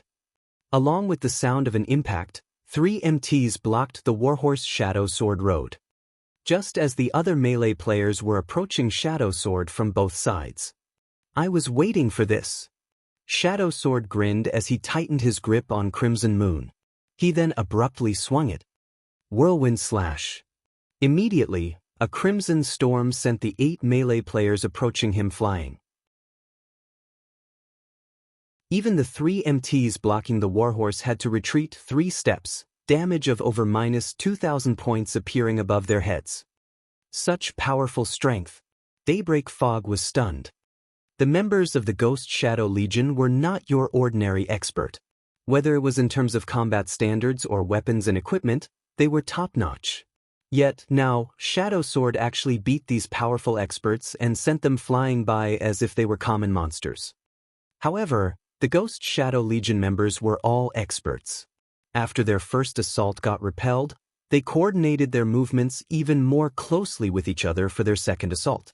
Moreover, with Shadow Sword's Whirlwind Slash on cooldown, how was the Berserker going to defend against an attack coming from all sides? Scram! Seeing his enemies crowding around him once more, Shadow Sword brandished Crimson Moon again.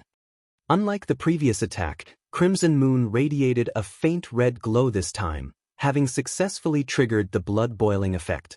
At fine gold rank, the blood boiling effect increased Shadow Sword's strength by an additional 1,000 points for 12 seconds. With Shadow Sword's current strength, even a high lord of the same level would be no match for him. This time, although Shadow Sword could not attack using Whirlwind Slash, he could use the active skill that came with the Tier 1 set equipment for Berserkers, Blade Storm.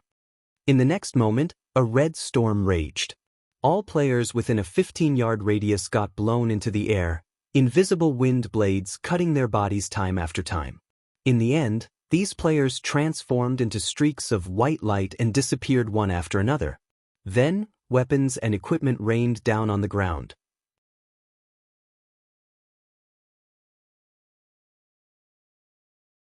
Chapter 1064. The Few Cannot Fight the Many. Hellscythe_Vampire. Chapter 1064. The Few Cannot Fight the Many. Just who are they? Daybreak Fog's eyes stayed glued on the 5 cloaked figures. She couldn't guess the identities of Aqua Rose's party of 5 at all. Among the information she collected, there were no records of such a powerful elementalist or berserker in Zero Wing. Particularly, the berserker's strength was truly incredible. With just a single attack, he had directly killed over a dozen nearby melee players, including several MTs with over 20,000 HP. The destructive force of the Blade Storm he used could practically rival the large-scale destruction spell used by the elementalist before. With such strength, how were other players supposed to contend with him? Faring worse than Daybreak Fog, the members of the Ghost Shadow Legion were stunned speechless. Just a meager party of 5 had killed over half of their Ghost Shadow Legion in mere moments. Moreover, this party of 5 remained completely unharmed. If they recounted this situation in Heaven's Burial, nobody would believe them. Leave that berserker to me. All melee players, prioritize killing the 4 in the rear. Daybreak Fog commanded. Shadow Sword was too powerful.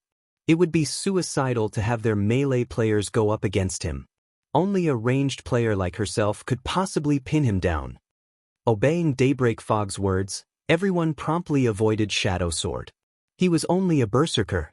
Even if he wanted to hold them back, he could detain only 1 or 2 people at most. The remaining dozen or so players could easily steer clear of him and charge at Aqua Rose and the others. Get them! The dozen or so melee players that managed to get past Shadow Sword's blockade immediately charged at Aqua Rose and the others. When only 10 yards separated Aqua Rose's group and the melee players, over a dozen arrows shot towards the berserker leading the charge. All the berserker saw were several streaks of light coming at him. Knowing that he could no longer dodge or block the oncoming attacks, he instinctively raised his battle axe and executed Whirlwind Slash.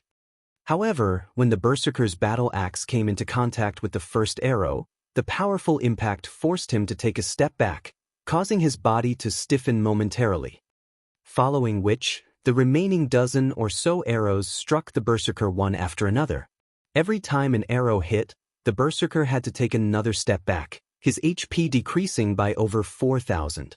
He even received over -8,000 damage. The healers standing at the rear failed to keep up with the damage. After the 5th arrow struck the berserker, his body fell powerless to the ground. As for the remaining arrows, the remaining melee players of the Ghost Shadow Legion barely managed to block them. They're just arrows, so why do they contain that much power? At this moment, the Legion members eyed the distant minor wind in fear. They no longer dared to charge forward recklessly. If they received a concentrated volley of arrows like the berserker had just now, they would undoubtedly lose their lives. They were no ordinary players.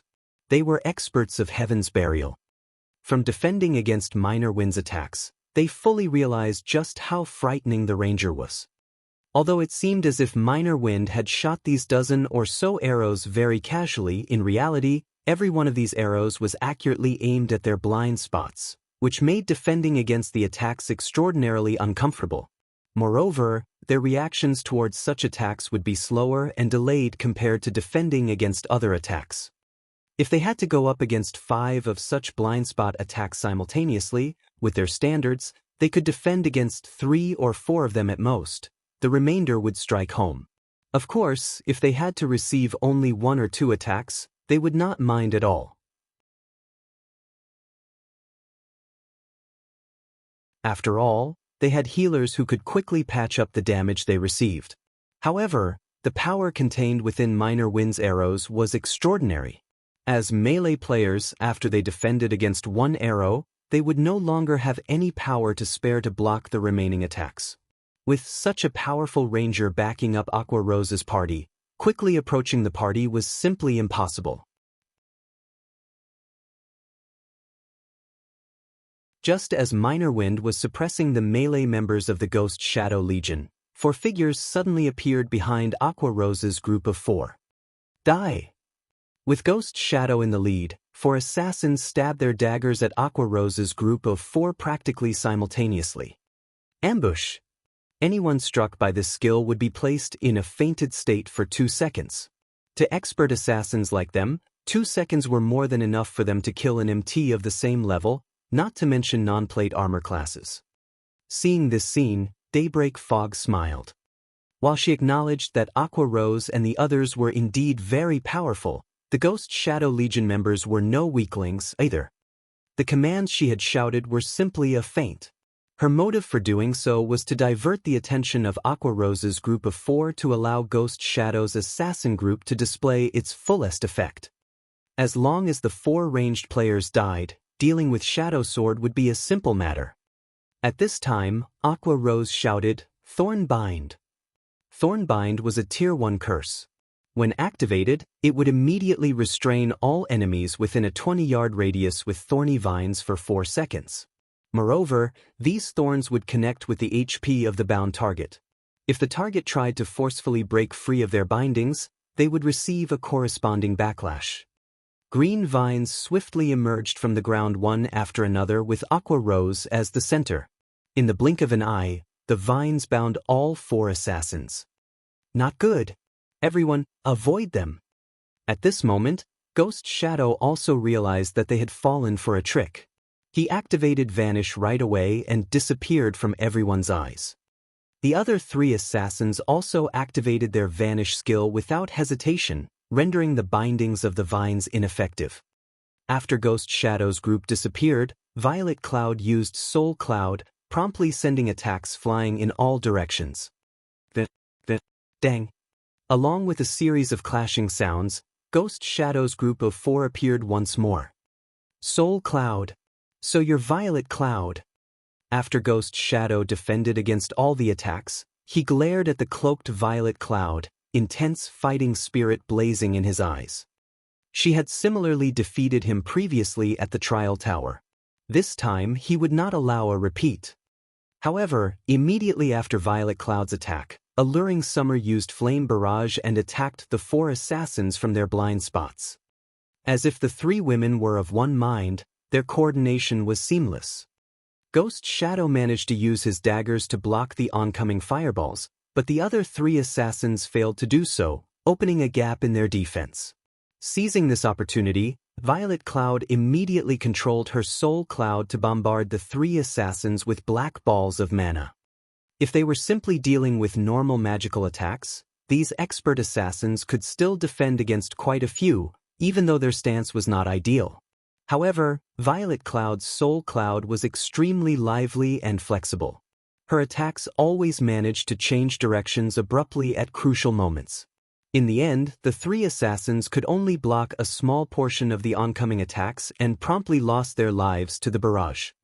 Only Ghost Shadow, with his nimble footwork and accurate judgment, was able to defend against the black mana balls.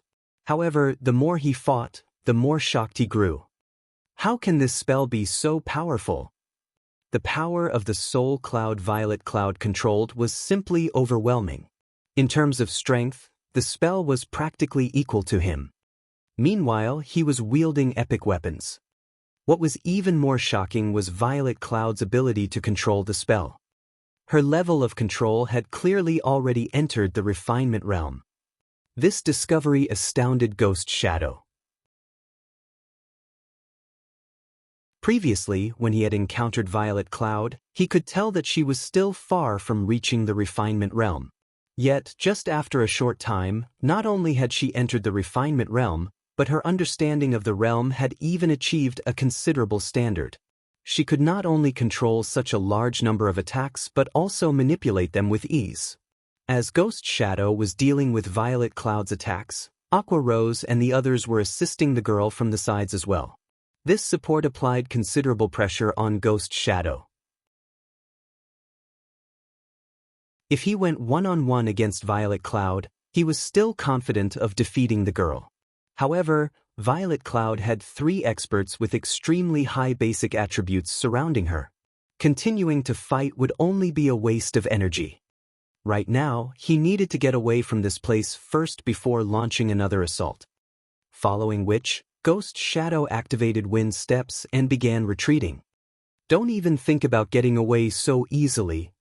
Violet Cloud smiled faintly. She then used Star's guidance on the retreating assassin.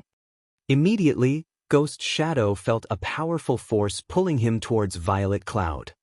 Reacting quickly, he used a control removal skill. However, during Ghost Shadow's momentary pause, a white arc of lightning pierced through his chest. Following which, Aqua Rose, Minor Wind, and Violet Cloud's attacks bombarded the assassin one after another. The 4 people killed Ghost Shadow instantly.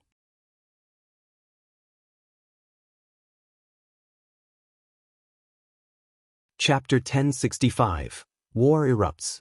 Hellscythe_Vampire. Chapter 1065. War Erupts. Ghost Shadow's death was like the straw that broke the camel's back. The moment he died, the other members of the Ghost Shadow Legion immediately fell into a panic, the momentum they had from before vanishing completely. The dozen or so melee players that originally were still rushing forward stopped cold, their eyes filled with fear as they looked at Aqua Rose's group of 4. The reason why their legion was named the Ghost Shadow Legion was all because of Ghost Shadow's existence. If even someone as strong as Ghost Shadow got killed, what could they possibly do now? Looking at the current situation, Daybreak Fog gnashed her teeth as she reluctantly commanded, "Retreat." Although she was unwilling to acknowledge their defeat, if this fight continued, it would only end with their total annihilation. Rather than gift their enemies with more equipment, they would be better off withdrawing. "Big Sis Aqua, they're running away. Should we give chase?" Shadow Sword asked eagerly. He still had not had his fill of fighting. The battle this time was truly exhilarating. Or to put it in another way, he never had so much fun before. He felt as if he were in a dream right now. None of the Ghost Shadow Legion members were weaklings. Through his battle with these people, he could tell that they possessed bountiful combat experience and extremely high combat standards. Unfortunately for them, his combat experience still surpassed theirs. In the secret pavilion simulation training system, he had fought against all kinds of experts. Although the refinement realm experts there bullied him to no end, these fights allowed him to develop a penetrating insight. As a result, he could easily see through the weaknesses of attacks on the level of the Ghost Shadow Legion members. With that insight added to his huge advantage in basic attributes, killing the experts of Heaven's Burial was as easy as chopping up vegetables. Previously, he had been wondering whether or not he had improved at all. After all, no matter how many battles he fought in the simulation training system, they always ended with his defeat. Now, however, after tangling with these expert players, he finally realized just how much he had improved. No need. Heaven's Burial's members are everywhere. If we let them surround us, we'll have to waste even more time. Our priority right now is to reach Stone Forest Town, Aqua Rose said, shaking her head as she watched Daybreak Fog's group remove the magic barrier and escape into the forest. Following which, Shadow Sword and the others swiftly collected their loot before getting back on their mounts and hurrying towards Stone Forest Town. Shortly after Aqua Rose left, several assassins appeared from the forest. These assassins did not bear any guild emblems on their persons. They were all independent players who were planning on sneaking to Stone Forest Town to observe the upcoming war. The first siege war in Starmoon Kingdom, one which pitted Blackwater and Heaven's Burial's joint army of 300,000 elite players against Starmoon Kingdom's #1 guild, Zero Wing, was a major event. If they did not personally witness this war, they would surely regret it for the rest of their lives. Only, due to them coming across Aqua Rose's party on their way to Stone Forest Town, they decided to follow after the party and take a look at what the party was up to. However, they never imagined that they would actually encounter such an expert battle on their journey. Did you guys record everything? Do you take me for a fool? Of course, I've recorded everything. What about your side? Relax, I didn't miss out any of the exciting moments. Our luck is really good. I never thought that we would come across such a fight. Zero Wing's members are too cool. Just 5 of them managed to go up against a team of 100 experts. I really wonder, just how strong are those 5 people? If I can become as strong as any one of them, I wouldn't have wasted my time playing God's Domain. Alright, enough dreaming. Let's hurry up and post these videos on the forums. This message will definitely shock everyone. Following which, these several assassins posted their recorded videos on Starmoon Kingdom's official forums. Moreover, they even gave their post a very eye-catching title. 5 Zero Wing experts shockingly massacre Heaven's Burial's 100-man expert team. Published along with this post were several video clips showing the fight between Zero Wing and the Ghost Shadow Legion from several different angles, the videos thoroughly reproducing the entire battle from before. As soon as the post was published, it immediately created a commotion in Starmoon Kingdom. Nobody would have ever thought that a measly 5 people would be able to turn the tables on an encirclement of 100 experts. Moreover, they had even done so in such an overwhelming manner. Whether it was the weapons, equipment, skills, or coordination of these 5 Zero Wing members, all were aspects that inspired everyone's admiration. Particularly, Alluring Summer's large-scale destruction spell made the blood of all the viewers boil with passion. In addition, there was Shadow Sword with his horrific strength. The fight was truly an unforgettable one. This is simply inhuman. Over half a team of 100 experts were killed just like that. Who in Star Moon Kingdom could possibly stop Zero Wing now? Hooray for Zero Wing. It seems Blackwater will have trouble taking down Stone Forest Town this time. Due to the appearance of these videos, many players who initially did not have an optimistic view of Zero Wing's prospects were stupefied. Meanwhile, the various large guilds that were happily and eagerly anticipating Zero Wing's fall could not help but start re-evaluating Zero Wing's strength now. However, the ones most affected by these videos would still have to be Zero Wing's members. Previously, they all thought that Stone Forest Town was finished. However, after seeing at the performance of Aqua Rose's Party of 5, they finally understood the views that their guild leader, Black Flame, advocated. Quality was much more important than quantity. Due to this reason, Zero Wing had always walked the path of the elite. Zero Wing might not be a match for Blackwater and Heaven's Burial in terms of member count, but in terms of player quality, Zero Wing was definitely superior. Was it amazing to have a lot of people? Zero Wing only needed 5 people to trample over 100 experts. While everyone was discussing this topic on the forums, Singular Burial had an extraordinarily chilling expression on his face. Kill them. I want them all killed. Notify the teams in hiding. Think of a way to stop them. Once their whereabouts are discovered, gather at their location right away. Singular Burial commanded angrily. Originally, he had dispatched the Ghost Shadow Legion and Daybreak Fog precisely because he was worried that the regular experts couldn't take down Zero Wing's members.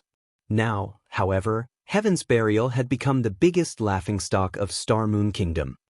Those were 100 experts. The team even had apex experts such as Daybreak Fog and Ghost Shadow leading it.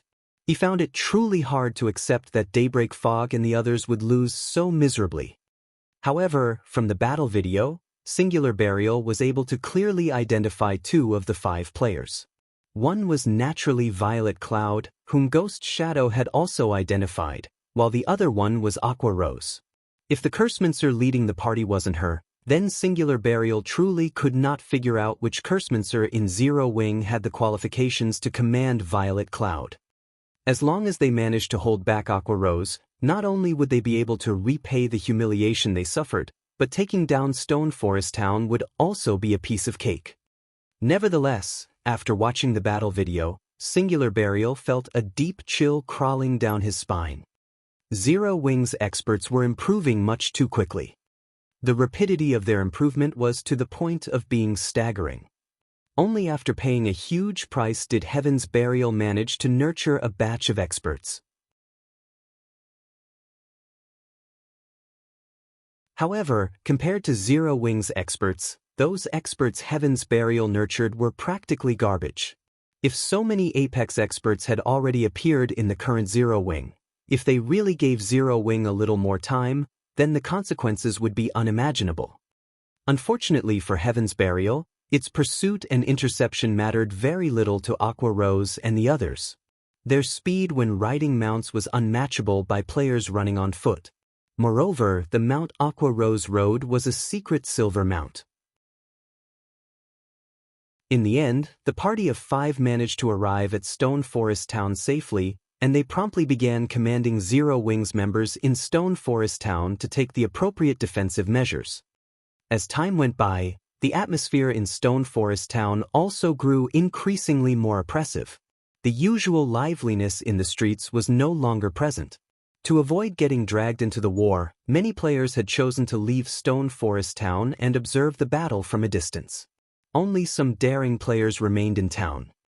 Big Sis Aqua, the magic tower has just sensed a large number of creatures approaching Stone Forest Town. By the looks of it, they should be those monsters. Violet Cloud reported, her complexion slightly pale. The map displayed by the magic tower showed a swarm of creatures heading towards Stone Forest Town, the exact number incalculable. So they've finally arrived. Aqua Rose, who stood atop the town's defensive walls, turned to look into the distance. She knew plenty regarding this upcoming war. Rather than the player armies of Blackwater and Heaven's Burial, their true enemies were the endless number of monsters. Immediately notify the guild leader. Inside the distant White River City's candlelight trading firm, Feng was still desperately making the magic array scrolls for the double protection magic array and divine beast's descent. They've arrived already. After receiving the message, Feng had to stop his actions, a slight frown appearing on his face. Blackwater's monster army had arrived much sooner than he expected. He immediately used a return scroll to teleport to the city's teleportation hall, then took a teleportation array to Saimu Town.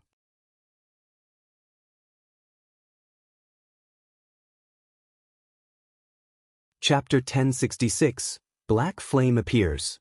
Hellscythe _ Fluffy Goblin. Chapter 1066, Black Flame Appears.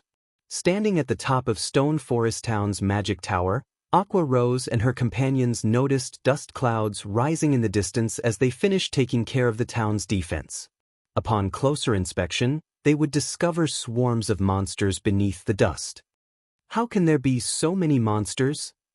Blackie watched the black patch approach Stone Forest Town from a distance, shock filling his heart. It looked as if a swarm of locust was advancing on the town. Blackie wasn't alone in his surprise. All players that witnessed this scene were frightened. Although they had seen high-level monsters before, this was the first time any of them had seen so many high-level monsters moving as a unit. The earth even shook as the monsters moved. Players were nothing in front of these monsters. These monsters were all level 60 and above. Moreover, they were, at the very minimum, elite rank. There were also plenty of massive chieftains, lords, high lords, great lords, and grand lords that were over 30 meters tall. Crap, what are those? Minor Wind cried out after using Eagle Eyes, which enhanced his vision far beyond that of normal players. Currently, ordinary players could only see the batch of monsters in the lead. They couldn't see the 3 one-eyed monsters that were over 100 meters tall walking behind the monster army. Minor, what's wrong? What's got you so scared? Aqua Rose asked curiously. Mythic monsters. Minor Wind stuttered, his complexion paling. There are 3 of them. To current players, mythic monsters were insurmountable. They were the equivalent of Tier 4 classes among players. Currently, the strongest monsters players would encounter were Grand Lords. Even then, Grand Lords required a lot of planning and sacrifice to raid, not to mention mythic monsters. Everyone already discovered that a level 60 mythic monster resided in Black Ridge Town. They were forced to realize just how powerless they were against such an existence. Even 10,000 players were nothing in front of the mythic monster. All 3 mythic monsters were level 65. They were even stronger than the mythic monster in Black Ridge Town. How can this be? Wasn't there only supposed to be one of them? Aqua Rose frowned. To ensure their victory against Blackwater's mythic monster, she had used her connections to obtain 5 Tier 3 summoning scrolls. She had even negotiated with the secret pavilion and traded a large amount of Tier 3 gemstones for 3 Tier 3 summoning scrolls. With 8 Tier 3 summoning scrolls, they should be able to pin down a mythic monster. Yet now, there were 3 of them. Big Sis Aqua, Blackwater's vanguard has arrived, Minor Wind reported. There seem to be 50 of them, and the leader looks like Blackwater's guild leader, Abandoned Wave. Pantheon's members are also with them. Ordinary players needed to run for over 10 hours to reach Stone Forest Town. However, players could reach the town in around 4 hours on mounts. As soon as Minor Wind announced the incoming army, everyone saw over a dozen massive magic arrays appear in the distant sky. As these massive magic arrays began to gather a frightening amount of mana, monsters that were around 20 to 30 meters tall emerged from these magic arrays. Why do they have so many Tier 3 summoning scrolls? Blackie could not help but panic. Zero Wing had only obtained 8 of such scrolls after much difficulty, yet Blackwater had easily prepared a total of 17 Tier 3 summoning scrolls. Moreover, unlike the monsters in the monster army, players controlled these summon creatures. The threat they posed to Stone Forest Town far surpassed that of an ordinary Great Lord. Standing atop a hill some distance away from Stone Forest Town, Abandoned Wave and Peerless, The commander of Pantheon's various legions for this war laughed as they watched the monster army before them.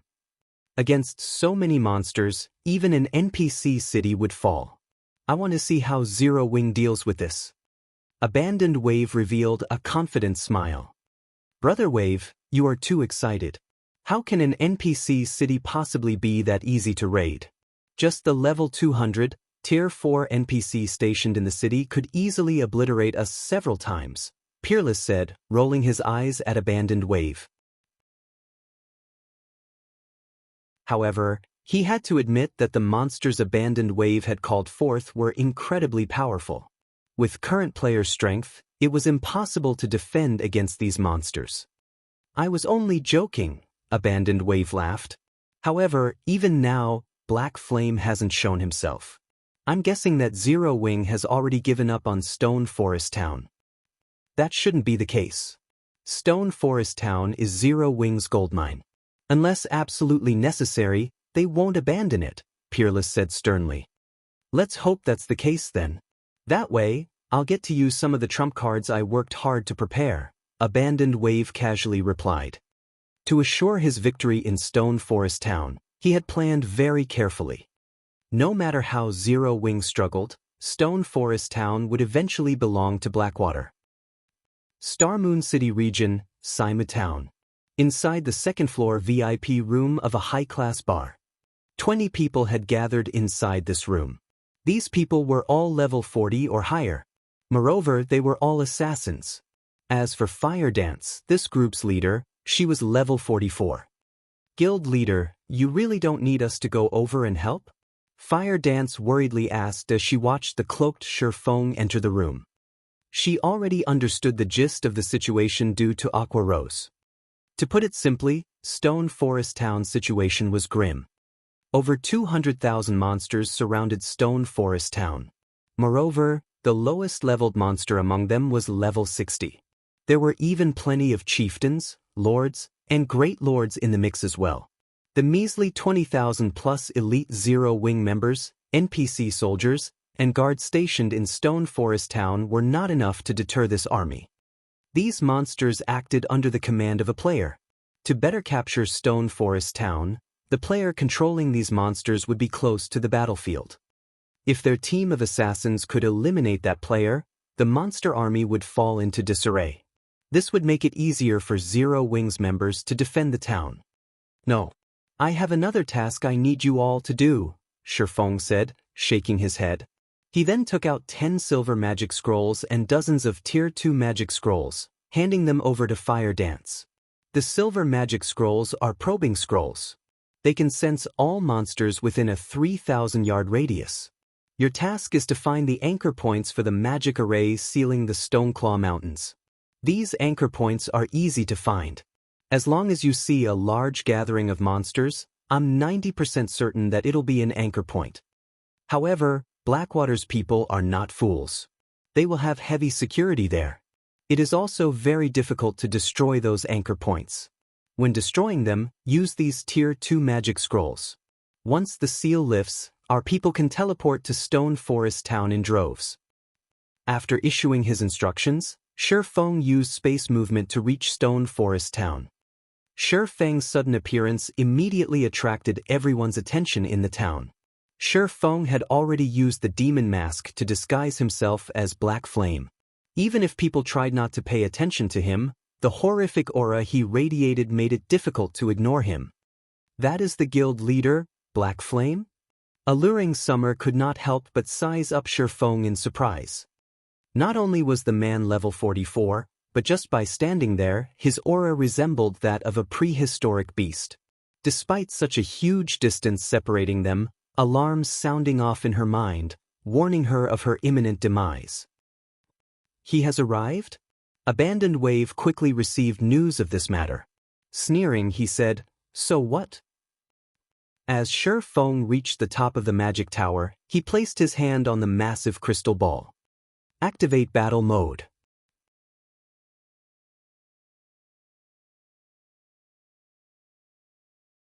Chapter 1067, Cutting Edge. Hellscythe _ Fluffy Goblin. Chapter 1067, Cutting Edge. The instant Shi Feng activated the magic tower, an aqua-blue magic array appeared above the tower. A semi-transparent, protective barrier then appeared around Stone Forest Town, enclosing it within. What's going on? What is that? Despite standing so far from Stone Forest Town, both Abandoned Wave and Peerless could clearly feel the sudden change. If the town had previously been a harmless, sleeping sheep, then now, the town felt like a waking beast. Guild leader, our spies have just reported that all of Zero Wing members within the town have received a 15% boost to their basic attributes. The damage they deal has also been increased by 20%, and their movement speed has increased by 15%. Laughing Drunkard, who stood beside Abandoned Wave, announced. How can there be such a huge increase? Peerless frowned when he heard the news. It seems that it'll take some more time to finish them off. After reaching their level, even a 5% attribute increase would massively increase a player's strength, not to mention a 15% increase. Moreover, there was the 20% increase in damage dealt and 15% increase to movement speed. Such improvements were enough to raise the standards of elite players to a whole new level. After factoring in the coordination between players, the rise in the combat power of Zero Wings members would be even more intense. The sudden development doubled the difficulty of raiding Stone Forest Town. So, that's why Zero Wing hasn't sent for reinforcements. They still have such a hand to play. Unfortunately, monsters are their opponents this time, not players. This small buff would only make a difference if they had to face other players. Abandoned Wave chuckled. Although the sudden development had surprised him considerably, the situation was still within his control. In any case, this is a good opportunity to show Black Flame that all of his efforts are futile. That's right. They have only gained an additional buff. Against so many powerful monsters, one meager buff would not change the overall situation. Peerless nodded in agreement. Chuckling, he continued, I'll have to count on Brother Wave for the next step. Leave it to me. You can just sit back and watch the show. Abandoned Wave then gave the command to start the assault on Stone Forest Town. He ordered the monsters to attack the town from all sides. When players raided a town, in order to minimize losses, they would generally launch a powerful assault on a single location. However, these players were not concerned about the monsters' deaths. Hence, they could launch an all-around assault without worry, making Stone Forest Town even harder to defend. As the monster army began to circle the town, the Zero Wing members inside the town grew nervous. The monsters assaulting the town were different from the monsters they normally fought in the fields. These monsters possessed considerably high intelligence, and even elite players of the same level might not necessarily win against the elite monsters in a one-on-one battle. Furthermore, they were dozens of levels lower than these monsters and were outnumbered by 10 to 1. Although the magic tower had significantly boosted their attributes, when compared to the monsters' attributes, this increase was not worth mentioning. Guild leader, can we win? Even Aqua Rose's confidence wavered. It would have been fine if their opponents were simply players. Now, however, seeing the black clumps of monsters come at them from all sides, even she felt somewhat nervous. Zero Wing was clearly understaffed. There were only around 20,000 elite members in Stone Forest Town right now. After splitting them up around the cardinal points, each side only had around 5,000 members protecting it. We can only try, Shi Feng quietly responded. How is the construction of the magic towers coming along? The foundations have been completed. Only the core magic patterns need to be drawn, Aqua Rose reported. Good. Lead the Dark Gods Legion and deal with the Great Lord rank and above monsters first. Utilize all of the Tier 2 and Tier 3 summoning scrolls to pin down the mythic monsters. Have the town's firepower focus on the monsters below Great Lord rank. After that, we have to endure for as long as possible.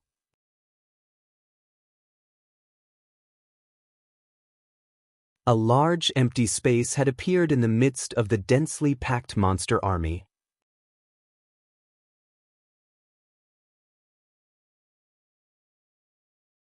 Chapter 1068, Double Protection Barrier. Hellscythe_Fluffy Goblin. Chapter 1068, Double Protection Barrier. As the light from the magic tower dissipated, every player in Stone Forest Town fell silent. A single attack had extinguished the lives of over 3,000 level 60 and above monsters. This was far more terrifying than any large-scale destruction spell they had ever seen. In fact, it wasn't just Zero Wings members who were stunned. Even Abandoned Wave and Peerless, who watched the war from a distance, wore dark, tense expressions. Why does the magic tower have this kind of ability? Abandoned Wave frowned as he looked at the empty space in the middle of the battlefield. In one attack, it heavily injured Lord-ranked monsters. Zero Wing really knows how to hide its strength.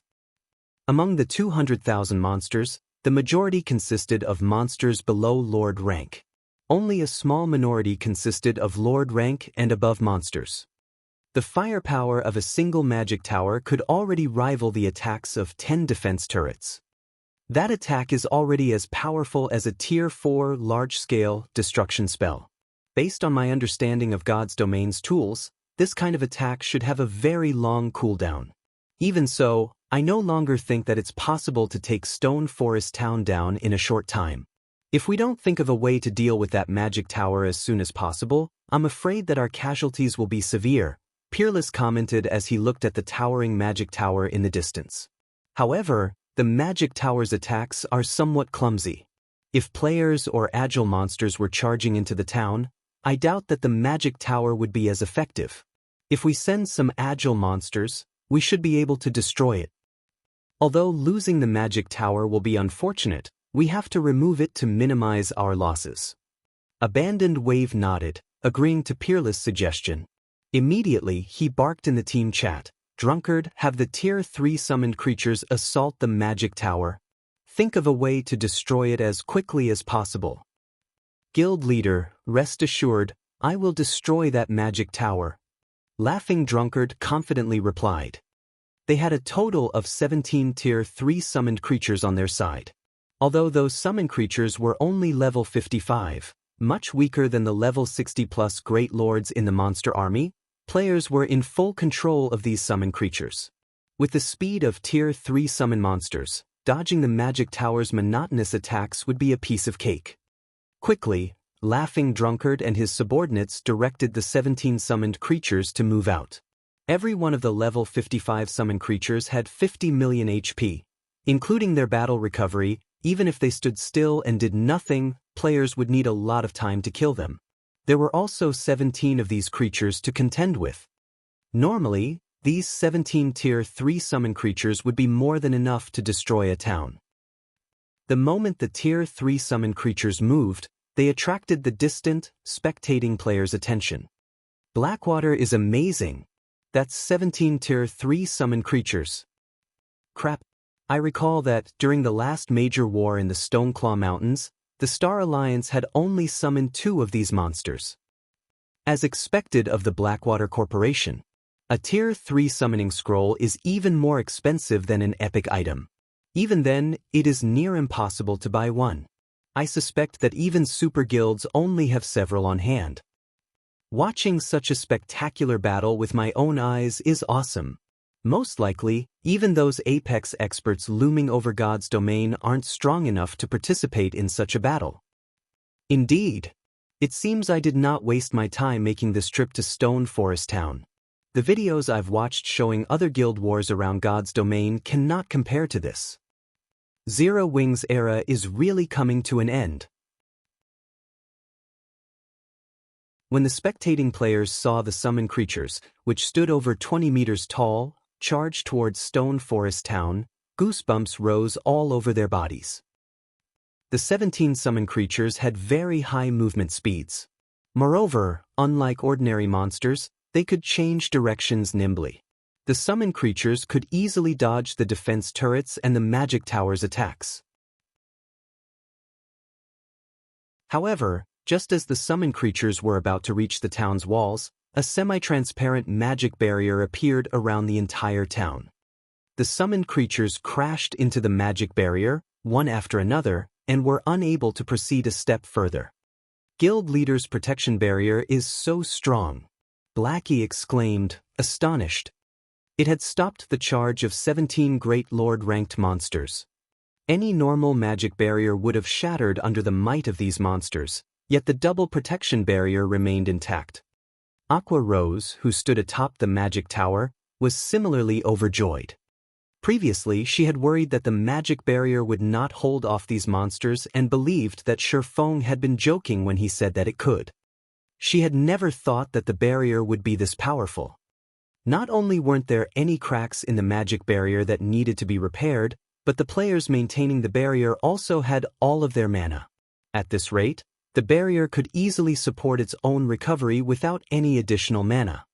A magic barrier? Laughing Drunkard sneered. Do you think you can hold us off with that? Following which, Laughing Drunkard's group controlled the summon creatures to start a fierce assault against the semi-transparent magic barrier, ignoring the attacks Zero Wings elite members launched from within. Although Zero Wings members were very well equipped, against level 55, Tier 3 summon creatures, the level suppression limited their attacks to around -1000 damage. This was even with the Magic Tower's buff. Otherwise, their attacks would only deal around -600 damage. With each attack only dealing around -1000 damage, even with 300 or 400 players attacking simultaneously, each wave of attacks would only shave off 300,000 or 400,000 HP. Furthermore, the summon creatures had their battle recovery, which allowed them to generate 1% of their HP every 5 seconds. Even if Zero Wings elite members attacked freely, it would take a very long time before any of the summon monsters fell. However, it was a different story for the magic barrier. The magic barrier used players' mana. The more damage the barrier took, the more mana it consumed. If the players maintaining the barrier ran out of mana, the magic barrier would crumble. With the power of their 17 Tier 3 summon creatures, it would take less than 10 seconds to bring down the magic barrier. Deafening explosions shook the magic barrier, one time after another. Even those standing several thousand yards away could hear the explosions clearly. They could also see various attacks bombarding the summon creatures, rapidly depleting their HPs. 5 seconds, 10 seconds, 20 seconds. Even after 30 seconds of constant attacks, the magic barrier showed no signs of cracking. On the contrary, the 17 summon creatures had lost over 10 million HP each. This won't do. Everyone, use your ultimate moves. Laughing Drunkard yelled, grinding his teeth. Tier 3 summon creatures possessed their own ultimate skills. However, the cooldowns were very long. He intended to save these skills to take down the magic tower. Unfortunately, at this rate, the summoned creatures' HPs wouldn't outlast the magic barrier. Immediately, the 17 summon creatures released mighty roars as they began to concentrate their power, mana rapidly gathering around these creatures' claws. However, before these creatures could attack the magic barrier, 5 purple-gold magic barriers appeared and enveloped the 17 summon creatures. The instant these magic barriers took form, the summon creatures suffered a 40% attribute decrease, their maximum HPs dropping to 30 million.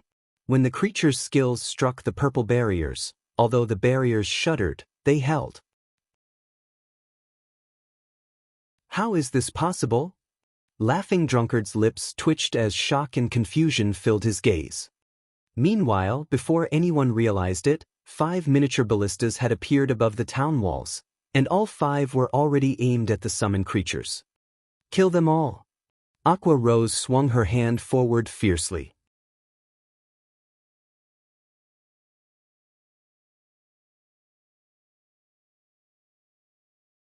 Following which he notified the true controller of the monster army and asked softly, "Can you instruct the 3 mythic monsters to join the battle?"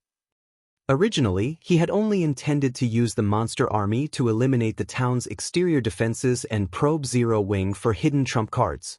After defeating every Zero Wing member outside of Stone Forest Town, he would then lead Blackwater's elite army to capture the town. Although the monster army was very powerful, if these monsters entered the town, they would lose any hope of capturing it. The monsters would pollute the town with the evil energy they released. Players could not remain in an environment polluted by evil energy for any length of time. As a result, even if Blackwater secured Stone Forest Town, it would be useless unless they gave up their humanity as the monster army's controller had. Either that or they would have to exterminate these monsters' true creator. Obviously, neither of these options were viable. As for Pantheon, they had long since agreed that, before Blackwater dealt with Stone Forest Town's defenses, Blackwater would not require Pantheon's assistance. If Pantheon were asked to take action, Blackwater would have to split a portion of Stone Forest Town's shares with Pantheon. Hence, he could only rely on the mythic monsters to free him from this predicament. If possible, Abandoned Wave would rather avoid employing the 3 mythic monsters. Although the mythic monsters were incredibly strong, they were very difficult to control. Even the true controller could only issue general instructions. If a mistake occurred, it was highly possible that these monsters would charge into Stone Forest Town and wreak havoc. Hence, he had hoped to utilize the Tier 3 summon creatures to destroy the magic tower. Unfortunately, that wasn't going to work. With the protection barrier around Stone Forest Town, none of the monsters could proceed into the town. Even the Grand Lords were no exception. With the defense turrets and magic towers' rampant attacks, the monster army suffered immense losses. If they did not break this stalemate, their Tier 3 summon creatures would be annihilated. At that time, he would be forced to pay an even greater price to destroy the magic tower. There are no problems on my side. However, if I force them, these 3 mythic monsters won't be nearly as strong, the mysterious, bandaged youth explained. No problem. With the mythic monster strength, even if they are significantly weakened, they are still far stronger than Grand Lords. I refuse to believe that they can't shatter a magic barrier. Zero Wing's magic barrier frustrated Abandoned Wave. This protection barrier had transformed Stone Forest Town into a sturdy fortress. In addition, the magic tower was on the offensive. The strength Zero Wing had displayed so far exceeded his expectations. Roar! Soon after, deafening roars echoed across the battlefield from behind the monster army. These roars shook the ground, and everyone turned towards the source of the sound. 3 massive figures, standing over 100 meters tall, gradually appeared. The Grand Lords, which were over 30 meters tall, looked like infants before these 3 towering monsters. Evil Earth Dragon, Dark Creature, Mythic. Level 65. HP 150, 000, 000/150, 000, 000. Everyone gasped when they saw the Evil Earth Dragon's information, their eyes nearly falling from their sockets. Despite watching the monsters from afar, they involuntarily trembled, and fear filled their hearts. Guild Leader, Blackwater has dispatched its 3 mythic monsters. What should we do now? Aqua Rose asked nervously as she watched the approaching Evil Earth Dragons. Mythic monsters. To current players, they were invincible. Although the mythic monsters' HP was only slightly higher than Grand Lords, the difference between their strengths was like the difference between heaven and earth. Once monsters reached the mythic rank, they would unlock their domains. Inside the domain, not only would players' attributes be suppressed, but they would also be subjected to a powerful mental oppression. Even displaying 40% of their normal combat power would be a miracle. Moreover, players' stamina consumption would greatly increase. The battle in Black Ridge Town was the best example. The battle in Black Ridge Town had allowed everyone to realize just how frightening mythic monsters were. Even an army of tens of thousands of players would have to turn tail and run from a mythic monster.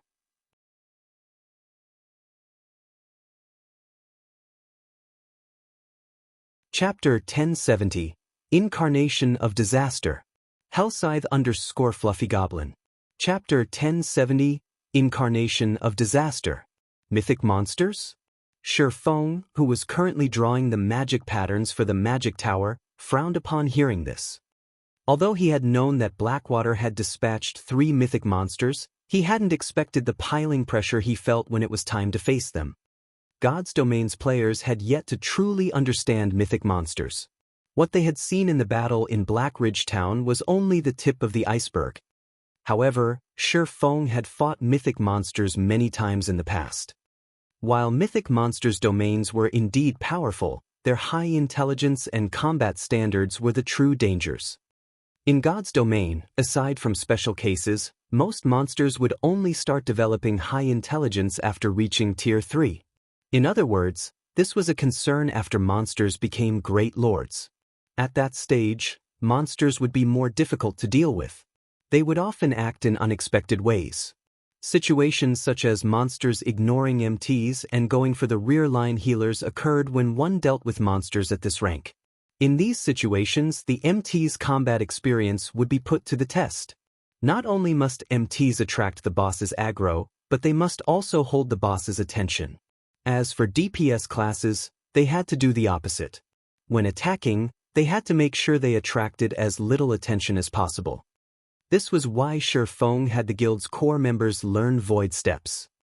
Even the weakest mythic monster was as intelligent as an ordinary human. In addition, their combat standards were roughly equal to ordinary experts. Using the trial tower as a measurement, their combat standards should put them on the 4th floor. Hence, if players wanted to defeat a mythic monster, they needed at least a team of 100 Tier 2 elite players of the same level. Right now, the 20,000 Zero-Wing members in Stone Forest Town wouldn't even serve as a proper warm-up for the 3 level 65 mythic monsters. Fortunately, Shi Feng had hired plenty of Tier 2 NPC guards. The NPCs should be capable of holding the monsters off for a while. Following which, Shi Feng contacted Alluring Summer and asked, "Summer, how are things on your side?" Before he had arrived to finish the Magic Tower's construction, he had handed the magic array scrolls he had made to Aqua Rose and Alluring Summer. Among them, Aqua Rose was tasked with managing the 9-star polar domain and double protection barrier, while Alluring Summer was tasked with the Divine Beast's Descent. Unlike the other 2 magic arrays, the Divine Beast's Descent magic array required 88 summoners to recite the predetermined incantation simultaneously to summon a Divine Beast. The requirement was much higher than ordinary summoning scrolls. Generally, players needed a lot of practice before they could pull off the summoning. In addition, the summoned Divine Beast lacked intelligence. It required a player's control. Due to time constraints, Shi Feng only produced 1 set of Divine Beast Descent scrolls and 1 set of Double Protection Barrier scrolls. Among those currently in Stone Forest Town, Aqua Rose was needed to command the overall situation, Violet Cloud was a healer, while Alluring Summer outshined everyone else's combat standards. Hence, Shi Feng had decided that Alluring Summer should control the summoned Divine Beast. They've mostly familiarized themselves with the summoning procedure. "I shouldn't have many issues either," Alluring Summer replied nervously. Despite having recently joined Zero-Wing, she had never thought that she would actually get to participate in such a large war so soon. Solo battles were her bread and butter. Even 1 versus many situations were not unusual for her. However, facing 3 mythic monsters by herself was definitely the craziest thing she had done in God's domain. Inwardly, though, she looked forward to the upcoming battle. Based on the fact that Shi Feng had left such an important task for a newcomer like her, she could tell how highly he valued her. Moreover, Aqua Rose had personally recommended her for the task. Regardless of the circumstances, she needed to perform well in the upcoming battle. "All right, I'll leave it to you then. I'll have Aqua's team summon Tier 3 creatures to assist you," Shi Feng said, trying to comfort Alluring Summer when he saw the woman's tense expression. Alluring Summer might not be a match for Violet Cloud or Fire Dance, but with her current standards, she should have no problems controlling a Divine Beast. Moreover, she would also have help from the Magic Tower. As the 3 evil earth dragons moved closer to Stone Forest Town, the players in the town grew increasingly tense. Aqua Rose had the guild's experts use the 8 Tier 3 summoning scrolls they had gathered. However, compared to the 3 mythic monsters, the 8 creatures looked like children. Despite their massive sizes, the Tier 3 summon creatures did not even reach the evil earth dragon's knees. It felt as if the earth dragons would kill the summoned creatures with one stomp. 8 Tier 3 summoned creatures? Abandoned Wave, who watched from afar, sneered. So, this is Zero Wing's trump card. That's quite impressive, actually. Even first-rate guilds only manage to get their hands on 2 or 3 Tier 3 summoning scrolls. At this point, Zero Wing is roughly as strong as a first-rate guild overall. The guild has already surpassed my expectations by acquiring 8 of these scrolls, Peerless commented, relatively surprised by Zero Wing's foundations. Even a super guild like Pantheon had only obtained 20 Tier 3 summoning scrolls so far. Meanwhile, Zero Wing was only an upstart guild that controlled White River City and Stone Forest Town. It was hard to imagine how the guild had secured such resources. Zero Wing's foundations are indeed shocking. Unfortunately, the difference between us is too vast. It is fated that they will fail to defend Stone Forest Town, Abandoned Wave laughed. He did not oppose Peerless' views. Unfortunately, 8 Tier 3 summon creatures were barely enough to pin down one evil earth dragon. How was Zero Wing going to deal with the remaining 2? Following which, one of the 3 evil earth dragons charged at one of the 9-star polar domain magic arrays. The defense turrets and magic tower couldn't land an attack on the nimble earth dragon. In the next moment, the mythic monster stretched out one of its massive claws and slashed at the purple-gold magic barrier. Boom! The instant the claw collided with the magic barrier, a wide tear appeared in the sturdy barrier. Meanwhile, the 9 players maintaining the attacked barrier lost 1/5 of their mana pool on the spot. This scene shook Zero Wing's members. Even Aqua Rose was surprised.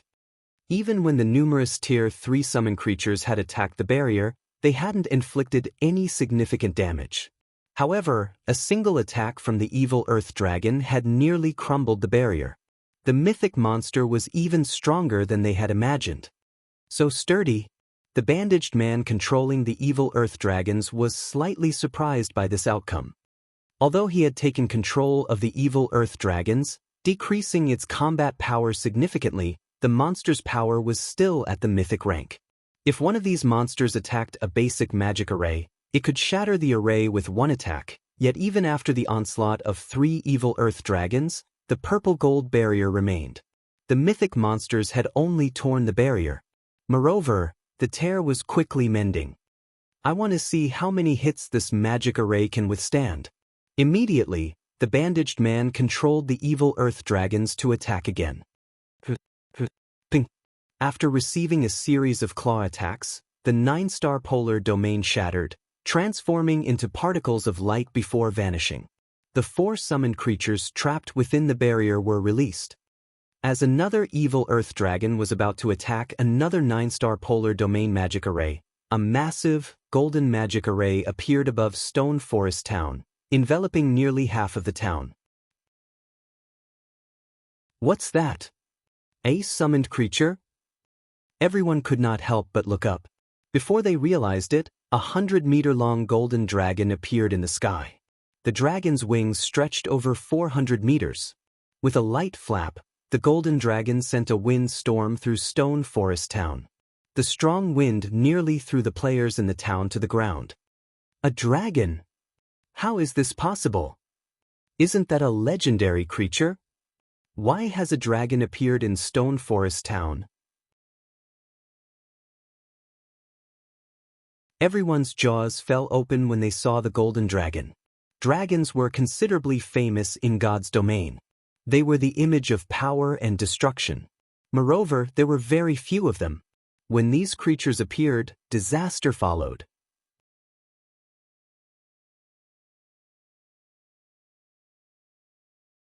Chapter 1071. Mythic vs. Mythic. Hellscythe _ Fluffy Chapter 1071. Mythic vs. Mythic. Why has a dragon suddenly appeared? When Abandoned Wave, Peerless, and Blackwater and Pantheon's other upper echelons saw the dazzling, golden dragon appear above Stone Forest Town, they were shocked. Dragons were legendary creatures. Even if one tried to find a dragon, it was nearly impossible. Yet, one such creature had appeared in a small town like Stone Forest Town. It was inconceivable. Could this be something that Zero Wing has summoned? Peerless frowned as he thought of this possibility. However, he was not certain of this answer. How rare were dragons? It was simply impossible to come across one in Stone Forest Town coincidentally. The only possibility was that Zero Wing had summoned it. Those who had heard Peerless guess wore ugly, twisted expressions. According to what they had learned from various libraries, even the weakest dragon was a Tier 5 creature. Moreover, due to their life ratings being extremely high, they were practically invincible among existences of the same tier. It would be a trifling matter for a dragon to annihilate their army of 200,000 monsters. The mythic-ranked evil earth dragons were no exception. What are you worried about? Do you know how powerful an actual dragon is? Do you think Zero Wing is really capable of summoning a dragon? Abandoned Wave coldly asked as he glanced at his worried subordinates. Look closely. That is merely a summoned creature. It isn't a true dragon. It only has the shape of one. Hearing this, everyone used their identification skills on the golden dragon. Divine Dragon, Elemental Creature, Mythic. Level 60. HP 200, 000, 000/200, 000, An elemental creature? Peerless muttered. Although its name contained the word dragon, it was an elemental creature instead of a bona fide dragon. This hinted that this divine dragon only looked impressive, but lacked real worth. It did not possess an actual dragon's power.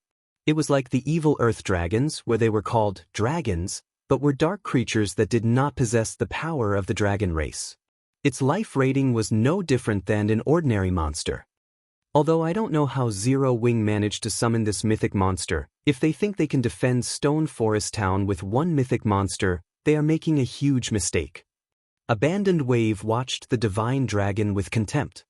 He then gave his subordinates a command saying, "Bring it out.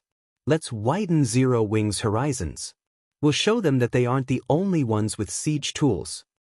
Hearing this, Abandoned Wave's subordinates exploded into action.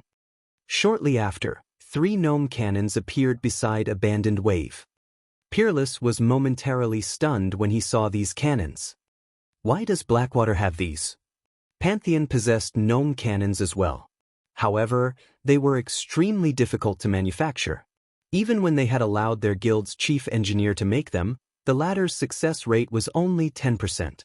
In addition, due to the rarity of the materials and plenty of effort, Pantheon had only manufactured 6 gnome cannons. Each of these cannons was easily worth as much as 1 or 2 epic items. Pantheon treasured its 6 gnome cannons. Even when they raided towns, they refused to use them, afraid that they would accidentally damage or destroy them. He had never imagined that Blackwater would have 3 of the cannons as well. In terms of destructive power, the gnome cannon might not be a match for the magic tower. However, it could compare to the defense turret. Unfortunately, its firing rate was not as high as the defense turrets. However, its advantage lay in its maneuverability, unlike the defense turrets, which had fixed positions upon construction. Hence, they were considerably useful in a siege battle. Unfortunately, the monster's combat powers were weak right now. If he had only sent one evil earth dragon up against the divine dragon, the former would be overwhelmed. If that happened, the divine dragon would wreak havoc among the monster army. The losses they would suffer would be tremendous. Before this, he had signed a contract with the bandaged man, stating that he would compensate the latter for the monsters he lost. He could deal with the compensation for the monsters below Lord rank. However, if Lord or above monsters died, even he would feel a sting. For safety's sake, he needed 2 evil earth dragons to pin down the divine dragon. He would then have the last earth dragon attract the attention of Zero Wing summon creatures. This way, Zero Wing would have no way to prevent Blackwater's summon creatures from rampaging inside Stone Forest Town. However, before they had the opportunity to use the gnome cannons, an explosion blasted above them. With a violent flap with its wings, the divine dragon appeared before the evil earth dragon that was about to attack the 9-star polar domain. It then whipped its tail at the evil earth dragon's pitch-black scales. Boom! The attack sent the massive evil earth dragon flying. Not only had it been thrown away from the 9-star polar domain, but its HP bar had also decreased by a visible chunk. The divine dragon's strength surpassed everyone's imaginations. The independent players watching the battle from a safe distance gaped in shock. Despite both being Tier 4 mythic monsters and the evil earth dragon being 5 levels higher than the divine dragon, the latter easily sent the former's titanic figure flying. However, the divine dragon's controller, Alluring Summer, was more surprised than anyone. Is this the power of a mythic monster? At this moment, Alluring Summer's body had merged with the divine dragon. One could say that the divine dragon and Alluring Summer were one right now. The power the divine dragon wielded was intoxicating. This was the first time Alluring Summer had experienced such destructive power. Even high and mighty grand lords were trifling existences in front of her. She felt like she could easily annihilate those grand lords with a single wave of her hand. Seeing this, the other 2 evil earth dragons brandished their claws against the divine dragon. One had to admit that the evil earth dragon's attacks were seasoned and accurate. They struck at the divine dragon's blind spots. Moreover, the 2 earth dragons coordinated their attacks very well. If the divine dragon tried to block one of the earth dragons, it would fail to block the other. Yet, contrary to expectations, even when the earth dragon's claws were about to strike the divine dragon, the latter remained motionless. It did not attempt to dodge or block the incoming attacks. Is the divine dragon not listening to commands? Aqua Rose wondered. If a problem occurred with the divine dragon now, this war was as good as over. Dang! In the next moment, the evil earth dragon's claws slammed into the divine dragon's body. However, their claws only left behind several white marks on the latter's golden scales. The attacks did not penetrate the divine dragon's scales. As for the damage the divine dragon received, compared to the divine dragon's 200 million HP, it was not worth mentioning. If one did not pay close attention, they might not even notice the change to the divine dragon's HP bar. Impossible! At this moment, Abandoned Wave's calm vanished, his mouth hanging open as he watched. Why was there such a massive difference between the dragons, despite being monsters of the same tier? Every player that witnessed this fight was stupefied. They even began to wonder if the evil earth dragons truly were the demons that had annihilated tens of thousands of players in Black Ridge Town.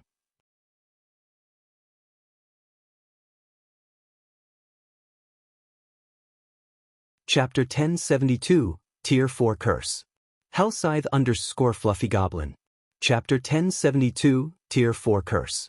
While Abandoned Wave and the others were shocked over the divine dragon's defense, under Alluring Summer's command, the divine dragon began its counterattack. The divine dragon's tail tore through space as it whipped at the 2 nearby evil earth dragons. Roar!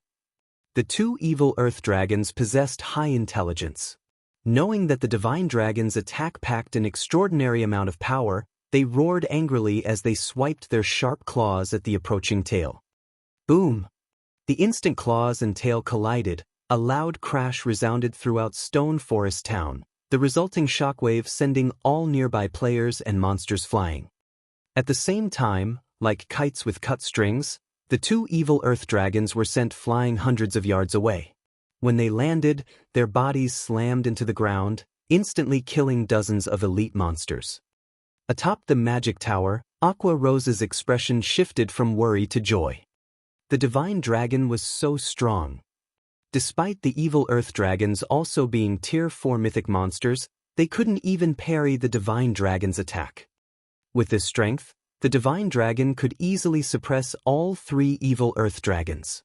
Combined with the strength of their magic arrays and Tier 3 summon creatures, they could definitely defend Stone Forest Town. Every Zero Wing member in Stone Forest Town brimmed with confidence once again. With the divine dragon and the magic tower holding down the fort, raiding Stone Forest Town became several times more difficult for Blackwater. The army of 200,000 monsters had become nothing more than a treasure trove of EXP. Why is it so powerful? Could it really be a member of the dragon race? Abandoned Wave frowned. No wonder why Zero Wing is so fearless. They have a card like this to rely on. The Divine Dragon's power astonished Peerless as well. If not for him witnessing this battle personally, he wouldn't have known that players were capable of summoning such powerful monsters. With a single Divine Dragon, the tides of the war had shifted in Zero Wing's favor. Brother Wave, are you ready to reconsider? Peerless turned to Abandoned Wave. If you let Pantheon join the battle and save those trapped summon creatures, removing the magic tower and defense turrets shouldn't be a problem. However, if you let this situation drag on, soon, even Pantheon won't be able to guarantee our victory. Fine, you can join the fray. After hesitating for a few moments, Abandoned Wave agreed to Pantheon's assistance. Although the 3 gnome cannons had bombarded the purple-gold magic barriers, their attacks, at most, caused the barriers to ripple. It was impossible to destroy the barriers quickly. Furthermore, now that the Divine Dragon protected the 9-star polar domains, the evil Earth Dragons could get close enough to save the Tier 3 summon creatures. If this continued, it was only a matter of time before their Tier 3 summoned creatures died. If that happened, it would be far more difficult and costly to take down the town's defenses. All right, boys, you heard him, Pantheon announced, laughing. However, Brother Wave, you mustn't forget our agreement. Of course, as long as you help me destroy Stone Forest Town's magic tower and defense turrets, you'll receive every share that I've promised you, Abandoned Wave said, nodding. He was curious about Peerless' confident tone. What methods did Pantheon possess? To take down Stone Forest Town, he had sacrificed much to gain the Bandaged Man's cooperation. The 17 Tier 3 summoning scrolls hadn't been easy to obtain either. Even then, he hadn't been able to shake Stone Forest Town's foundations. As soon as Abandoned Wave said so, a team of 20 players appeared behind Peerless, startling Abandoned Wave. All of these 20 players wore black cloaks. They radiated cold, dense killing intent, causing the nearby players to shiver involuntarily. So strong. Laughing Drunkard was inwardly shocked as he glanced at the 20 players that had suddenly appeared. Among these 20 players, quite a few felt extremely dangerous.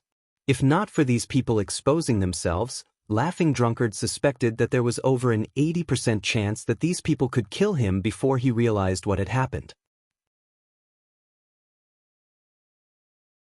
Meanwhile, each of these assassins retrieved a light gray magic scroll from their bags.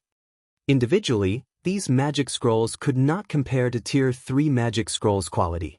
However, when all 20 were lined up, the mana fluctuations they released instilled a deep fear in everyone's hearts. What are those? Abandoned Wave asked curiously. A magic array that rivals a Tier 4 curse, Peerless introduced, laughing. We obtained them from some temple ruins we raided. We sacrificed over 100,000 players to conquer those ruins. I'm willing to bet that this is the only set available throughout God's domain right now. You guys raided temple ruins? Abandoned Wave could not help his surprise. There were many temple ruins throughout God's domain. The gods had constructed these temples as centers for their worship. They all housed extremely valuable treasures. However, despite the passing of time and the destruction of a large portion of these temples, the temple ruins were considerably dangerous. These ruins' core areas, in particular, were known as Forbidden Zones. Death was almost certain for any player who ventured into these ruins. Even so, many guilds in God's domain willingly raided these temple ruins. Temple ruins were different from dungeons. Dungeons limited the number of players that could enter at a time, and the requirement of each player's strength was incredibly high. Temple ruins, on the other hand, did not have such limits. Any number of people could enter at the same time. Moreover, the treasures one could obtain were far better than dungeons. In fact, over 70% of the epic items the various super guilds had obtained had been found in temple ruins. Blackwater had found some severely damaged temple ruins. However, even after sacrificing tens of thousands of players, they had no hope of surviving the ruins' core. In the end, they had been forced to give up. Abandoned Wave had never imagined that Pantheon had succeeded where Blackwater had failed. Let's begin. Pantheon commanded. Understood. The 20 assassins unfurled their magic scrolls and began to chant the recorded incantation. As the spell activated, the 20 magic scrolls formed a massive, gray, threefold magic array directly above the 9-star polar domain magic arrays. The unnatural flow of mana interrupted Shifeng's concentration as he put the finishing touches on the 2 new magic towers. He couldn't help but turn towards the gathering of mana. Space Smasher? Shifeng was stunned. How do they have that? Space Smasher was a Tier 4 curse. It also needed an advanced magic array to cast. Unlike ordinary curses, it had a much longer casting time. However, the area it enveloped was much larger, being able to deal a devastating blow to everything within a 300-yard radius. Tier 3 players could easily dodge such curses. However, against an immobile target, the curse could be tremendously effective. Reacting quickly, Shifeng shouted through the guild chat, "Everyone, get out of the magic array's effective area immediately." Unfortunately, Shifeng's warning served little purpose. Space Smasher covered too wide of an area. Aside from the players near the array's edges, no one could avoid the incoming spell. Boom! Immediately, space shattered within the affected area. Pitch-black spatial tiers of various sizes appeared and moved about the magic array. When these spatial tiers encountered the 9-star polar domains, the latter's magic arrays shattered. The double protection barrier, which was also within Space Smasher's range, disintegrated as well. Without exception, the spatial tears killed every player still in its affected area. As for the monster army, only Grand Lords survived the curse. Even then, they lost over half their HPs in the attack. As for the Tier 3 summon creatures, they had not received fatal damage as the 9-star polar domains took the brunt of the attack. However, now that there were no more players, NPC guards and soldiers, or magic arrays in their way, these Tier 3 summon creatures could easily storm Stone Forest Town. Excellent! Abandoned Wave was ecstatic. Destroy Stone Forest Town's fortifications.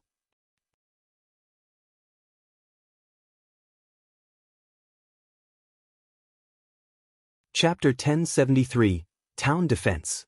Hellscythe_Fluffy Goblin. Chapter 1073, Town Defense.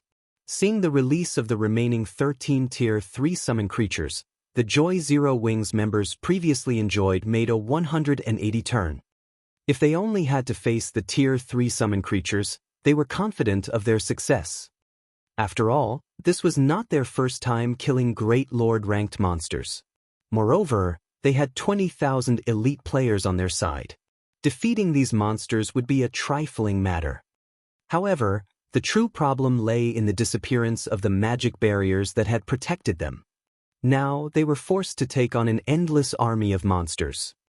All MTs move forward. Assist the NPCs and hold off the monsters. Don't let any of them enter the town.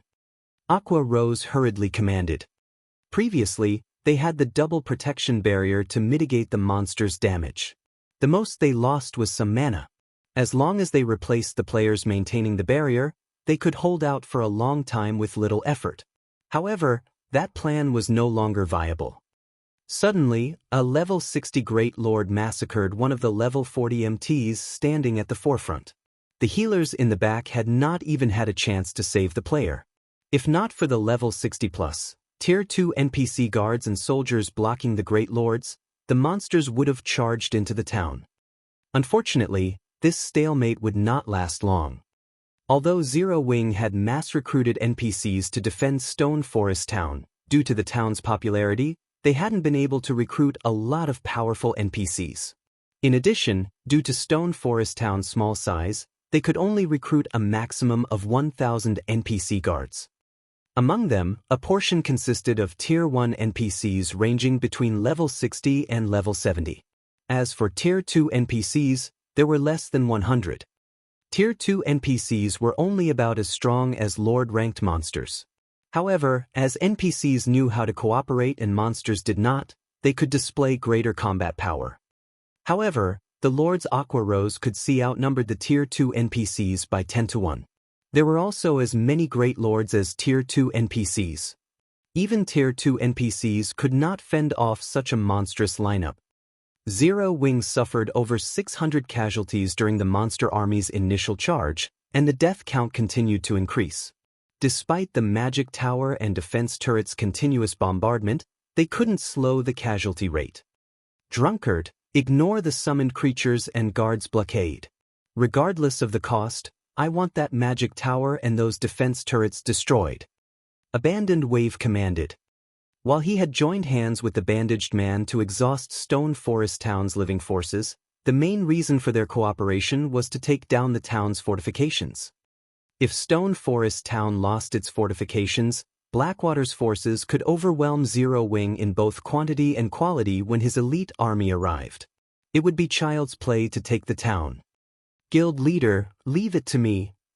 Laughing Drunkard licked his lips before directing his Tier 3 summon creature to circle Zero Wing's summons and NPC guards, charging straight towards the magic tower. At the end of the day, Blackwater's summoned creatures outnumbered Zero Wings. The latter had no hope of blocking the assault fully. Currently, the evil Earth Dragons had the Divine Dragon pinned down. Zero Wing wouldn't dare take the battle into the town, which is exactly what they hoped for. With this, his summoned creatures only had to face Zero Wing's members. With his skills and the Tier 3 summon creature's attributes, it was practically impossible for Tier 1 players to stop him. Block it! Aqua Rose shouted. Although Aqua Rose had issued the directive, if a Great Lord-ranked monster wanted to run, there wasn't much Tier 1 players could do to stop it. Moreover, this monster had the awareness of an expert. It could easily dodge the majority of the attacks against it.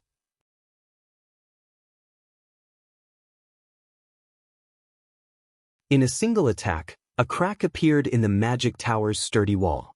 If not for the magic patterns bugger, Laughing Drunkard would have achieved his goal with that attack. This thing's quite sturdy, but how many hits can it take? Ignoring the surrounding players' barrage, Laughing Drunkard blasted the magic tower with attacks. With each attack, more cracks snaked along the wall. After a few hits, the magic tower started to tremble. Meanwhile, seated in a high-class bar in Sima Town, a man and a woman watched the live stream of the war in Stone Forest Town. It seems that this war will end soon, Yuan Tiexin said, sighing. However, I truly underestimated Zero Wing's foundations. Even first-rate guilds and super guilds would have to take a joint attack by Blackwater and Pantheon seriously. Pantheon was even forced to use the only Tier 4 curse it had. Although Zero Wing has lost this war, it is a glorious defeat. It's truly a pity. I thought that I would get to see Black Flame fight Pantheon's experts. However, it seems that this siege war will end before that happens, Purple Jade commented disappointedly. Stone Forest Town's peril was obvious at first glance. Regardless of whether Black Flame appeared or not, the outcome would not change. Once the magic tower fell, Zero Wing would no longer have the power to resist Blackwater's invasion. Rather than prolong the fight, as Zero Wing's guild leader, Black Flame would try to save the guild from further losses.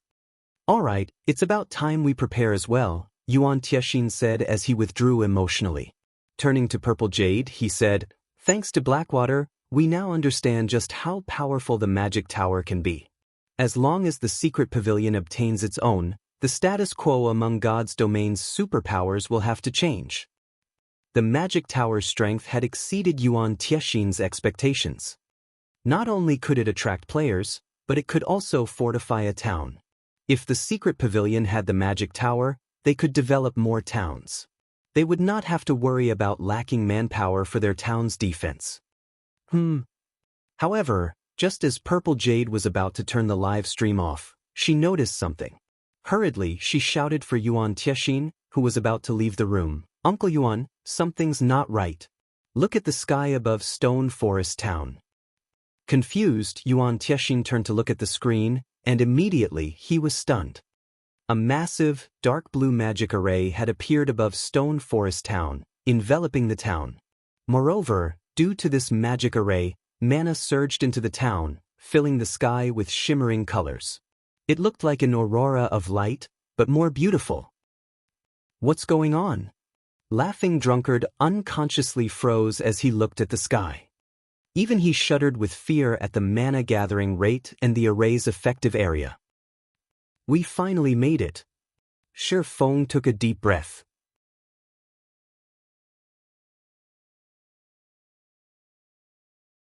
Chapter 1074, Turning the Tables. Hellscythe _ Fluffy Goblin. Chapter 1074, Turning the Tables. This is... Quickly, Laughing Drunkard noticed that another 2 magic towers had appeared in the town. The 2 new magic towers were positioned to form a triangle with the magic tower before him, and there seemed to be a faint connection between the 3 constructs. How has Zero Wing obtained 3 magic towers? Jealousy filled Abandoned Wave and Peerless, who watched from afar. Even when the Divine Dragon had been summoned, they hadn't envied Zero Wing. They had already witnessed the magic tower's effects personally, so they knew just how powerful the construction was. A super guild or first-rate guild would only need to dispatch a fraction of its forces to defend a town with a magic tower. Obviously, such a powerful, valuable construction was not easy to build. Yet, Zero Wing had constructed 3 magic towers in one town. Extravagant. Zero Wing is simply too extravagant.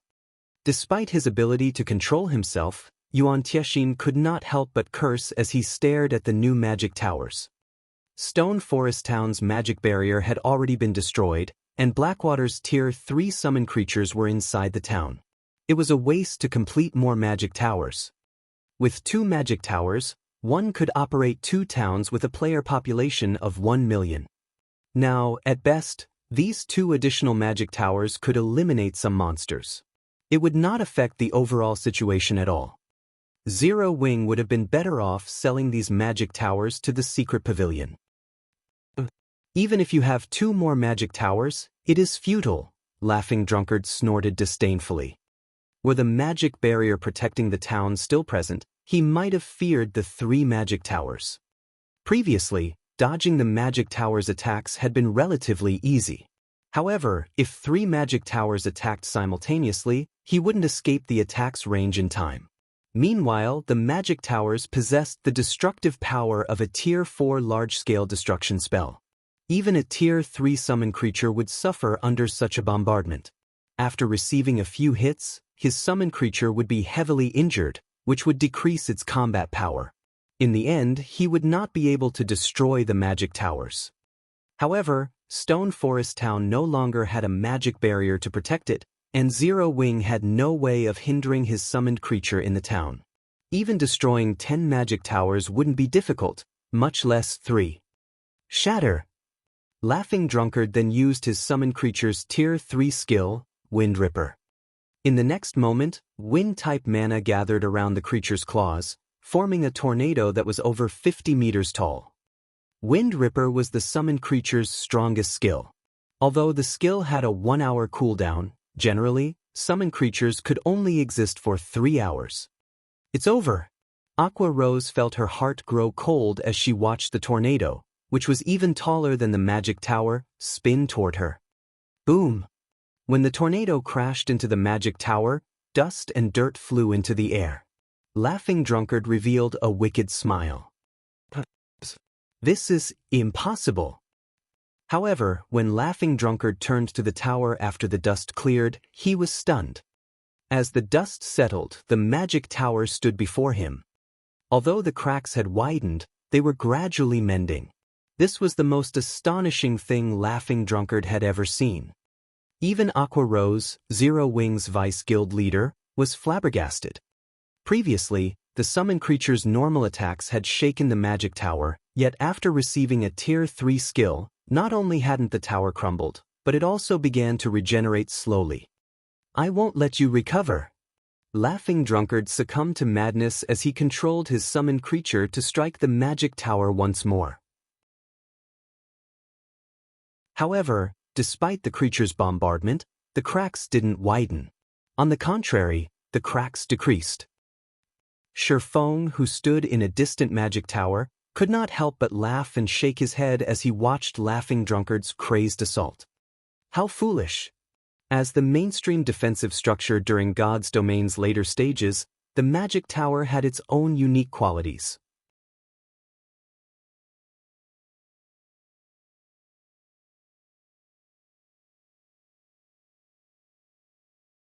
Chapter 1075, Suppressing Tier 3. Hellscythe _ Fluffy Chapter 1075, Suppressing Tier 3. The instant Shi Feng used Summon Guard, two unassuming figures appeared beside him. Personal guards?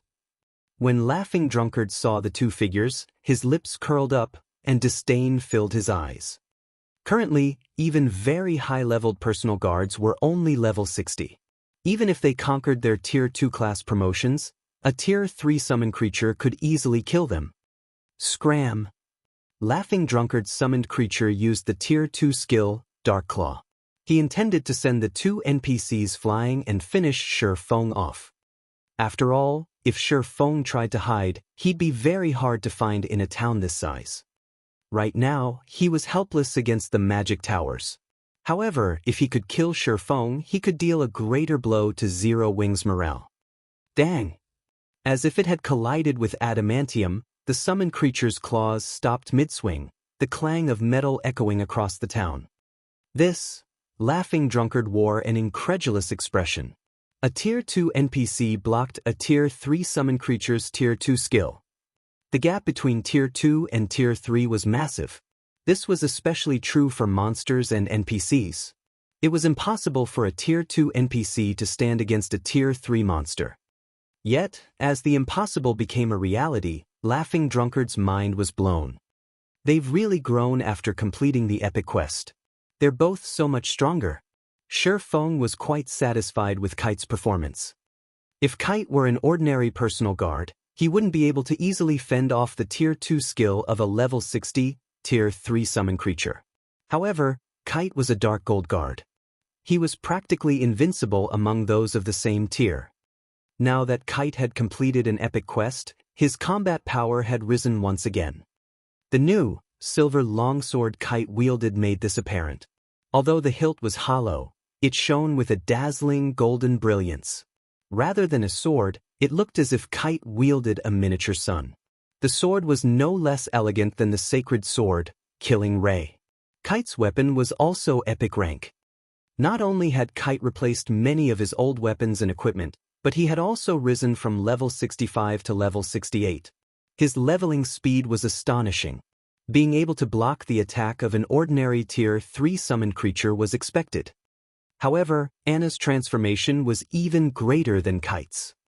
Anna wore gorgeous, black and white mage robes and held a golden scepter. Her waist-long golden hair fluttered freely in the wind. Whether it was her appearance or temperament, she emitted the aura of a goddess. Even a great beauty like Aqua Rose was mesmerized by Anna's beauty. A single glance was all it took to captivate countless male players. As for her level, she had already reached level 69. How can this world have such a beautiful NPC? Crap. Even if I have to spend everything I have to find an NPC like that for myself. As everyone was enchanted by Anna's appearance, body, and temperament, some experts had noticed the item she wore. As this was the first time Shi Feng had summoned Kite and Anna since their epic quest, he had not had an opportunity to hide the effects of their weapons and equipment. Hence, their items were available for all to see. At first, only Anna's appearance had surprised the watching players. However, upon closer inspection, these players gasped. A fragmented legendary weapon. Everyone's eyes were glued on the golden scepter Anna wielded, greed filling their gazes. If not for the fact that players could not use NPC's items, they would have charged into Stone Forest Town to steal that scepter. Currently, epic weapons were the highest rank available to players. There had not been any sightings of weapons or equipment above epic rank. If they could get their hands on a fragmented legendary weapon, they would instantly gain fame and fortune.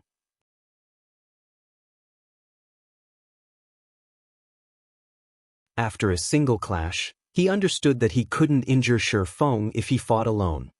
Only with the two other Tier 3 summon creatures holding back Shi Feng's personal guards would he have a chance of killing Zero Wing's guild leader. Leave it to us, boss. Snapping out of their daze, the players controlling the two other summon creatures launched an assault against Kite and Anna. Unfortunately, while Laughing Drunkard's plan was fairly solid, he severely underestimated Anna. By the time the two summoned creatures arrived before Anna, the latter had finished chanting her spell. Anna then slammed the butt of her scepter against the ground.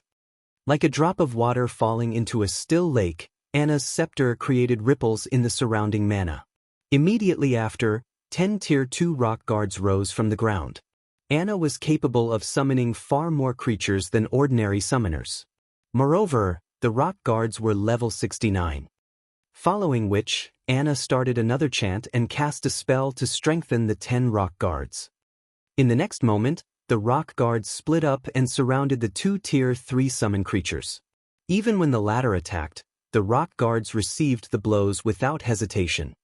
However, the biggest surprise was the fact that each rock guard was nearly as strong as a Tier 3 Great Lord of the same level. They were on par with the level 60, Tier 3 summon creatures. With 5 of them working together, they easily suppressed one Tier 3 summon creature. How can there be such powerful Tier 2 NPC guards? Laughing Drunkard ground his teeth as he watched Kite and Anna.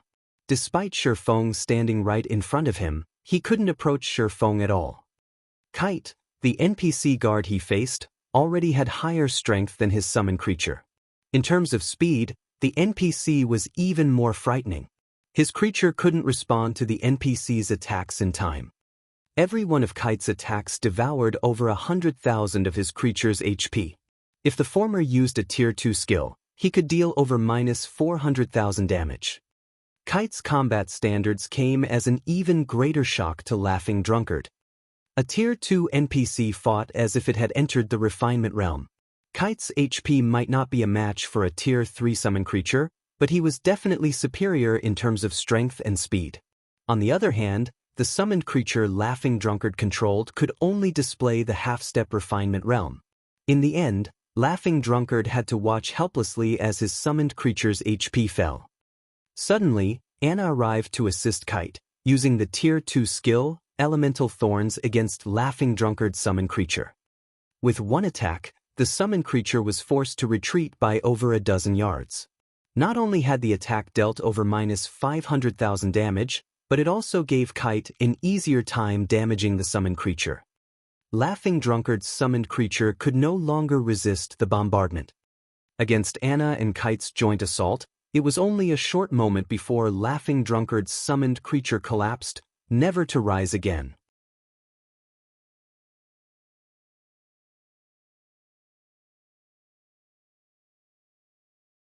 Of course, for this plan to work, we have to prevent those two NPC guards from entering Zero Wing's residence. You must keep them away from the residence. I'm not confident of our success otherwise. Pantheon's Dark Blade members were among the best in God's domain when it came to infiltration. Players had no way of sensing their presence. However, the same could not be said for level 60+, Tier 2 Refinement Realm NPCs. On the off chance that they were discovered, only death awaited them. After all, Dark Blade members' survivability was extremely low. If I lure those two NPC guards away, how confident are you of succeeding, Brother Peerless? Abandoned Wave asked when he noticed that Kite and Anna were already starting to clear out the remaining summon creatures. Assuming that Zero Wing has used all of its hidden trump cards, roughly 90%, Peerless said confidently. This time, 9 kills, the Dark Blade's vice commander, would lead the Legion. 9 kills had never failed to assassinate his targets. Stealing a town token would be a piece of cake. Alright, I'll leave it to you then, Abandoned Wave reluctantly agreed. He then recalled his forces. Guild leader, they're retreating. When Aqua Rose noticed the monster army pull away from the town, she could not help but grow excited. They're retreating? Shifeng was slightly surprised to hear this. The battle wasn't even halfway over, yet Blackwater retreated. No matter how he thought about it, something smelled fishy. Shifeng wasn't the only one surprised by Blackwater's retreat. Everyone watching the war had questions of their own. Although Zero Wing appeared to have the advantage, after all was said and done, the monster army was too strong. If this war continued, Blackwater had a chance of capturing the town. Not only would such an abrupt retreat result in unnecessary casualties, but it would also wound the approaching elite army's morale. After all, Blackwater's monster army had already reached the gates of Stone Forest Town. As long as they continued fighting, they could take the town. However, after the monsters withdrew from the Magic Tower's attack range, they stopped suddenly and defended their position.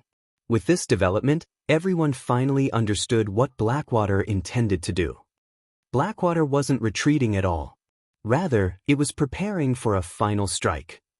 Monsters' movement speed was much higher than players, and Blackwater's elite army was still on its way to Stone Forest Town. There was still some time before it would arrive. Hence, Blackwater intended to wait. Once both armies were present, it would launch an all-out assault against Stone Forest Town. "So, they're finally getting serious," Shifeng muttered as he watched Blackwater's elite army gradually approach from atop a magic tower. Players were different from monsters. Although players were not as strong as monsters individually, they were able to cooperate to display a strength that surpassed their own. If it really came down to a fight, the elite army would be far more difficult to deal with than the monster army. "Guild leader, look over there," Aqua Rose said as she pointed towards the group of one-horned humanoid monsters that had suddenly appeared from the southeast. Based on their investigations, not only were the humanoid monsters frighteningly strong, but their intelligence was also shockingly high. Among them, some were on par with ordinary expert players. Most likely, the Great Lords were even more powerful than the Tier 3 summoned creature Laughing Drunkard had controlled. Over 100 one-horned humanoid monsters had arrived on the battlefield, and they were all level 60. Among them, 20 were Great Lords, while the rest were High Lord rank. "Guild Leader Wave, this is the most help I can offer. Don't forget your promise," the bandaged man growled when he contacted Abandoned Wave. "Rest assured, after we capture Stone Forest Town, I'll gather 300,000 elite players and 300 expert players for you," Abandoned Wave responded with a slightly grim expression. Unlike the other monsters in the monster army, the humanoid monsters wouldn't pollute the town with evil energy if they entered. However, the humanoid monsters were incredibly precious. Hence, the bandaged man hadn't wanted to risk losing them. However, to guarantee Stone Forest Town's capture, the bandaged man had no choice. "I refuse to believe that Zero Wing can fend off this attack." Following which, Abandoned Wave issued the command to attack. Immediately, both the monster army and the player army charged towards Stone Forest Town from all directions.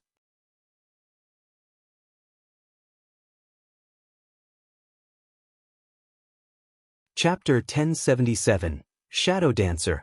Hellscythe _ Fluffy Chapter 1077, Shadow Dancer. The spectacular scene of hundreds of thousands of monsters and elite players surging towards Stone Forest Town made Zero Wing's members nervous. They were outnumbered by 10 to 1. Moreover, half of their enemies were players. Even Aqua Rose, who had experienced her fair share of large-scale battles, worried that they would fall against this assault. Unlike the previous assault, this move had been strategic. This time, both players and monsters stood considerably far apart. They were not clumped as they had been. As a result, even with 3 magic towers, they were not as effective as the one tower had been during the beginning of this battle. Although the magic towers weren't as effective, the number of players and monsters dying still made Abandoned Wave's eyes twitch. Every wave of attack destroyed over 1,000 players and monsters. The magic tower's destructive power once again stupefied the war's spectators. Blackwater is quite daring. With this, its losses will undoubtedly be astronomical. Yuan Tiexin could not help but sigh as he watched the rapidly increasing number of corpses on the battlefield. However, he had to admit that this move was effective. Against such an assault, even a transcendental existence like the Secret Pavilion would struggle to defend Stone Forest Town, much less Zero Wing. At most, it could reduce its losses by retreating from the town as quickly as possible. Although the magic towers seemed powerful, they had a glaring flaw. By the time Blackwater's players and monsters reached the magic towers, the latter's effects would be considerably limited. Once the magic towers were dealt with, Zero Wing would have to rely on its miniature ballistas and various magic scrolls to defend Stone Forest Town. Either that, or it would have to use large-scale destruction spells. However, these were obviously not enough to take out such a large army. After all, no matter how many players or monsters died, Blackwater's army still outnumbered Zero Wing's. This numerical advantage would secure Blackwater's victory. This was the cruel reality of siege wars. If Zero Wing could not fend off Blackwater's forces in time, Blackwater's excess forces would attack Zero Wing's residents and take the town token without any resistance. Unlike the magic tower, any player with even a little attack power could destroy a guild residence. It was only a matter of time. After all, the guild residence was not protected by magic patterns like the magic tower. Of course, faced with a frightening weapon like the magic tower, most guilds would not attack as desperately as Blackwater. They definitely would not willingly sacrifice the lives of tens of thousands of players to take down Stone Forest Town's magic towers. Elite members were an important part of a guild's foundation. A guild required the strength of these elite members to accomplish many tasks. After all, guilds generally had very few expert players. Strong blades needed strong steel. A guild could allocate expert player teams to pioneer large-scale team dungeons. However, if a guild relied on such a team to obtain equipment, said guild would suffer severe deficiencies. After players raided a large-scale team dungeon, they had to wait for some time before they could raid it again. Meanwhile, each dungeon dropped a limited number of items. Hence, guilds would generally have their expert teams learn and build raiding strategies before passing on said strategies to the guild's elite members. With this, the guild could farm more weapons and equipment within a certain amount of time. Due to this reason, a guild's development would stagnate if a large number of its elite members died. The army of 100,000 plus elite players Blackwater had dispatched was the guild's foundation.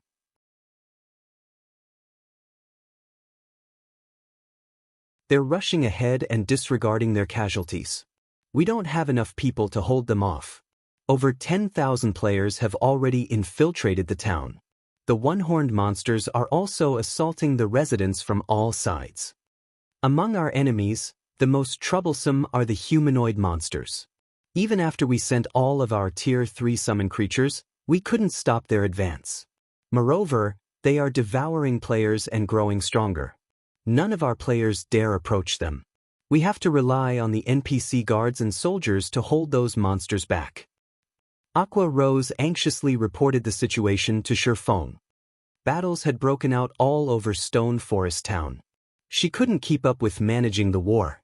If not for the 3 magic towers boosting her guildmates' attributes, Blackwater would have already captured the town. A siege war was different from war in an open field. Field wars relied on both quantity and quality. Siege wars, however, only relied on quantity. The more players a guild possessed, the greater the advantage it would have. After all, even if an expert were more powerful, how many players could they hold back? How many players could they kill? Even if Zero Wing annihilated 99% of Blackwater's army, it would lose this war if any enemy player got their hands on Stone Forest Town's town token. After Blackwater took control of the town token, Stone Forest Town would enter a new protection period. At that time, all Blackwater needed to do was return to an NPC city and hire a bunch of powerful guards.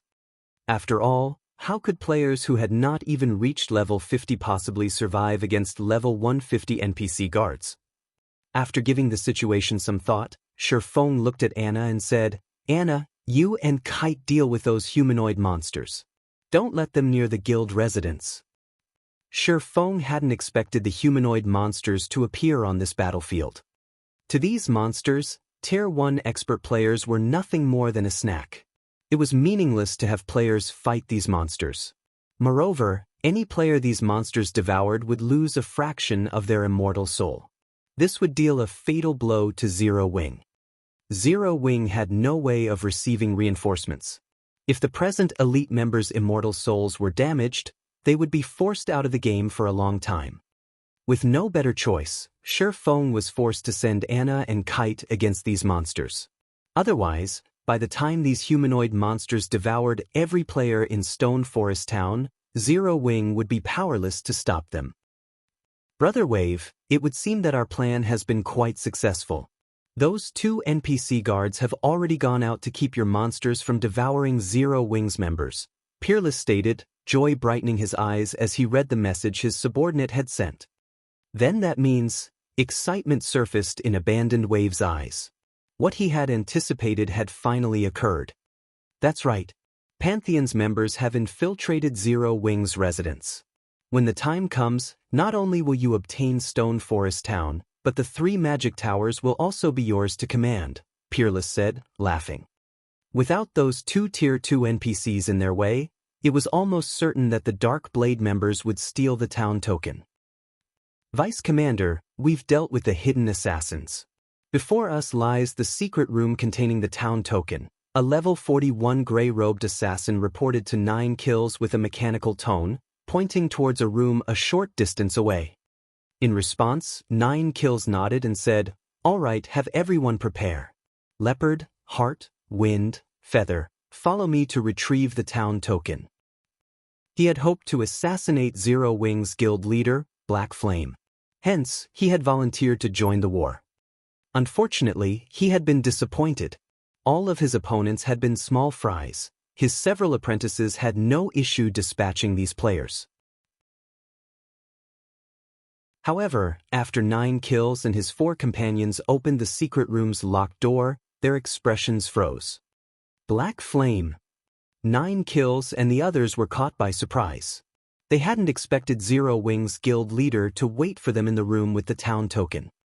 9 kills. Glancing at the middle-aged man carrying a bone bow, Shi Feng smiled slightly as he said, "I've been waiting for you for some time now. You know of me? You've even discovered over tracks." As expected of the leader of Zero Wing.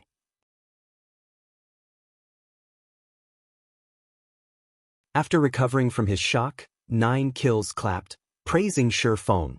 "However, haven't you a little too careless? You're the only one here. I have men stationed outside. Reinforcements won't reach you in time. Do you understand what this means?"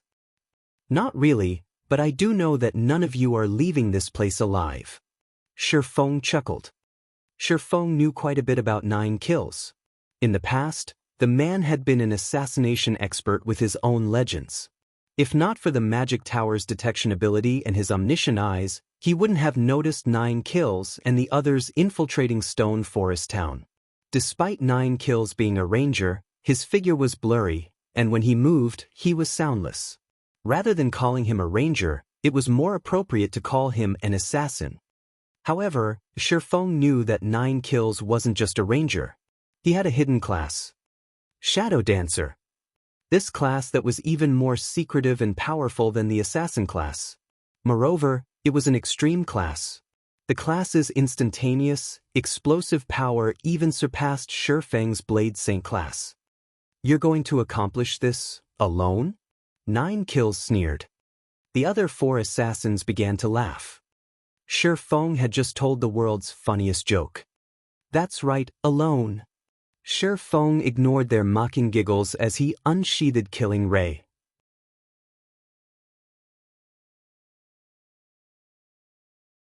Chapter 1078, Attack vs. Defense. Chapter 1078, Attack vs. Defense. How arrogant. A cold glint flashed in 9 Kill's eyes. Immediately, his body melted into the shadow on the ground and disappeared. Instead of having a skill like the Assassin class's Stealth, the Shadow Dancer class had the Shadow Space skill that allowed players to meld with shadows, moving through them. They were far more difficult to detect than stealthed assassins as their bodies were in a different dimension altogether when they vanished into the shadows. Furthermore, objects and people in the ordinary dimension couldn't interfere with anything in the shadow dimension. This was different from Assassin's stealth skill, which only turned its user invisible. After entering the shadow dimension, unless 9 Kills intentionally left the dimension, he was impossible to detect, even with an advanced identification skill. It was this reason that 9 kills had been a legend in the past. Sure enough, I can't sense his presence in the slightest. Shi Feng was slightly surprised. Despite having activated omniscient eyes, he couldn't sense 9 kills at all after the middle-aged man entered the shadow dimension. It was as if 9 kills had vanished completely. This was bad news for Shi Feng. The Shadow Dancer class was an extreme class. The class had very powerful covert techniques and instantaneous explosive power. If a Shadow Dancer launched a successful ambush, even an MT with active life-saving skills might not survive. I guess even the Sword King can be nervous. Even Black Flame can't do anything when the boss enters the Shadow Dimension. Once the boss finds a weak point to exploit, he'll take care of Black Flame easily, a female assassin with an oval face said softly. Dark Heart, let's get ready. The boss's Shadow Dimension has a long cooldown. If he can't defeat Black Flame in his initial assault, we need to jump in immediately. We absolutely cannot give an expert like Black Flame a chance to retaliate. The youth named Dark Feather reminded his companion. Relax. I still have a Tier 3 magic scroll. Even if the boss's attacks don't kill Black Flame, he won't escape my Tier 3 scroll, Dark Heart replied confidently. The scroll she carried contained a Tier 3 AoE attack spell that had an effective radius of 15 yards. The spell's range could cover over half of the room they occupied. If 9 kills failed, she simply needed to activate the spell, killing both 9 kills and Black Flame. This was in line with the Dark Blade's code of conduct. They would do anything, including sacrificing their own companions, to complete their missions. However, it wasn't likely that they would need to go to such lengths. Shadow Dimension really is an amazing skill. It seems that I have no choice but to use this method. After observing the situation for a long moment, Shi Feng still could not detect 9 kills. Hence, he took 8 light stones from his bag and threw them into the corners of the room. As the light stones released their dazzling glow, they illuminated the room. As a result, the nearby shadows shrunk. Although the Shadow Dancer class possessed superior covert and explosive capabilities, the class had a major flaw. Once 9 kills entered the Shadow Dimension, he could only leave it through a shadow. Hence, 9 kills had carried out his past missions at night or in enclosed spaces. He would not try to assassinate his targets during the day in the fields. Damn it! How does he know my weakness? From inside the Shadow Dimension, 9 kills frowned as he searched for a place to emerge. There are still 7 places I can launch an attack from. I should be able to use that move. Although he had no idea how Shi Feng knew about the Shadow Dancer's weakness, the class had one secret he had never spoken about, the class's sure kill skill, Shadow Dancer's Blade.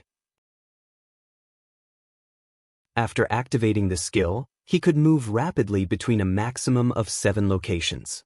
Although the skill had a long, 1-hour cooldown, during the skill's 10-second duration, he could move so quickly that he would be invisible to the naked eye.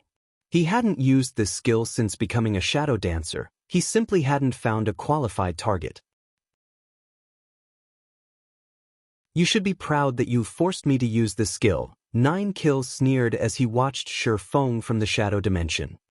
Suddenly, in the ordinary dimension, a black figure appeared from one of the 7 shadows in the room with lightning speed. Immediately, this black figure dove into another shadow. In less than a second, 9 kills filled the room with his afterimages. It was impossible to detect 9 kills' true body. So fast. The sudden development surprised Shi Feng. Is this Shadow Dancer's blade? I can't even catch sight of 9 kills' real body. Shadow Dancer's blade was the reason for 9 kills' fame. It was due to the sure kill skill that 9 kills had successfully assassinated numerous Super Guild Apex experts. Unless one had a skill that provided invulnerability for 10 seconds or they moved out of the Shadow Dancer's blade's effective area, this move was impossible to escape. Die! Once he was confident of landing a blow, 9 kills unsheathed the short sword from his waist and slashed it at the back of Shi Feng's neck. Dang! The clash of metal echoed throughout the room. Before anyone realized it, Shi Feng had begun to execute Sword's Orbit, preventing all attacks from coming within 8 yards of himself. As his attributes and combat standards improved, he was able to exert a more powerful defense with Sword's Orbit. Unless one had a higher strength than Shi Feng, they would not be able to break through his defense. However, Shi Feng was currently level 44 and equipped with the level 50 magic light set equipment. He also wielded epic weapons and the fragmented legendary ranked Heavenly Dragon's Breath. In terms of strength, even a berserker with an epic weapon and a complete level 40 dark gold set equipment would be no match for Shi Feng, much less a ranger like 9 Kills. 9 Kills, whose attack had been repulsed, stared at Shi Feng, dumbfounded. For a moment, his mind failed to process what had happened. His speed definitely ranked at the peak among God's Domain's current players. It was utterly impossible for players to react to his attack, let alone controlling their bodies to defend themselves. Although Void Realm assassins might notice him, barely, they definitely could not defend themselves in time. Yet Shi Feng had blocked his blade. Impossible! Retreating into the shadows, 9 Kills launched another wave of rampant attacks against Shi Feng. After all, Shadow Dancer's blade had a duration of 10 seconds. Shio! Shio! Shio! 9 Kills attacks were too fast to see. Due to his frightening speed, 9 Kills' short sword pushed further into Sword's Orbit's defensive bubble. From the initial 8 yards, the ranger's short sword gradually penetrated Shi Feng's defense, pushing deeper until it was only 3 yards from the swordsman's body. However, no matter what 9 Kills did, he couldn't push his attacks any further. Shi Feng was very nearly forced to activate the aura of Earth's absolute defense. Fortunately, the defensive capabilities of Sword's Orbit were close to perfection. Despite facing 9 Kills' lightning-quick attacks, Shi Feng remained calm. On the contrary, 9 Kills lost HP each time Sword's Orbit repulsed his blades. Right now, he had less than half of his HP remaining. This can't continue. I need to use a bigger attack. 9 Kills could tell that, if he did not use a berserk skill to overwhelm Shi Feng's strength, he wouldn't break through Sword's Orbit. Suddenly, a faint gray glow enveloped 9 Kills' body. Shadow Possession, Tier 1 Curse, increases strength by 60% and agility by 80%, and improves strength's effects by 100% for 1 minute. Cooldown, 2 hours. He had specifically learned this Shadow Possession skill to make up for the Shadow Dancer's lack of strength. Break! 9 Kills fiercely swung his sword at Shi Feng. The power and speed within the blade allowed the weapon to cut through space itself as it collided with Shi Feng's sword's orbit. Sensing 9 Kills' transformation, Shi Feng directly activated Heavenly Dragon's power. Boom! When the swords met, a violent storm raged through the room. 9 Kills transformed into a shadow as his body was embedded into the wall behind him. You're tuning in to the Wang Lin's Journey YouTube channel. Don't forget to subscribe and join us on this journey to catch the most captivating stories.